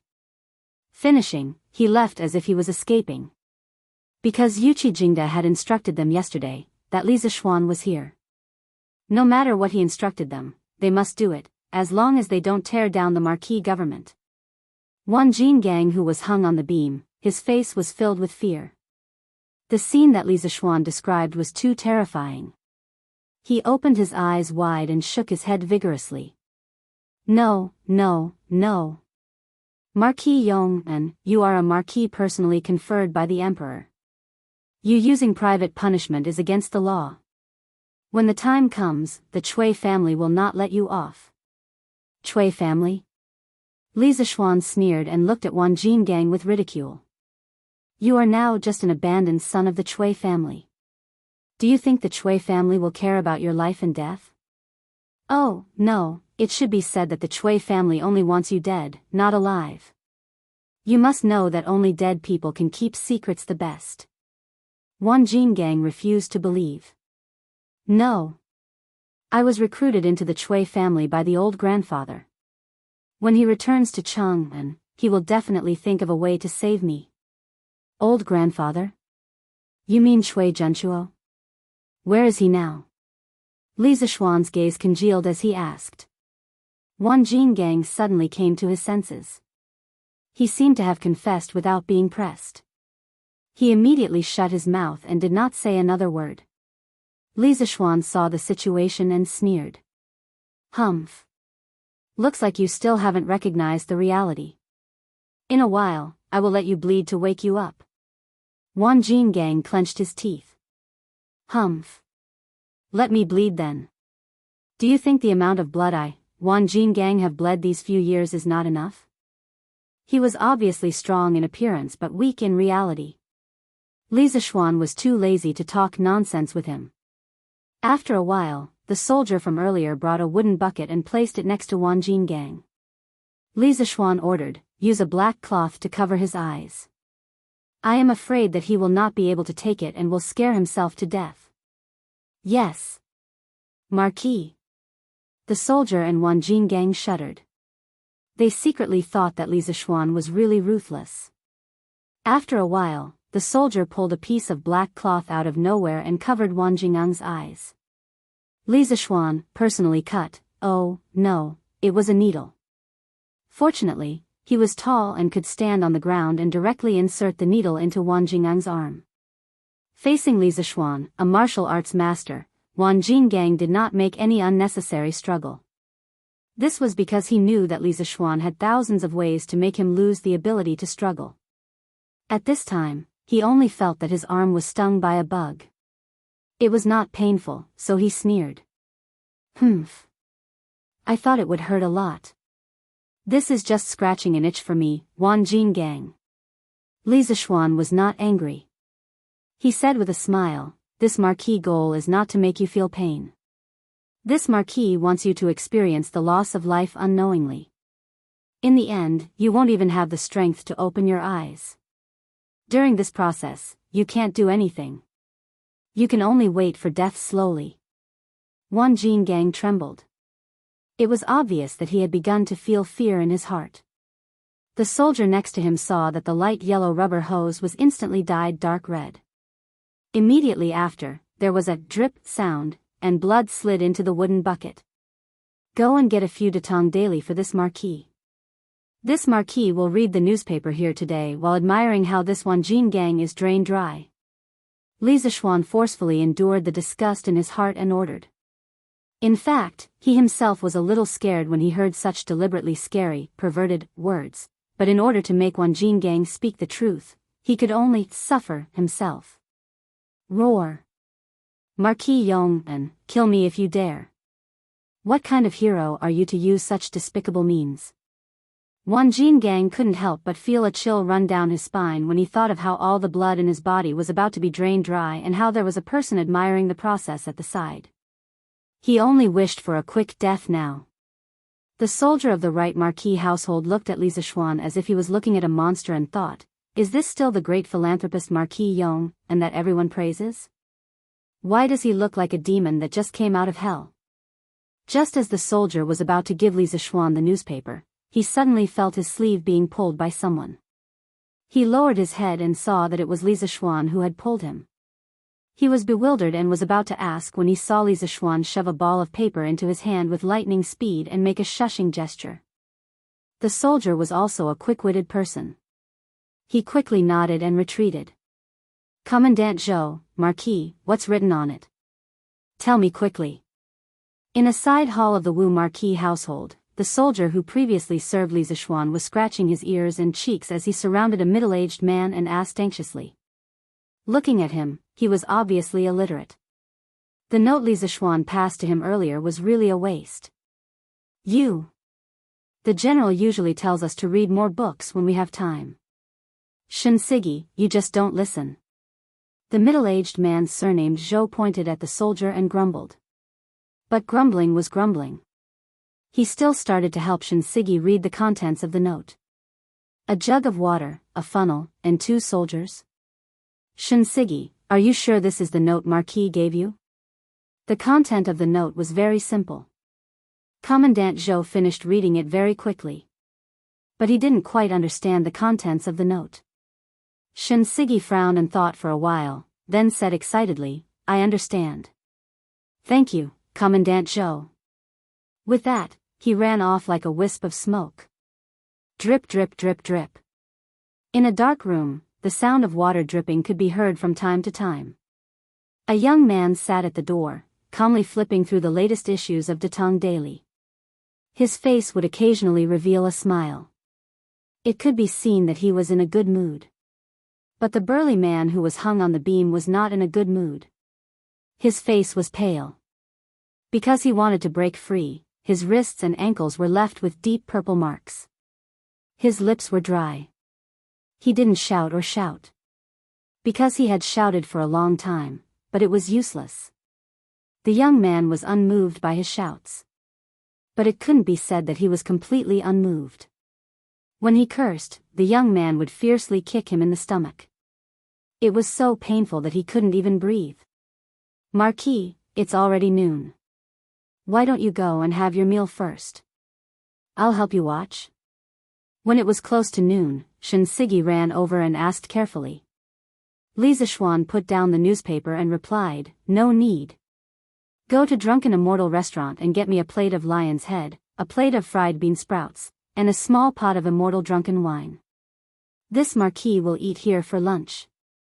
Let shopkeeper Lu prepare a few more portions, and let the brothers on duty in the Wuhou government have a taste. Shinsigi said in fear and trepidation, oh. Marquis, you're too kind. The brothers are on duty, how can they drink? Li Zixuan raised his eyebrows in surprise. He secretly thought that the military discipline here was quite strict. He waved his hand and said, then bring more food over. Treat it as this Marquis' reward to the brothers. Thank you, Marquis. As for this Wanjin gang, don't let him eat for lunch. Based on the speed of his bleeding, he should be able to bleed out by tonight. Letting him eat would be a waste. You, Marquis Yong'an, you're too much. Ever since Wanjin gang was caught yesterday morning in Wuhou government, he had not eaten a single bite of food.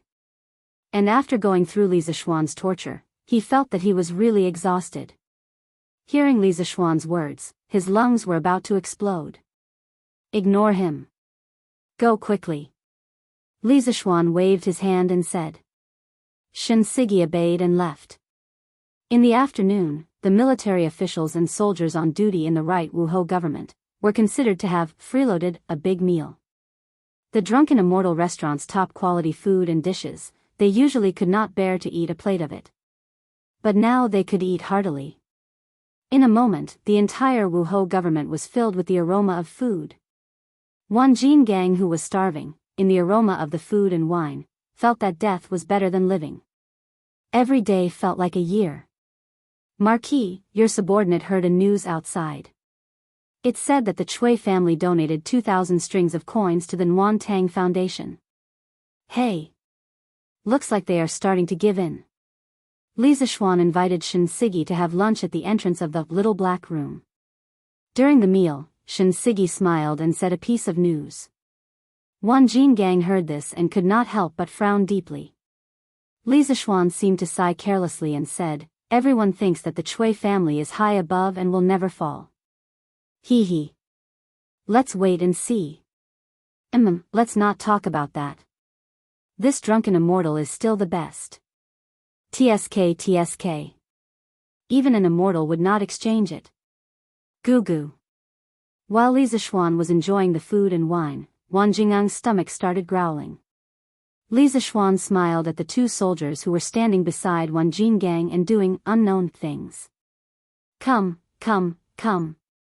The two of you, take turns to eat. Just keep an eye on him and don't let him commit suicide by biting his tongue. The two of them looked at each other.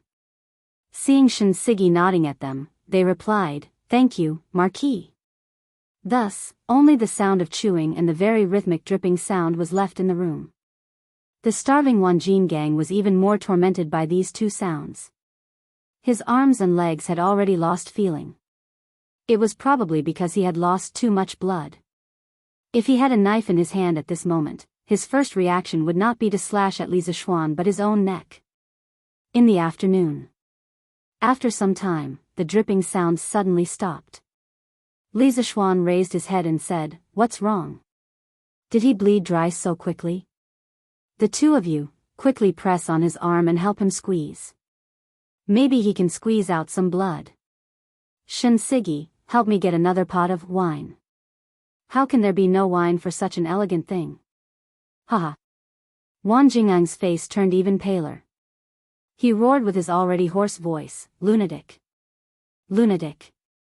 You are the devil. I beg you to kill me." "Ha! You want to die? How can it be so easy? Your blood hasn't been drained yet." Li Zixuan laughed. Chapter 1090.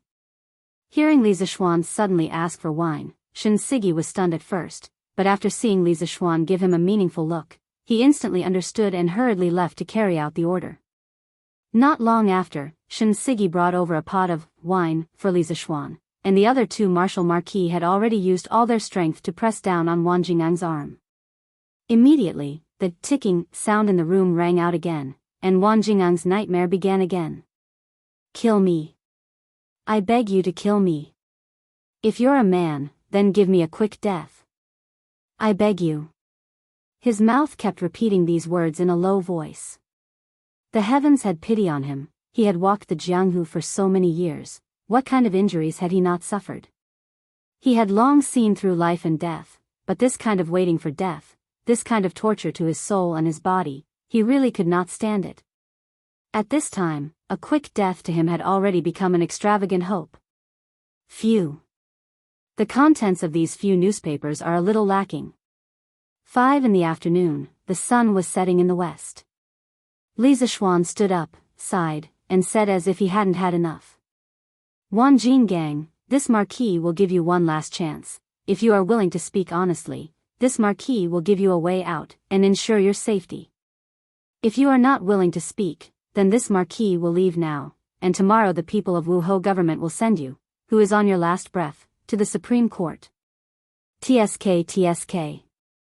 I reckon that by that time, you will become a dried corpse. Do you know what is a dried corpse? Just like a dried fish." Li Zixuan looked at Wang Jinggang, and said in a cold tone. After a day of torture, Wang Jingang's spirit was already on the verge of collapse, and Li Zixuan's last words was the straw that broke the camel's back, causing his face to be filled with fear, and he shook his head vigorously, and said, "No. I don't want to become a dried corpse. I don't want to become a dried corpse. I'll speak. I'll speak. What you want to know, I'll tell you everything." Li Zixuan laughed, and his heart heaved a sigh of relief. He sat down again, and said, "Good. A wise man submits to circumstances. If you had cooperated earlier, you wouldn't have suffered so much, right?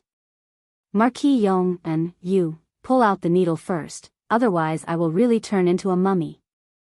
Wang Jinggang said with trembling lips. "No rush, no rush.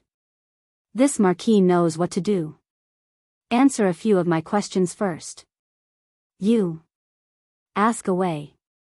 What did you do before?" "I used to be a bandit in the Qinling Mountains, and then I became a blacksmith." "When did you enter the Chui family?" "For years, no, it should be 5 years ago. I heard that the Chui family was recruiting a large number of pugilistic experts, so I went to try my luck. In the end, old Master Chui took a liking to me, so I became the Chui family's guard." Then have you heard of a maidservant named Nyenyu? Hearing this question, Wan Jingang was stunned. His face was once again filled with fear, and he said in a trembling voice, You. How do you know her name? Could it be that the female ghost is still lingering around? Cut the crap. Let me ask you, how did Nyenyu die? Li Zishuan scolded coldly. She was raised into a human swine by Madame Anne. She was tortured to death. Wan Jingang said the answer with a trembling voice. Sure enough. Li Zishuan heard, and the cup in his hand was crushed into pieces with a bang. Then tell me, why didn't Nyenyu's parents report it to the authorities? Li Zishuan asked again. Wan Jingang thought for a moment and replied, As far as I know, Nyenyu's parents sold her to the Chui family a long time ago, and they rarely had contact with each other. After Nyenyu's death, the family head ordered people to send 100 strings of cash to Nyenyu's parents. It was said that their daughter was pregnant with the Chui family's flesh and blood, but she unfortunately died in childbirth and was buried in the Chui family cemetery. Nyenyu's parents didn't suspect much, and accepted the fact that Nyenyu had passed away. Humph. 100 strings of cash. Madame Chui is a good-for-nothing. This Chui Shanfu is also a good-for-nothing. Wan Jingang, you're loyal to such a master, I don't know if you'll feel ashamed after you die. Li Zishuan heard and sneered. Wan Jingang couldn't help but lower his head at this moment, and kept silent. Li Zishuan continued, How did the Chui family deal with Nyenyu's corpse in the end? I presume that with the couple's behavior, they definitely wouldn't bury her in the Chui family cemetery, right? There was no answer to this question in the information provided by Pang Feiji. Marquis guessed correctly. Nyenyu's corpse was buried in the 10-mile slope outside the city. Wan Jingang replied. Are you sure? If there's half a lie, I will not only turn you into a human swine, but also cut you into pieces. Everything I said is true. Li Zishuan's mood suddenly became heavy. Apart from this matter, has the Chui family done any other heinous things in recent years? After a long pause, Li Zishuan asked again. Marquis, this, I can't remember clearly. Wan Jingang thought for a while and finally replied. Humph. Then let me ask you. How much fertile land has the Chui family seized in recent years? Li Zishuan asked with a cold face. Wan Jingang was silent for a long time and replied, The Chui family has seized a lot of fertile land in recent years, but I can't say exactly how much. But it should be more than 100,000 mu. Do you know all the illegal things the Chui family has done in Hunan province? This, I know a little. Tell me everything you know. Don't leave out a single thing. The interrogation went on until the third quarter of the evening. The Chui family's old debts were gradually dug out. Although these were not all of the Chui family's evil deeds, but what Wan Jingang said was enough to shock everyone. Encroaching on land, kidnapping women, forcing women into prostitution, oppressing the poor, and even robbing and killing people. The Chui family, who had been glorious for thousands of years, actually did all of these things in the dark. It was not an exaggeration to say that they were full of evil. Humph. If the Chui family is not destroyed, the heavens will not tolerate it. If the Wang family is not destroyed, the wronged souls will not be appeased. Shen Sigi, bring it over and let him sign it. Li Zishuan had always had a fire in his heart. Following Wan Jingang's narration, the fire in his heart burned brighter and brighter. But he did not lose his temper here. He wanted to wait until the Chui family was destroyed, then he would release it completely. Yes. Marquis. When Wan Jingang confessed, Shen Sigi quickly found a document from the Wuhou government. So, Wan Jingang's confession was recorded. After all, there were no tape recorders or cameras in this era. They could only use pen and paper to record the criminal's confession. Marquis Yong and you, pull out the needle from my body, you can't go back on your words. Chapter 1091.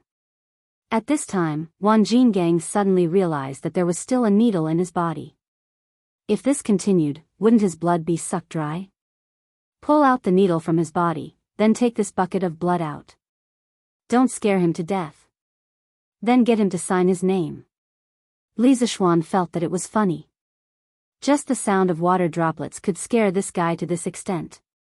He had been in the martial arts world for so many years. That's right, the dripping sound in the room was actually the sound of water droplets. At first, the needle was indeed inserted into Wang Jingang's blood vessels, but after Li Zishuan secretly stuffed a note into Shinsigi's hand to get a pot of water and a funnel, the dripping sound in the room became the sound of water. The two soldiers guarding Wang Jingang said that they were helping to watch over Wang Jingang to prevent him from biting his tongue to commit suicide, but in reality, they were just taking turns to hold the funnel filled with water. The funnel they were using had a large amount of water at the bottom, so the dripping speed was about the same as the dripping speed of blood. This was also the main reason why Li Zishuan asked someone to cover Wang Jingang's eyes. Only then would he be willing to confess. In the middle, there was a situation where the dripping sound stopped. That was because the water was used up, so Li Zishuan had Shinsigi go out and bring back a pot of wine. Inside the room, they pretended to think that Wang Jingang's blood had dried up, so they let the two soldiers guarding him go up and squeeze out the blood to further impact Wang Jingang's psychological defenses. Under Li Zishuan's direction, the four of them worked together to complete a textbook psychological warfare drama, completely breaking Wang Jingang's psychological defenses. There were no obvious injuries during the whole process, so the Supreme Court wouldn't be able to find any. Holding the confession that Wang Jingang had signed, Li Zishuan left the room and returned home. As for Wang Jingang, who was in the house, he was also a little confused. He stared at the little red dot on his arm and muttered, "Huh? Why is there so much blood on my arm? Why is there still blood on my arm? Strange, did Marquis Yong and show mercy?" Shinsigi and the other two soldiers knew the truth of the matter. Hearing this, they tried their best to hold back their laughter and quickly left this temporary prison cell. They were afraid that if they stayed here for too long, they wouldn't be able to hold it in anymore. As for the outside world, it was actually quite lively. The Chui family brought 2 carts of copper coins to donate to the Warm Tang Foundation, causing a huge commotion. Some people praised the kind Chui family for finally coming back, while others mocked the Chui family behind their backs for being forced to donate some money as a face-saving project. But no matter what, the Chui family's reputation among the common people had finally stopped falling. Grandfather. The Marquis of Yong and stayed in the Right Marshal Marquis residence for an entire day and just came out. Dunhua Square, Chui's study. A black-clothed warrior walked in silently and cupped his fists at East County Duke Chui Junchuo. Marquis Tang? You're saying that Li Zishuan stayed in Marquis Tang for an entire day? Chui Junchuo's squinted eyes immediately widened. He stared at the warrior and asked. It's absolutely true. Grandfather. Right, Marquis Tang. If I'm not wrong, that kid should have gone to interrogate Wang Jingang, right? With his relationship with Yuqi Jingda, he should be able to move freely in the right Marquis Tang. Humph. Wang sure this stupid woman, she actually allowed Yuqi Jingda to bring Wang Jingang away. So stupid. Chui Junchuo's face showed a trace of anger. If he was present yesterday, he would not have allowed things to develop to such a stage. At the very least, he would not have allowed Yuqi Gong to bring a living Wang Jingang away. Wasn't this giving people something to hold against him? Grandfather is worried that Marquis Yong and will torture Wang Jingang and get hold of the Chui family's weakness? The black-robed warrior said in a deep voice. Chui Junchuo shook his head and said, Right, Marquis Tang only has the power to capture people and not the power to interrogate. No matter how good Yuqi Jingda's relationship with Li Zishuan is, he will not agree to torture Wang Jingang. I'm only worried that after Wang Jingang is handed over to the Supreme Court in 2 days, he might say something that should not be said. At this critical juncture, if such a situation occurs, the Chui family will most likely be consigned to eternal damnation. The black-robed warrior was silent. Obviously he knew that the Chui family's disciples had done many dirty things in the dark. Grandfather, Qi Li is willing to make a trip to Marquis Tang tonight to shut Wang Jingang up. After a long silence in the house, the black-robed warrior cupped his fist and said. A cold light flashed past Chui Junchuo's eyes. Following that, he muttered, "Qi Li, your movement technique is outstanding. Logically speaking, sneaking into Marquis Tang shouldn't be a problem. But just in case, bring Mei Lian along as well. But remember, if there is an ambush in Marquis Tang, retreat immediately. Do you understand?" Qi Li obeys. After the black-robed warrior left, Chui Junchuo squinted his eyes. Half leaning on the couch, he pondered for a long time. Suddenly, he opened his mouth. "Wang Yong. This old servant is here." The Chui family's old housekeeper walked in from outside the door. It could be seen that Chui Junchuo valued him highly. Otherwise, he would not let him serve by his side. "Tomorrow, inform all the retainers in the residence to start writing articles to defame Li Zishuan.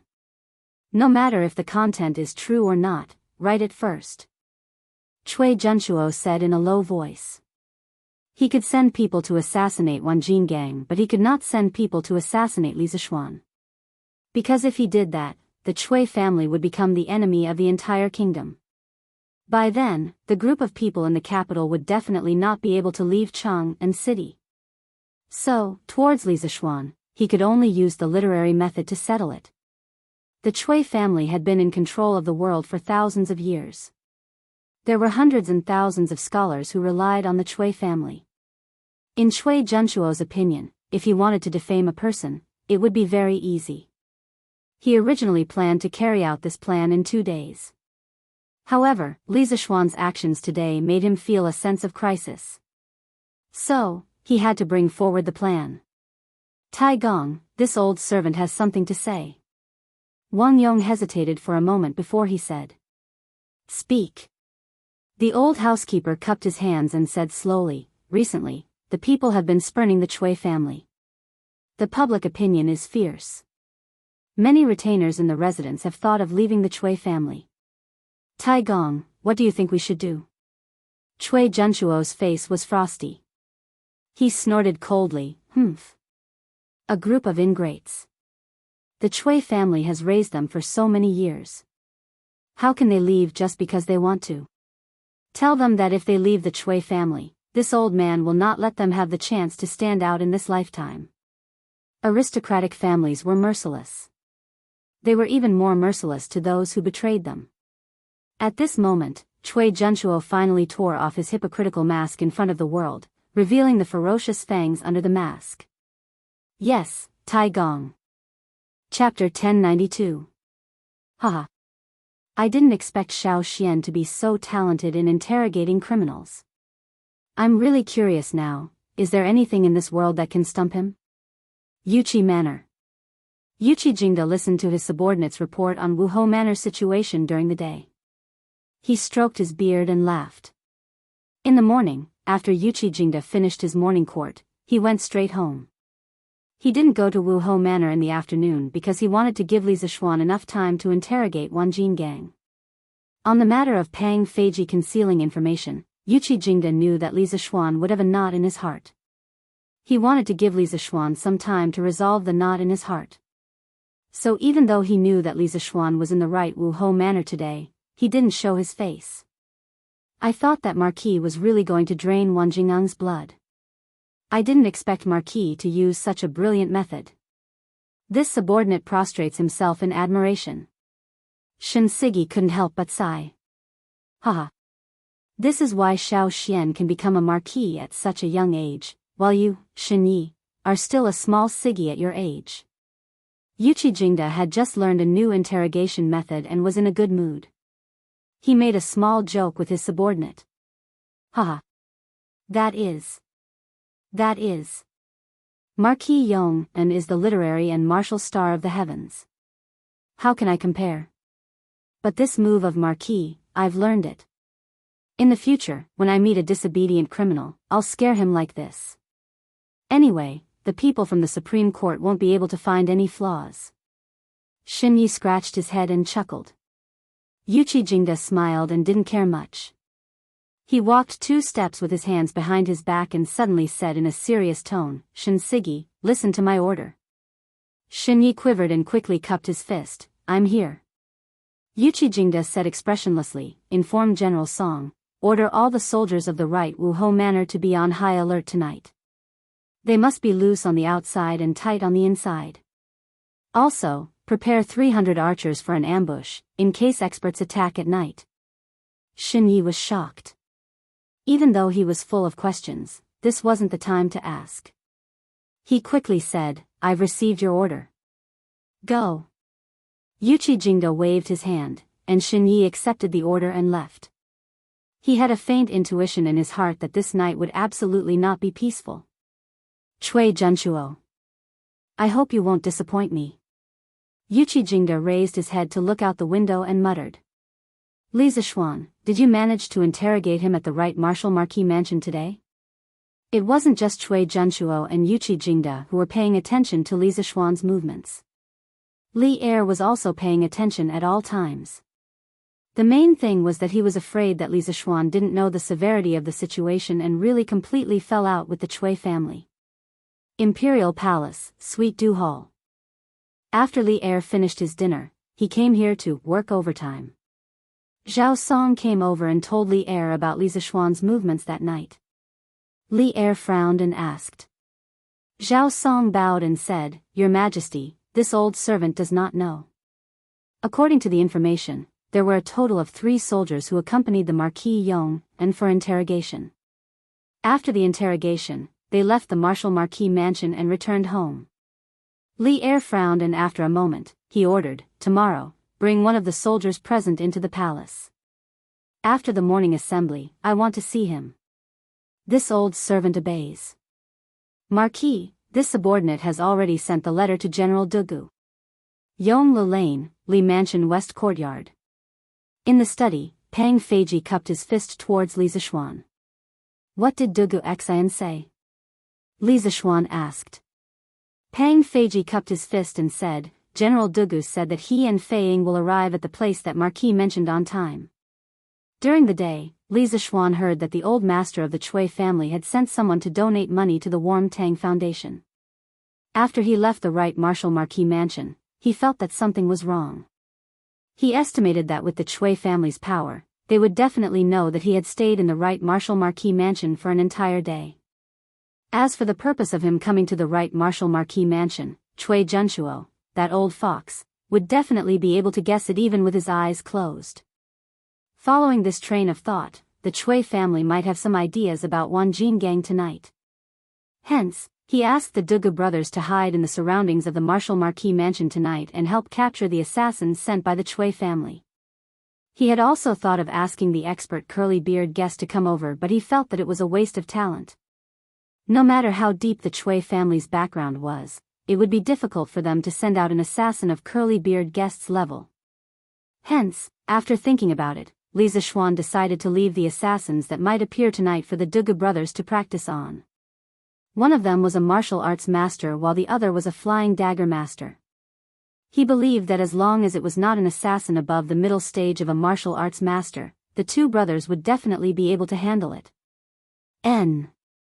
That's good. How's the workshop? According to your instructions, Marquis, the editorial staff of Datong Daily will all stay in the workshop to print all night. We expect to finish printing around midnight. Is the city gate ready? Reporting to Marquis. Fei Ying said that he could help Marquis arrange it. At that time, as long as no one wanted to enter the city, it wouldn't be a big problem. They could use some hanging baskets to transport things into the city. All right. You may leave. This subordinate will take his leave. After Pang Feiji left, Li Zishuan looked out of the window and said coldly, Tonight, the show is about to start. Translator, Trans and editor, Trans in the night was dark and the wind was strong. Most people in Cheng and had already fallen asleep except for the playboys in Peace Square. Swish swish. 2 black shadows dashed out from Dunhua Square. They ran along the roofs of rows of houses, avoiding the patrolling Wuhou mansion while dashing towards the right Marquis mansion. Leaping onto roofs and vaulting over walls, these 2 people had performed these 4 words to the extreme. 6 minutes later, on a roof opposite the Wuhou mansion, there were two black-clothed men. One of the shorter black-clothed men glanced at the situation in the Wu-Ho mansion and said softly, "Big brother, with just these few Wu-Ho mansion, with our skills, it would be easy to sneak in without anyone noticing. Isn't Taigong being too cautious? It's obvious that any one of us can do it, why must he send us all at once?" His words were filled with contempt for the enemy and confidence in himself. The other man frowned and reprimanded, "Second brother, don't let your guard down. This is Chang'an City. If we are not careful, we will be wanted by the entire city. In a while, you will be in charge of keeping watch outside. At the crucial moment, you can make some movements and help me attract the attention of these Wu-Ho mansion. I will go in and take care of Wanjin gang. I will be out soon." This black-clothed man was Qi Li. The other one should be Mei Lian. "Big brother, why don't I go? Anyway, these Wu-Ho mansion can't do anything to me." Chapter 1093. Mei Lian, who was rubbing his palms together, did not realize the danger lurking in the darkness. He did not take Qi Li's warning to heart at all. Instead, he eagerly volunteered. "No. Second brother, if you meet an expert with your movement technique, you might be in trouble. It's better for me to go." Qi Li shook his head and flatly refused. "Big brother, it's so late at night, how can there be an expert? Besides, even if there is an expert, isn't there still you? Big brother, are you going to abandon me?" Mei Lian did not give up and continued to persuade him. "That's fine. Second brother, if you find something wrong, retreat immediately. Safety first." Unable to resist Mei Lian's pestering, Qi Li thought for a moment and agreed. "Hey. Got it. Big brother." Mei Lian excitedly replied and then jumped down from the roof. In the night, he jumped left and right, dodging a few groups of Wu-Ho government patrolling the night. Suddenly, a sense of pride rose in his heart. "Hey. Seems like grandfather and big brother are overthinking. It's almost midnight, how can there be an expert?" After knocking out a few Wu-Ho guards without anyone noticing, Mei Lian could not help but mutter softly. At this time, he was less than 20 feet away from the small house where Wanjin gang was locked up. Wanjin gang. "You're usually so arrogant, today I'm here to send you on your way." Mei Lian volunteered. Other than being bored and wanting to show off his skills, another important reason was that he and Wanjin gang had a grudge. Once, when he was doing something good with a servant girl in the Chui family, Wanjin gang bumped into them and even told Chui Junshuo. Although Chui Junshuo did not punish him and even gave the servant girl to him, this kind of experience of being stabbed in the dark would make anyone unhappy. Bang bang. Outside the room where Wanjin gang was locked up, there were also two martial marquis guarding it. Mei Lian flashed, and before the two martial marquis could see who it was, they were knocked unconscious by Mei Lian. Creak, the door opened. "Who is it?" Wanjin gang, who was hanging from the beam in the room, suddenly opened his eyes and asked aloud. "Hee hee. Guess who I am?" Mei Lian let out a sinister laugh, which was particularly eerie in the dark night. "Mei Lian? It's you? Did grandfather send you to save me?" Wanjin gang was overjoyed. Clang.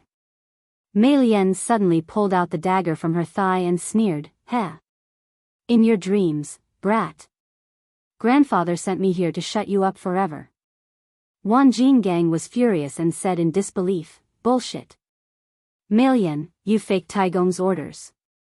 When I get out of here, I will definitely complain to my grandfather." Tisk. Mei Lian was even more furious. He sneered and said, "Complain. Wanjin gang, since you like to complain so much, go complain to the king of hell." As soon as he finished speaking, he dashed towards Wanjingang's throat with the dagger in his hand. Swish swish. In the blink of an eye. Just as Mei Lian's dagger was about to touch Wanjingang's throat, he suddenly heard the sound of something tearing through the air behind him. His many years of combat experience told him that someone was shooting at him from behind. If he insisted on killing Wanjin gang now, he would definitely be hit by 2 arrows. How could he do something that would hurt both sides? You have a death wish. Mei Lian roared angrily. He quickly turned around and waved his dagger. With 2 clanging sounds, the arrows were pushed to the side by him.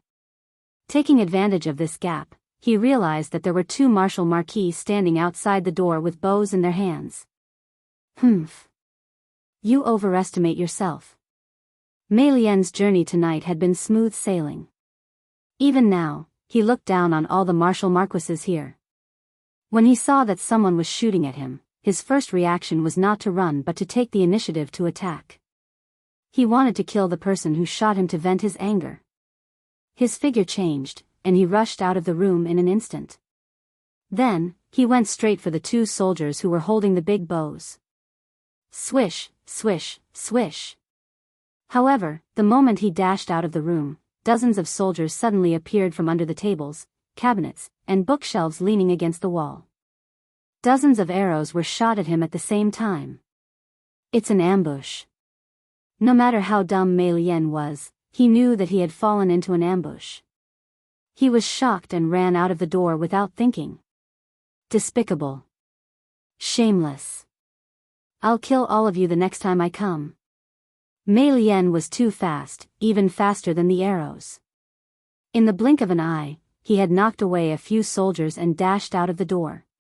As he left, he did not forget to leave a threat. Fire. A general brought 300 archers and rushed to the outside of Wuhou government.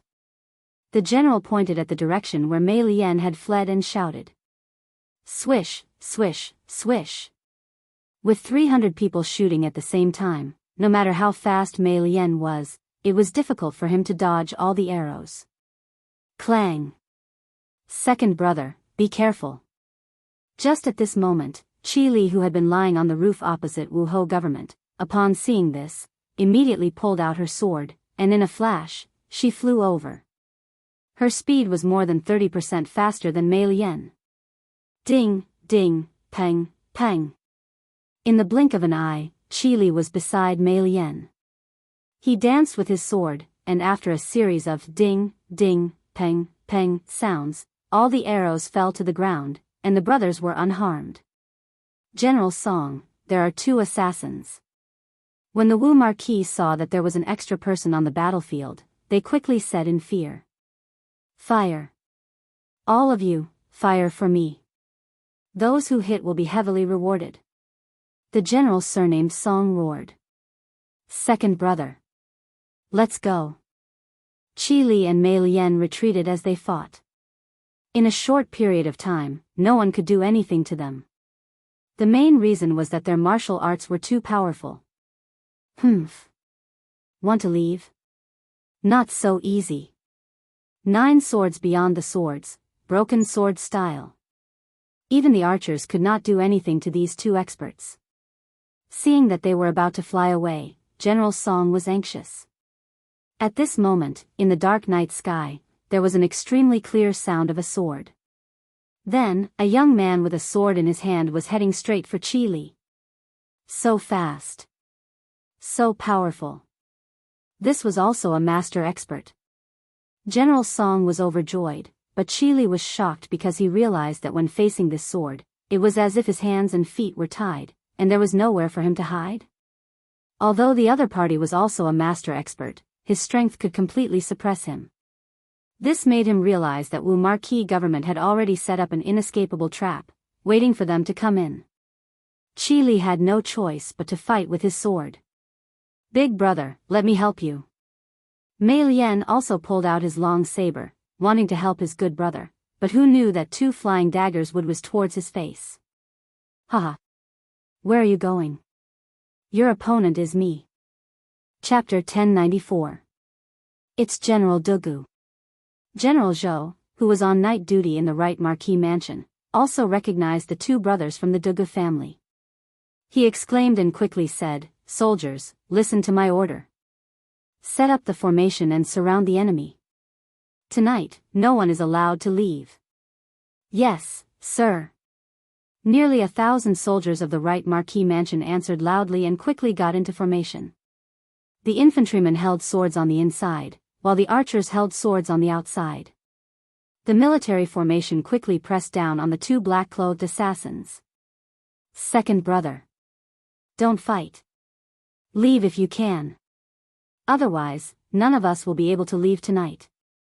Chili did not expect the right Marquis mansion to be surrounded by nearly 1,000 marquises, and the two Dugu brothers. These two had become famous after fighting Li Zishuan at Snake Spirit Mountain. The three of them were actually able to fight Yin Badian, who was at the peak of the Grand Master realm. Now that Dugu Xian had already entered the Grand Master realm, and Dugu Feiying's flying dagger skill, which could threaten a martial Dao Grand Master, must have improved as well. Under such circumstances, Chili almost did not want to fight. That was what he thought, and that was what he did. He shouted at Mei Lian as he dashed left and right. He wanted to escape before the Marquis Mansion's soldiers completely surrounded him. He did not want to fight Dugu Xian head-on. His body movements were very strange.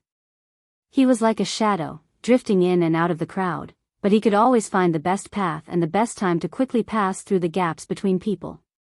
It was like a scene of 100 flowers passing through, but not a single leaf touching the body. The lethality of Dugu Xian's swordsmanship was quite high, but it was difficult to use it in the crowd. In such a restricted state, he could not target Chili with his swordsmanship. In the blink of an eye, Chili was about to escape the encirclement of the right Martial Marquis soldiers. Seeing that Chili was about to leave, the soldiers of the right Marquis Mansion quickly released arrows under the command of their general.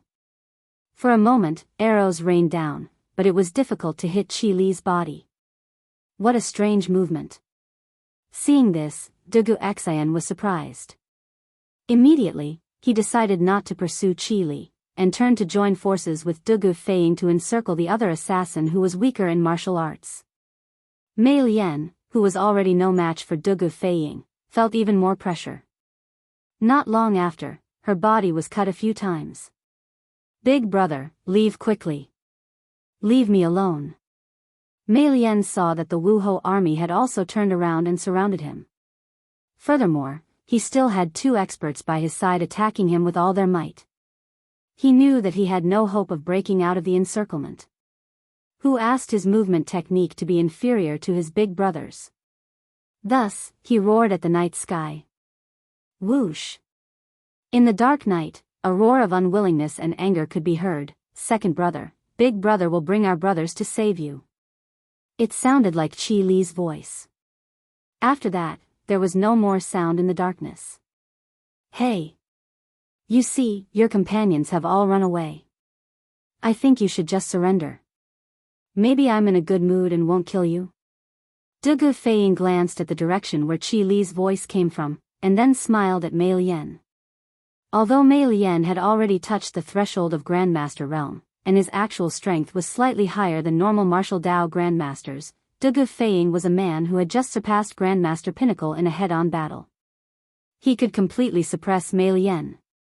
Not to mention that his big brother Dugu Xian had also come to help him. Humph. Surrender without a fight? Dream on. Even if I die, I'll drag someone down with me. 7 arrows. Mei Lian laughed coldly. Then, he swung his sleeves, and 7 short arrows with a cold glint could be seen flying toward Dugu Feiying from 7 different directions. Obviously, Dugu Feiying was the scapegoat he was talking about. Who asked this guy to have such a big mouth? F***CK. You think I'm easy to bully, don't you? You didn't shoot my big brother, but you shot me? Dugu Feiying was hopping mad. Previously, when they were fighting Yin Badian at Snake Spirit Mountain, Yin Badian had used him as a breakthrough point and attacked him with all his might. Now that Mei Lian, a weakling, who was weaker than him, had used him as a breakthrough point, how could he tolerate this? Feiying, be careful. There's poison on the arrows. Dugu Xian roared, wanting to save Dugu Feiying, but it was obviously too late. 7 arrows were flying in 7 different directions, taking into account Dugu Feiying's possible escape routes. If it was an ordinary person, they would definitely be dead. But Dugu Feiying was not someone who could be judged by common sense. The more dangerous the situation, the more his potential would be stimulated. As he controlled his body to retreat quickly, he pulled out 7 Xian Li flying daggers from his thigh belt at lightning speed and sent them toward the 7 arrows. It could be said that it was done in one smooth motion. During this process, others could not even see the trajectory of his palm. Half a year ago, when he was fighting Yin Badian, he could only use 3 Xian Li flying daggers at the same time. Although strictly speaking, there was still some time between these 7 daggers. To be able to do this was enough to show that Du Guofei's current strength was many times stronger than before. Ding! Ding! Ding! 7 crisp sounds were heard, and all 7 arrows were hit by Du Guofei's Xian Li flying daggers. Seeing this, Du Guoxian heaved a sigh of relief and used the lonely wind sword to slash at Mei Lian with all his might. Mei Lian was only good at hidden weapons and assassination. How could she be a match for a martial Dao master like Du Guoxian? In less than 3 rounds, she had already been stabbed. Du Guoxian saw a loophole in Mei Lian's defense and changed his move instantly. His long sword was finally less than an inch away from Mei Lian's throat. Put down your weapons and surrender. The noisy right martial marquis household's entrance quieted down instantly, leaving only Du Guoxian's cold voice. Guards! Tie up the assassin. Martial Marquis Household's General Zhou waved his hand and ordered. Ha! Tie me up? Dream on. Mei Lian, the wild beast that everyone thought was trapped in a cage, laughed evilly and then charged at Du Guoxian's long sword without hesitation. Shing! That was the sound of a sharp sword piercing into flesh. Things happened too suddenly, and it was also too unexpected. Du Guoxian did not even have time to retract his sword before Mei Lian killed himself in front of everyone. Doctor! Call the doctor. General Zhou was shocked and quickly went to check on the situation before shouting loudly. It's too late. He's not breathing anymore. Du Guoxian said coldly as he placed his finger on Mei Lian's nose to check. There was even a hint of frustration in his tone. Ha! I didn't expect this kid to be so decisive. How ruthless. Du Guofei muttered in surprise. Chapter 1095. Young Master, there's movement at the right martial manor. At midnight, Li Zixuan had already let Han Yushi sleep while he was reading in the study room. Outside the room, Pang Feiji's low and hurried voice sounded. Come in. Li Zixuan's eyes flashed and immediately said. Creak. Pang Feiji walked in quietly. The Chui family sent experts to the martial manor? Li Zixuan hurriedly asked. Pang Feiji cupped his fists and replied, Marquis' prediction is godly. Just 3 minutes ago, an expert infiltrated the martial manor and was discovered by the martial manor on duty. However, that person's martial arts were exceptionally high. Even though General Yuchi had placed 300 archers in ambush in the Wuhou government, they were unable to harm him in the slightest. Thus, the 2 Dugu generals who were guarding outside hurriedly joined the battle. Only then was the situation reversed. It must be said that he used to mingle in the right martial manner. If not, for him to wander around the streets in the middle of the night, it would be strange if he wasn't captured by the patrolling martial manor. How was the battle situation? Did you manage to capture the assassin? Li Zixuan expressionlessly asked. Marquis. After the assassin who had infiltrated the Wuhou government was surrounded, everyone then realized that there was another assassin outside who was secretly providing support, but the assassin's movement technique was too brilliant, General Dugu was unable to catch up, and let him escape. Although the remaining one's martial arts were not bad, he was not General Dugu's opponent. After he was defeated by General Dugu, everyone thought that he would surrender. But who would have thought that he would directly crash into General Dugu's sword and commit suicide? Committed suicide? Li Zixuan frowned and secretly cursed his bad luck. He had painstakingly set up a trap. In the end, one escaped and the one left behind was a corpse. This was really fate making fools of people. Peng peng. Suddenly at this time, there was a series of knocks on the door. In the middle of the night, it would definitely not be someone from the Li Manor knocking on the door. It could only be someone from outside the manor. Li Zishuan gave Pang Feiji a look. Pang Feiji approached the door and carefully opened a crack. When he saw the person outside, he immediately opened the door completely. It's Xian.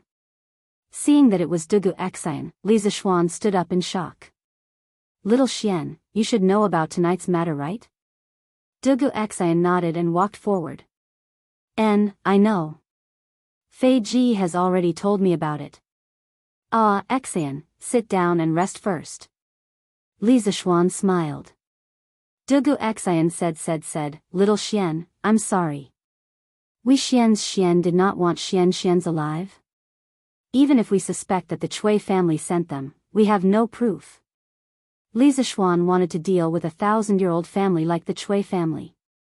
The Dugu family had no objections. One of them represented the nobles of Shandong, while the other represented the old aristocratic families. Moreover, since the Sui and Tang dynasties, the Dugu family's glory had always been closely related to the emperor of that time. It could be said that they were the unwavering royalists.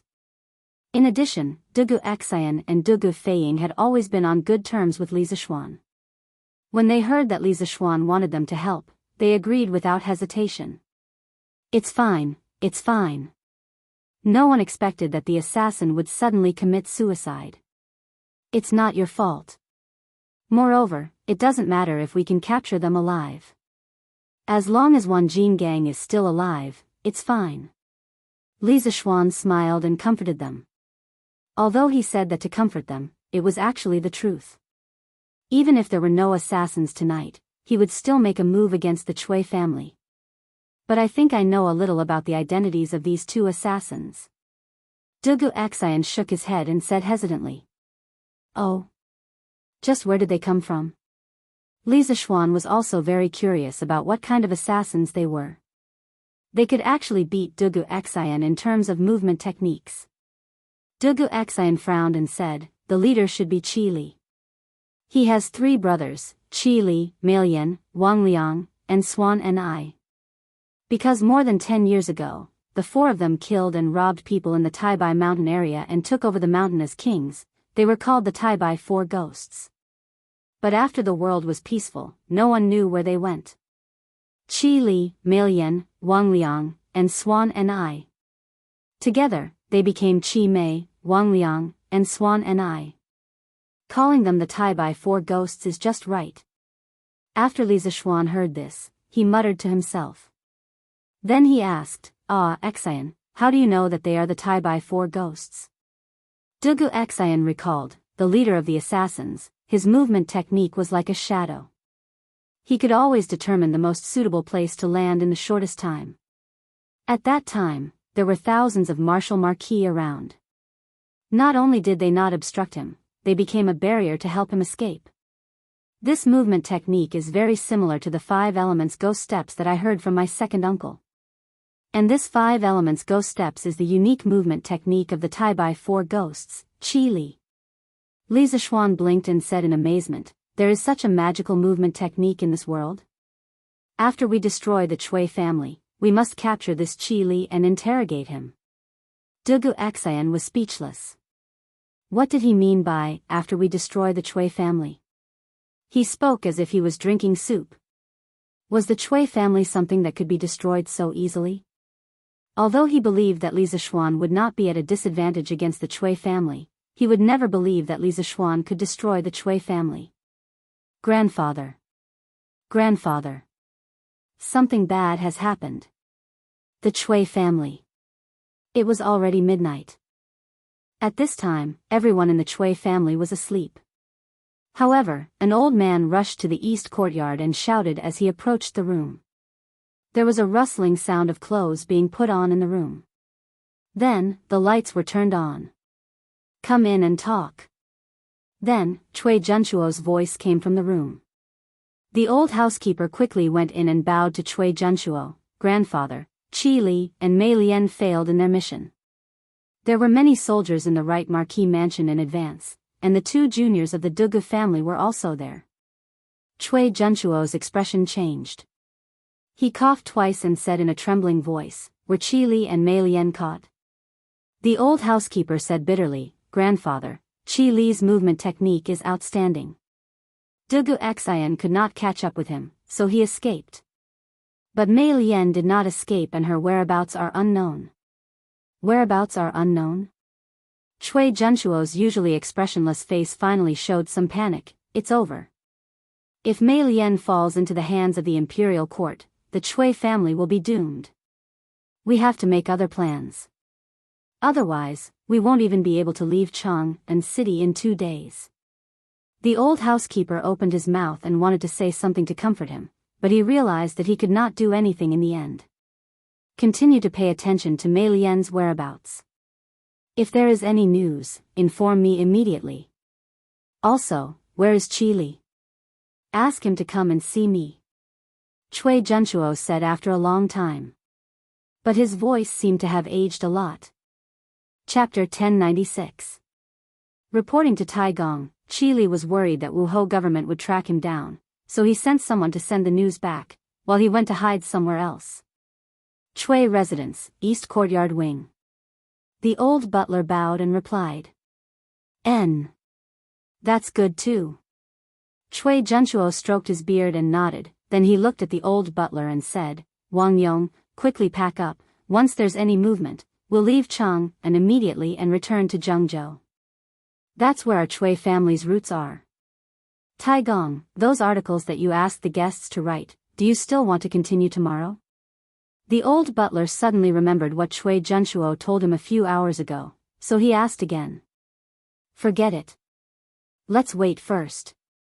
Although Wuhou government might not have caught Mei Lian, but if Wan Jinggang knew that Qi Li and Mei Lian went to Wuhou government to assassinate him, he would definitely betray the Cui family. I have to plan early. You can leave first. Yes. Taigong. You should rest early. The old butler looked at Cui Junchuo worriedly and left. Li Zishuan, Li Zishuan. I've really underestimated you. In the house, Cui Junchuo could not help but sigh. When he had just returned to Chang, and this morning, he was still scolding the Wang family for making so many bad moves, causing the Cui family to fall into an extremely passive situation. But now, he found that he seemed to have made a bad move as well, and the Cui family's current situation was only one step away from despair. This made him regret sending Qi Li to assassinate Wan Jinggang, and at the same time, he started to face Li Zishuan as an opponent. At such a young age, he was outstanding in both civil and martial arts, although his scheming was not mature, but he was always able to predict the enemy's moves at the most crucial moment. Such a young man, even Cui Junchuo who had lived his whole life felt a little apprehensive. This kid is definitely a big enemy of the aristocratic families. If the 5 families and 7 hopes do not unite to get rid of this kid, there will be a disaster in the future. In the silent night, Cui Junchuo sighed. This night was very short for ordinary people. It was nothing more than lying in bed and dreaming. However, for people like Cui Junchuo, Li Zishuan, and Pang Feiji, this night was very long. The long Cui Junchuo couldn't sleep because he was worried, the long Pang Feiji couldn't sleep because he was excited, the long Li Zishuan couldn't sleep because he needed to be in command and strategize. Bang bang. Marquis, your subordinate has something important to report. At midnight, Pang Feiji knocked on the door of Li Zishuan's study room. There was a hint of urgency and excitement in his voice. Come in. Pang Feiji pushed the door open and entered. Marquis. The things that you asked for have all been printed. General Fei Ying informed the city gate officer and used more than a dozen hanging baskets to move them into the city. It's in the courtyard now. Li Zishuan was shocked. He turned around and said, "Okay. Follow the plan immediately." Pang Feiji was stunned. He pointed at himself and asked, "Marquis, you want your subordinate to go up?" Li Zishuan kicked him in annoyance, and said, "Nonsense. If you don't go up, do you want me to go up? It's not like you don't know how to use it. Go quickly." Okay. Your subordinate will go right away." Pang Feiji laughed and covered his butt as he went out. It was obvious that he was very happy. Half an hour later. Marquis, if your subordinate can't get down later, what should I do? Li Residence West Courtyard. Pang Feiji was about to take off in the basket of the hot air balloon. However, at this moment, he suddenly felt a little scared. After all, the ancient people were very respectful of the sky, and he was about to fly. While he was excited, he couldn't help but feel nervous. Cut the king crap. How can you not get down? Won't you come down when the kerosene on the lamp runs out? Li Zishuan stepped forward and kicked Pang Feiji's butt again. Pang Feiji almost cried when he heard this. Marquis, if the kerosene runs out, won't your subordinate fall from the sky and die? Although he was stupid, he wasn't stupid. He could still understand this kind of thing. Li Zishuan said impatiently, enough. Stop talking nonsense. Go quickly. You have to know that what you're doing tonight might be something that will go down in history. When the Chui family is destroyed, you'll definitely have a part to play. This was a very tempting picture. Pang Feiji's breathing quickened when he heard this. He was just an insignificant bodyguard, but now he was going to participate in such a great undertaking of destroying the Chui family. He might even be able to leave his name in history. It was hard not to be excited. Okay. Marquis. Watch carefully. Your subordinate will definitely make it snow in Chang'an tonight. Hee hee.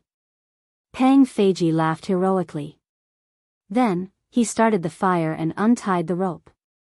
His movements were smooth, and it was obvious that he had practiced before. After a while, the hot air balloon carrying Pang Feiji slowly left the ground. The rest of the bodyguards in the courtyard looked at Pang Feiji enviously. Their eyes were also filled with anticipation because they were going to fly up in a while. Snow? Wouldn't it be more fitting to call it, Heavenly Maiden Scattering Flowers? Looking at Pang Feiji who was gradually ascending, Li Zishuan's lips curled into a smile as he muttered to himself. According to the plan, Li Zishuan would hand over the confession signed by Wan Jingang to the workshop. The workshop would work overtime to make hundreds of thousands of copies and send them to Chang'an. Then, Pang Feiji would bring the hundreds of thousands of copies up into the sky. Then, he would scatter the confession to all the people in Chang'an. When the people woke up in the morning, they would be surprised. As for why he didn't go up and asked Pang Feiji to go up, it was because he was tired. A piece of paper was about 0.01 millimeters thick. 100,000 pieces of paper piled up together would be 10 meters. A few 100,000 pieces of paper would be tens of meters. It would probably weigh a few tons. It wouldn't be easy to scatter the confession all over the city. The hot air balloon would have to make more than 10 trips up and down. Of course, Pang Feiji wouldn't be able to handle such a huge workload alone. Tonight, almost all of Li Zishuan's bodyguards would have to take turns going up. Walala. Pang Feiji, who was floating in the sky, immediately began to scatter the flowers. Luckily, the wind wasn't strong that night. At this time, almost all the people were asleep. Otherwise, if people saw him scatter the papers in the sky, they would think that he was crazy or was in the middle of a funeral. The hot air balloon today, after Li Zishuan's improvements, was equipped with flapping wings in all 4 directions. It could now turn around, front, back, left, and right. It didn't need to be like before, where it needed to be laboriously punched in the opposite direction. Therefore, Pang Feiji could control the direction and scatter the papers at the same time. It was quite easy for him. F***ck. This bastard. Doesn't he know how to throw it further away? Throw it all back to me. Li Zishuan took down the confession that was covering his forehead and complained with a little annoyance. Chapter 1097. Extorting a confession, rubbing, setting up an ambush, scattering flowers. Too many things had happened on this day. Li Zishuan had basically filled the entire day to the brim. Even his sleeping time had been arranged by him. It looked like he was racing against time. That's right. He was indeed racing against time. The Chui family had a rich heritage and many capable people. In terms of manpower, material resources, and financial resources, Li Zixuan was no match for the Chui family. If he couldn't destroy the Chui family in the shortest time possible and turn to a war of attrition, Li Zixuan would only be on the path of failure.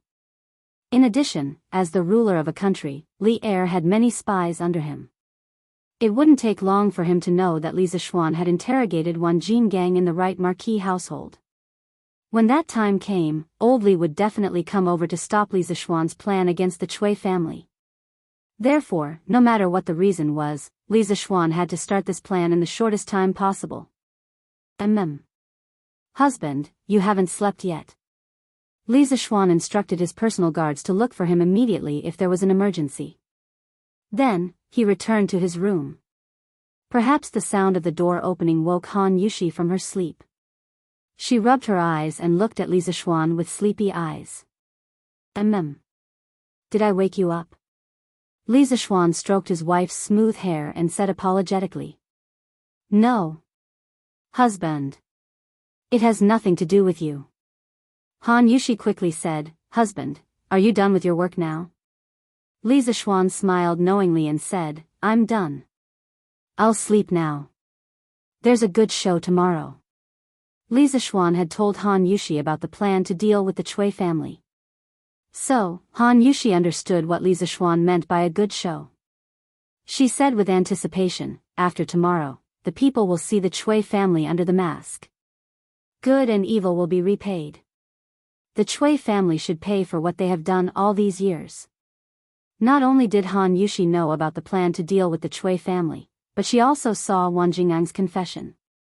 So, she didn't have a good impression of the Chui family. As kind as she was, she also hoped that the evil people of the Chui family would receive their retribution. Wife. Let's sleep early. Li Zixuan took off his coat, got into the bed, and hugged his wife. Very quickly, the two people in the bedroom fell into a deep sleep. Outside, Pang Feiji, the poor child who was handing out flyers in the sky, was still enjoying the cool breeze. The next day. The sun, the sky Chang, the sky, the sky, the sun, the sky. For the hardworking commoners, a new day of life had already begun. Mother. Is it? What are you? Of? It was fine yesterday. How could it possibly snow today? Mother. Quick, look. It's white outside, just like snow. In a residential area in Chang'an City, a little boy woke up early and found a lot of white paper in the yard. He shouted excitedly into the house and then rushed to the white paper in the yard. Ah! The father of the child. Come and see. There's a lot of paper in the yard. I don't know where it came from last night. A woman came out to take a look and exclaimed. Soon, a man in his 30s came out of the house. Father. Mother. There are words on the paper. Also, I recognize the 3 words on it. Read, confession, book. The little boy looked at the content on the paper and read it out loud proudly. A child at such a young age could read.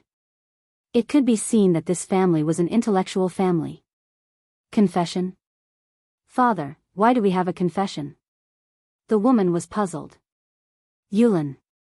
Show father the paper. The man's expression changed. He quickly walked to the boy and took a piece of paper from the boy's hand. He began to read it seriously. Gradually, his face was filled with anger. But then, a trace of fear appeared on his face. Father, what's written on it? The woman saw the man's expression change several times and could not help but ask. Mother, quickly collect all the papers in the yard. If these things get out, our family will be in big trouble. The man said with difficulty. Husband, what happened? Don't ask. Go. Sigh. Forget it, I'll go myself. The man did not want to explain and went to the yard himself. Wow. Father. Mother. Come out and take a look. There's a lot of paper in our yard. At this moment, the words similar to what the little boy said came from the yard next door. The middle-aged man was stunned. The woman came up and asked, "Husband, I don't think we're the only ones who have this. Master Wang's house next door should have it too. Are we still going to pick it up?" No. He wasn't going to pick it up.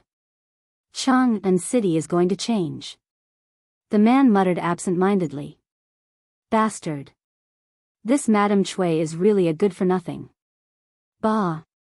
The Cui family likes to bully the common people and bully men and women. They should be struck by lightning. Bah. Yesterday, I saw the Cui family donate money to the Nguyen Tang Foundation and thought they changed their mind. Now it seems that the Cui family is not good people. We should report them to the authorities and arrest them. They're worse than pigs and dogs. This Madame Cui is worse than pigs and dogs.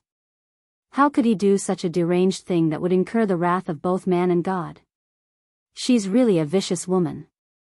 If she's not killed, the heavens will not tolerate it. As more and more people found the pieces of paper in their yards, the cursing of the Cui family could be heard everywhere in the 108 streets of Chang'an. Obviously, these common people had seen the crimes committed by the Cui family over the years from the pieces of paper. Master. Where did these pieces of paper come from? Is the content on these pieces of paper real or not? The Fang estate. Fang Xianling tidied up his clothes and was about to go to the morning court when the servant suddenly brought a few pieces of paper over, saying that they were found in the courtyard. He and his wife each took a piece of paper and looked at it carefully. After a while, Lady Fang put down the paper and said with a puzzled expression. Fang Xuanling's face was solemn. He waved his hand and said, "Madam, something big is going to happen. I have to go to the palace quickly. I'll tell you in detail when I come back." Okay. Master, be careful on the road. Although Lady Fang had a jealous personality, she usually listened to Fang Xuanling's words on important matters. Fang Xianling nodded and quickly walked out of the room. The servants outside had already prepared a carriage for him. The Cui family.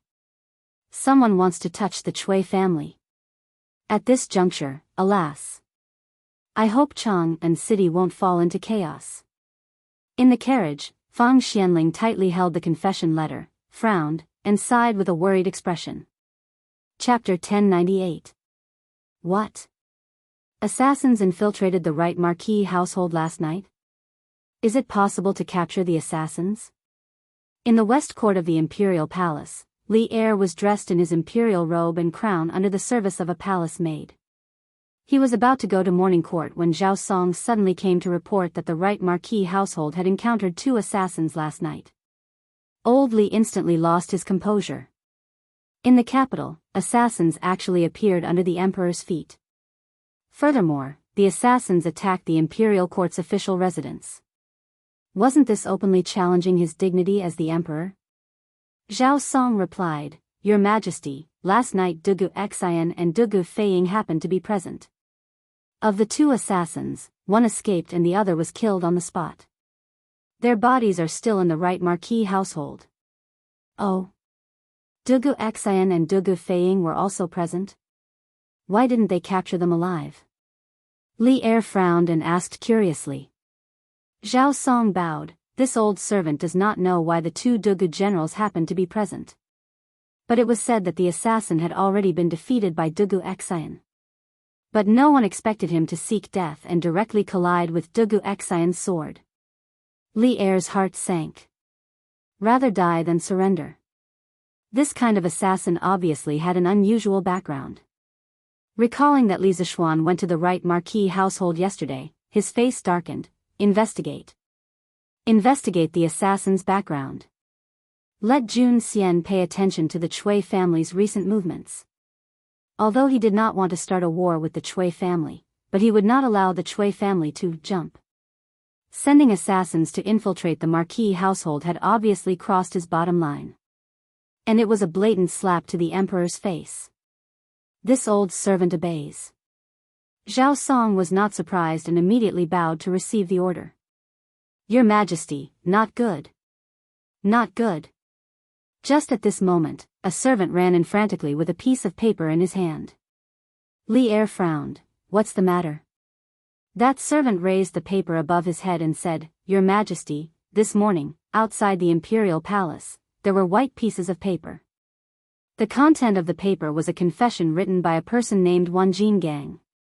As this matter concerns the Chui family, the courtiers are all waiting outside the Taiji Palace to see His Majesty. Li Er's expression changed greatly. He personally went up and took the document from the eunuch's hands and read it with furrowed brows. At this time, Empress Zhongsun also walked out from behind the screen. She stood behind Li Er and looked over, also reading the contents. Humph. What a Chui family. What a good Wang Shi. Human swine. For our great Tang to have such a venomous woman, she deserves death. Although Li Er did not intend to touch the Chui family at this time, the more he read the contents of the paper, the more shocked and furious he became. When he saw that Wang Shi had made Nianyu into a human swine and cruelly tortured her to death, he, the emperor of the human world, could no longer hold it in. Your Majesty, ever since Empress Lu murdered Lady Qi, such a tragic incident has never happened in the Central Plains for hundreds of years. I didn't expect that there would still be someone who would be so deranged. It's truly shocking. Empress Jiangxuan's beautiful eyes also revealed a trace of hatred. Clearly, Wang Shi's actions had reached a point where even Empress Jiangxun, who had always been good-tempered, could not stand it anymore. A murderous intent flashed in Li Er's eyes. Then, he turned around and patted Empress Jiangxuan's hand, saying, "Guanyin, don't be too sad. If the contents are true, I will definitely punish this evil woman severely." Yes. Empress Jiangxun nodded, but she lamented in her heart, "So what if I punish her severely? The dead cannot be brought back to life. Let me ask you, when did this confession letter come out?" Li Er looked at the eunuch and asked in a deep voice. The eunuch hesitated and said, "Your Majesty, it is said that it came out early this morning. I reckon it should have come out last night. But I don't know who has such great ability to actually receive at least one confession letter from every household." Last night? Li Er's eyes were filled with doubt. Suddenly, he thought of a possibility, and his face immediately darkened. Zhao Song. Order Dugu Xian to bring the imperial army and lock down all the gates of Chang'an city. Today, only entry is allowed, no exit is allowed. Li Er's eyes were like lightning as he looked at Zhao Song and said. The atmosphere in the room instantly became tense. "Yes. Your Majesty." Zhao Song smelled a trace of unusual information. He felt that something big was going to happen in Chang'an city today. Also, tell Li Zishuan to come and see me after the morning court. Yes. All right. I will go to the morning court first. The rest will be discussed after the morning court. Outside Taiji Palace. Compared to the past, today was especially lively. Even the word lively was not enough to describe it. Perhaps it was not an exaggeration to say that it was boiling. Preposterous. The Chui family has enjoyed 1,000 years of reputation, but they have committed countless evil deeds. If your Majesty cannot punish the Chui family severely, I, Wei Zheng, will kill myself on the coiling dragon pillar outside the main hall today. Even though Troll Wei liked to scold people, he was a man with a strong sense of justice. Otherwise, he would not have donated so much money to the Nguyen Tang Foundation a few days ago. He had almost sold everything he had. This morning, when he saw the confession letter in the courtyard, he was shocked. After the shock, he was filled with endless anger. He did not even bother to eat breakfast and rushed into the palace in a huff. Left Prime Minister Wei, please calm down. We still do not know if what is written on the letter is true or false. Let's wait for your Majesty's verdict before we talk about other things. An imperial censor saw that Wei Zheng was so angry that his face turned purple. He hurried over to calm him down. Bah! Bullshit. This confession letter is full of facts. Every evil deed that the Chui family has done is recorded in great detail. Even Wan Jingang's signature has been copied. How can it be false? Besides, this Wanjin gang is now being held by the right marquis household. We will know when the trial begins. Qing Yaojin spat a mouthful of old phlegm at the place where the imperial censor was standing and shouted at the top of his voice. He did not have a single good impression of the Cui family. He would not let go of this opportunity to beat a drowning dog. General Yuchi? This Wanjin gang is really in the right Marquis household? Towards Qing Yaojin, this shameless old man spitting at him, the imperial censor was of course cursing in his heart. However, he knew that he could not argue with this old hooligan. Thus, he found Yuchi Jingda to ask. Yuchi Jingda stroked his beard and said, Jijia is right. Wanjin gang is indeed in the right Marquis household. In a while, he should be handed over to the Supreme Court. This confession letter was also personally signed by him. Only, I do not know how it spread throughout the entire city. This last sentence was half true and half false. He knew that this was arranged by Li Zishuan. However, he did not understand how Li Zishuan was able to spread the confession letter to every corner of Cheng and city in one night. At the same time, he did not expect that Li Zishuan would make a move on the Cui family so quickly. Chapter 1099. After Yuchi Jingda admitted that the confession was written by Wanjin gang, the officials outside the Taiji Palace were in an uproar. It's true. Under the glory of the heavens, such a dark and filthy thing actually happened. As an important official of the empire, I'm ashamed to face the people. Wei Zheng opened his mouth and pounded his chest as he lamented bitterly. This Cui family is so despicable, they did so many filthy things. If we don't punish them severely, the people won't be angry. That's right. Later, we must ask the emperor to punish them severely. At this moment, no matter if it was the civil officials or generals, all of them were infuriated, and they gave the Cui clan the harshest condemnation. Many of the court officials that were attached to the Cui clan or related to the Cui clan in Qinghe didn't dare speak at this moment, and all of them wished for nothing more than to stick their heads into their clothes as they were deeply afraid of being recognized. Fang Xianling, Du Ruhui, Zhang Sun Wuji, Xiao Yu, these civil officials couldn't help but look at each other. They all sighed in their hearts that today's court would not be peaceful. Duke of Yi, when did the right Marquis Mansion have the right to interrogate? Why didn't I know?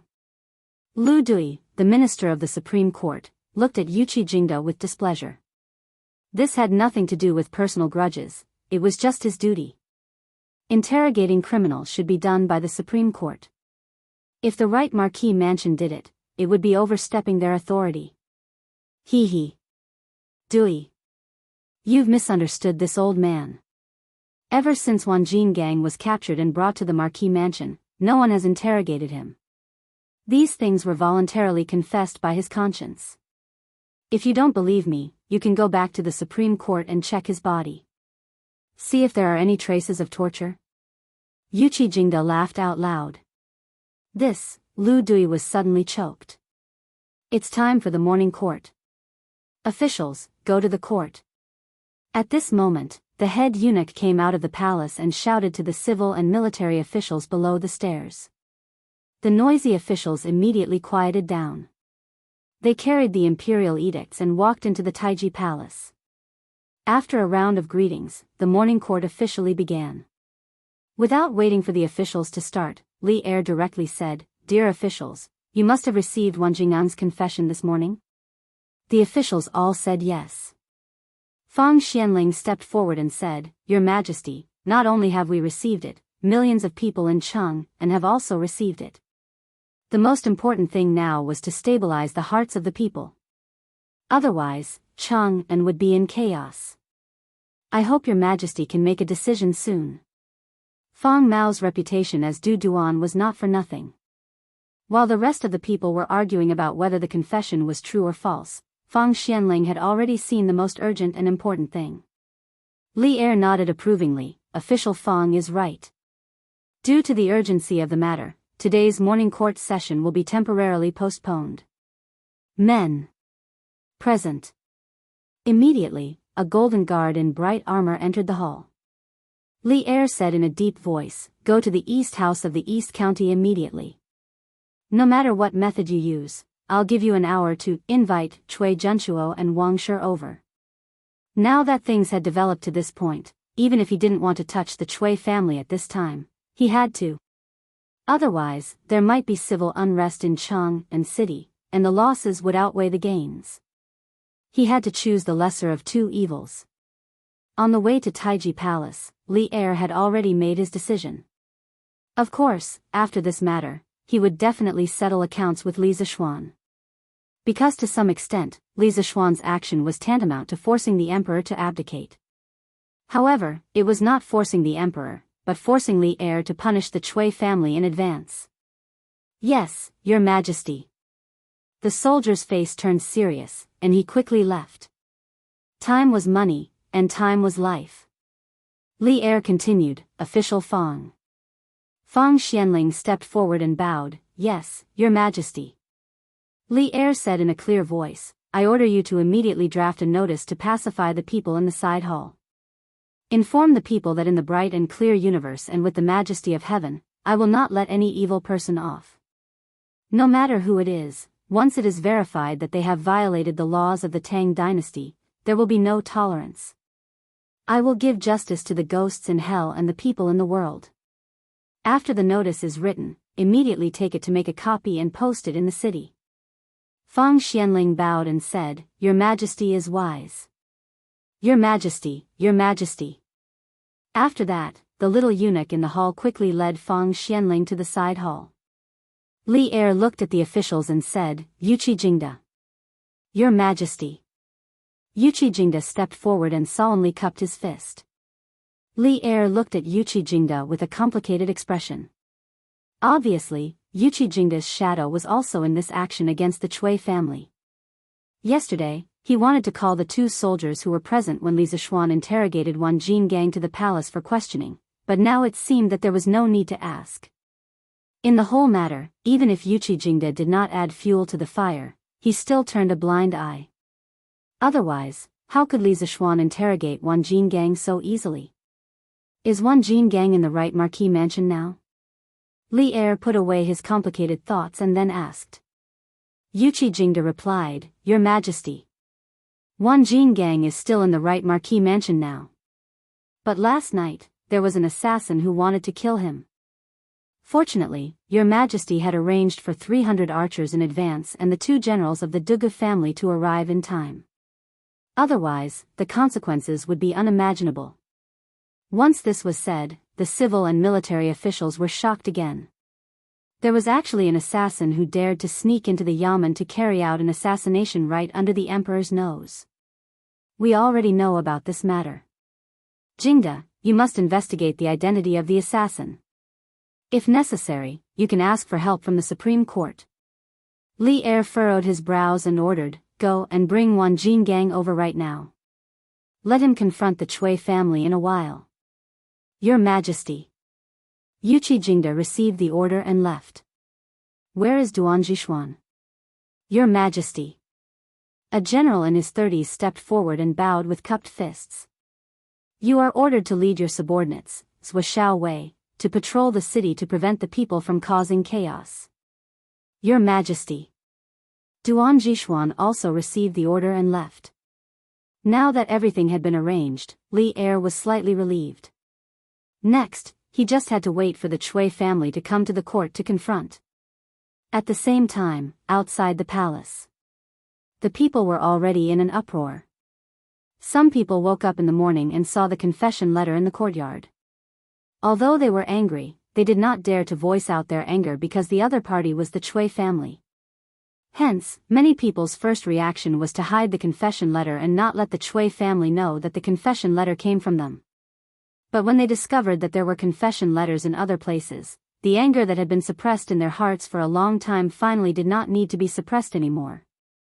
With the example of the people blocking the Chui family a few days ago, today, the angry people called their friends and headed towards the Chui family in groups of 3 to 5. They felt injustice for the wronged souls, so they wanted to eliminate the evil. Their hearts were filled with anger, so they wanted to destroy the Chui family, this place of hiding evil. Chapter 1100.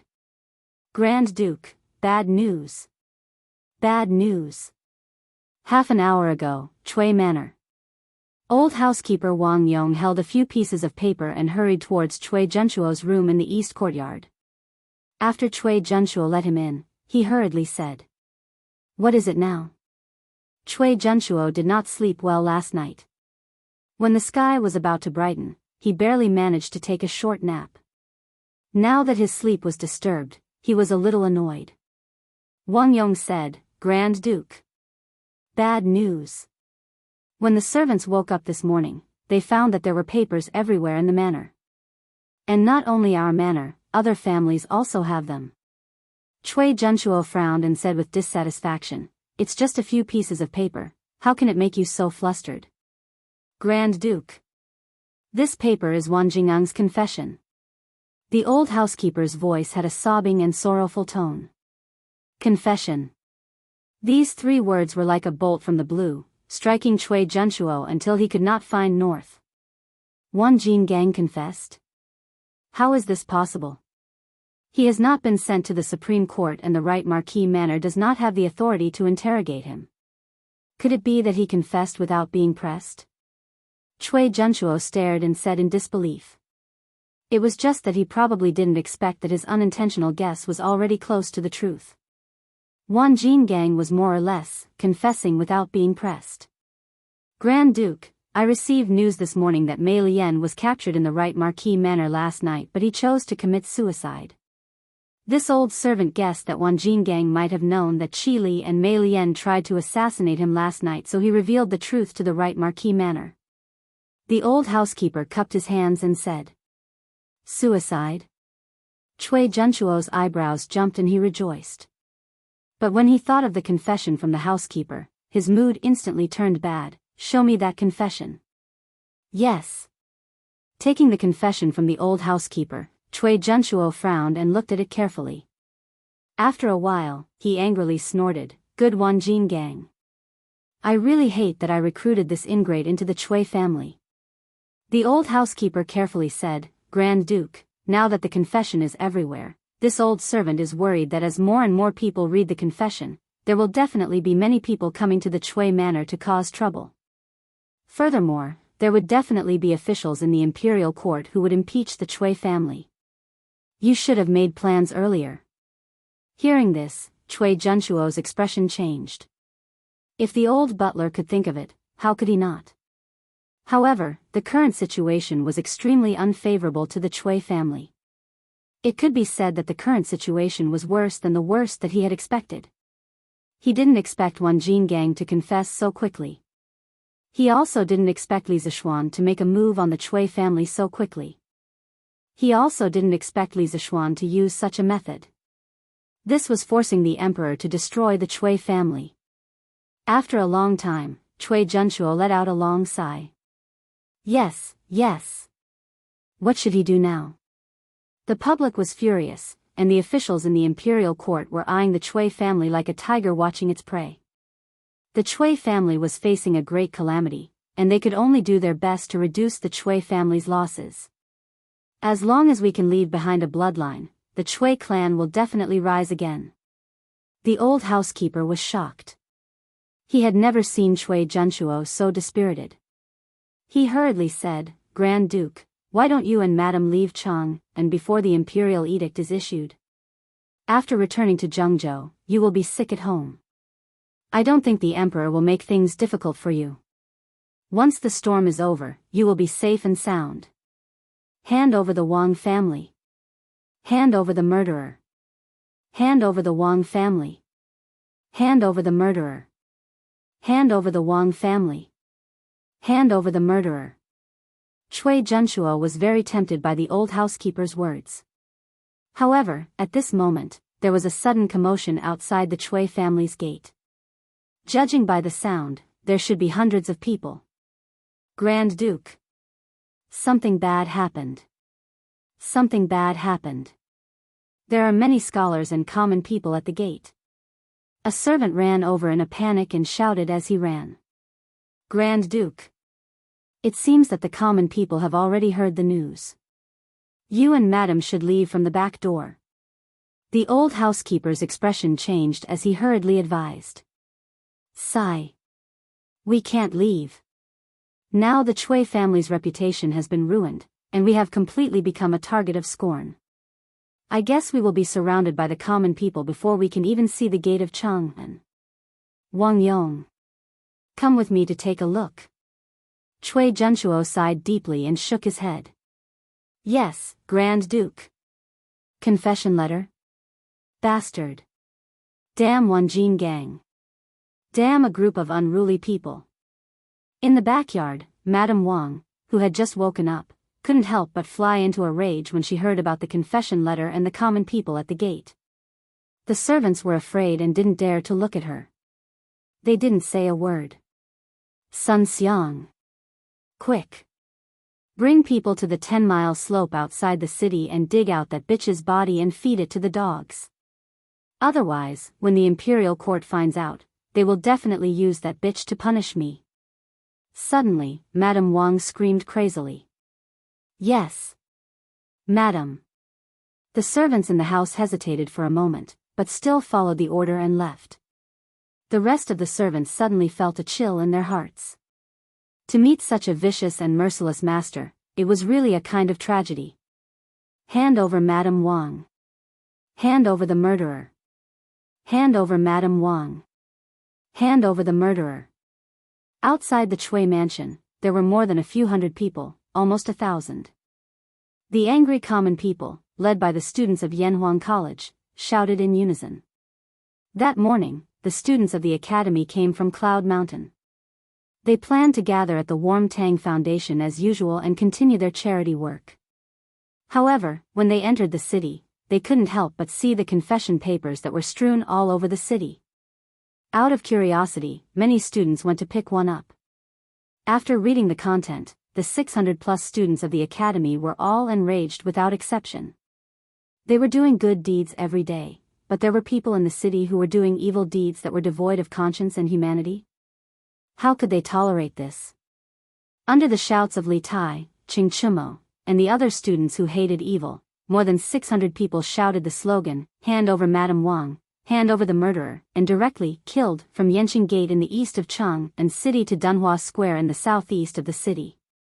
Most of the common people along the way had seen Wan Jingang's confession letter. Some of them wanted to cause trouble at the Chui mansion, but they were afraid that they would be killed by the Chui mansion's guards like the troublemakers 2 days ago. They were full of anger and had nowhere to vent it. Now that they heard the students' slogans, how could they endure it? They all joined the army of anti-Chui. When they arrived at the Chui mansion, the original group of 600 people had become more than 3,000 people. Other common people in Chang'an City were also rushing here after hearing the news. The crowd was increasing. The voices were getting louder. The anger was also getting stronger.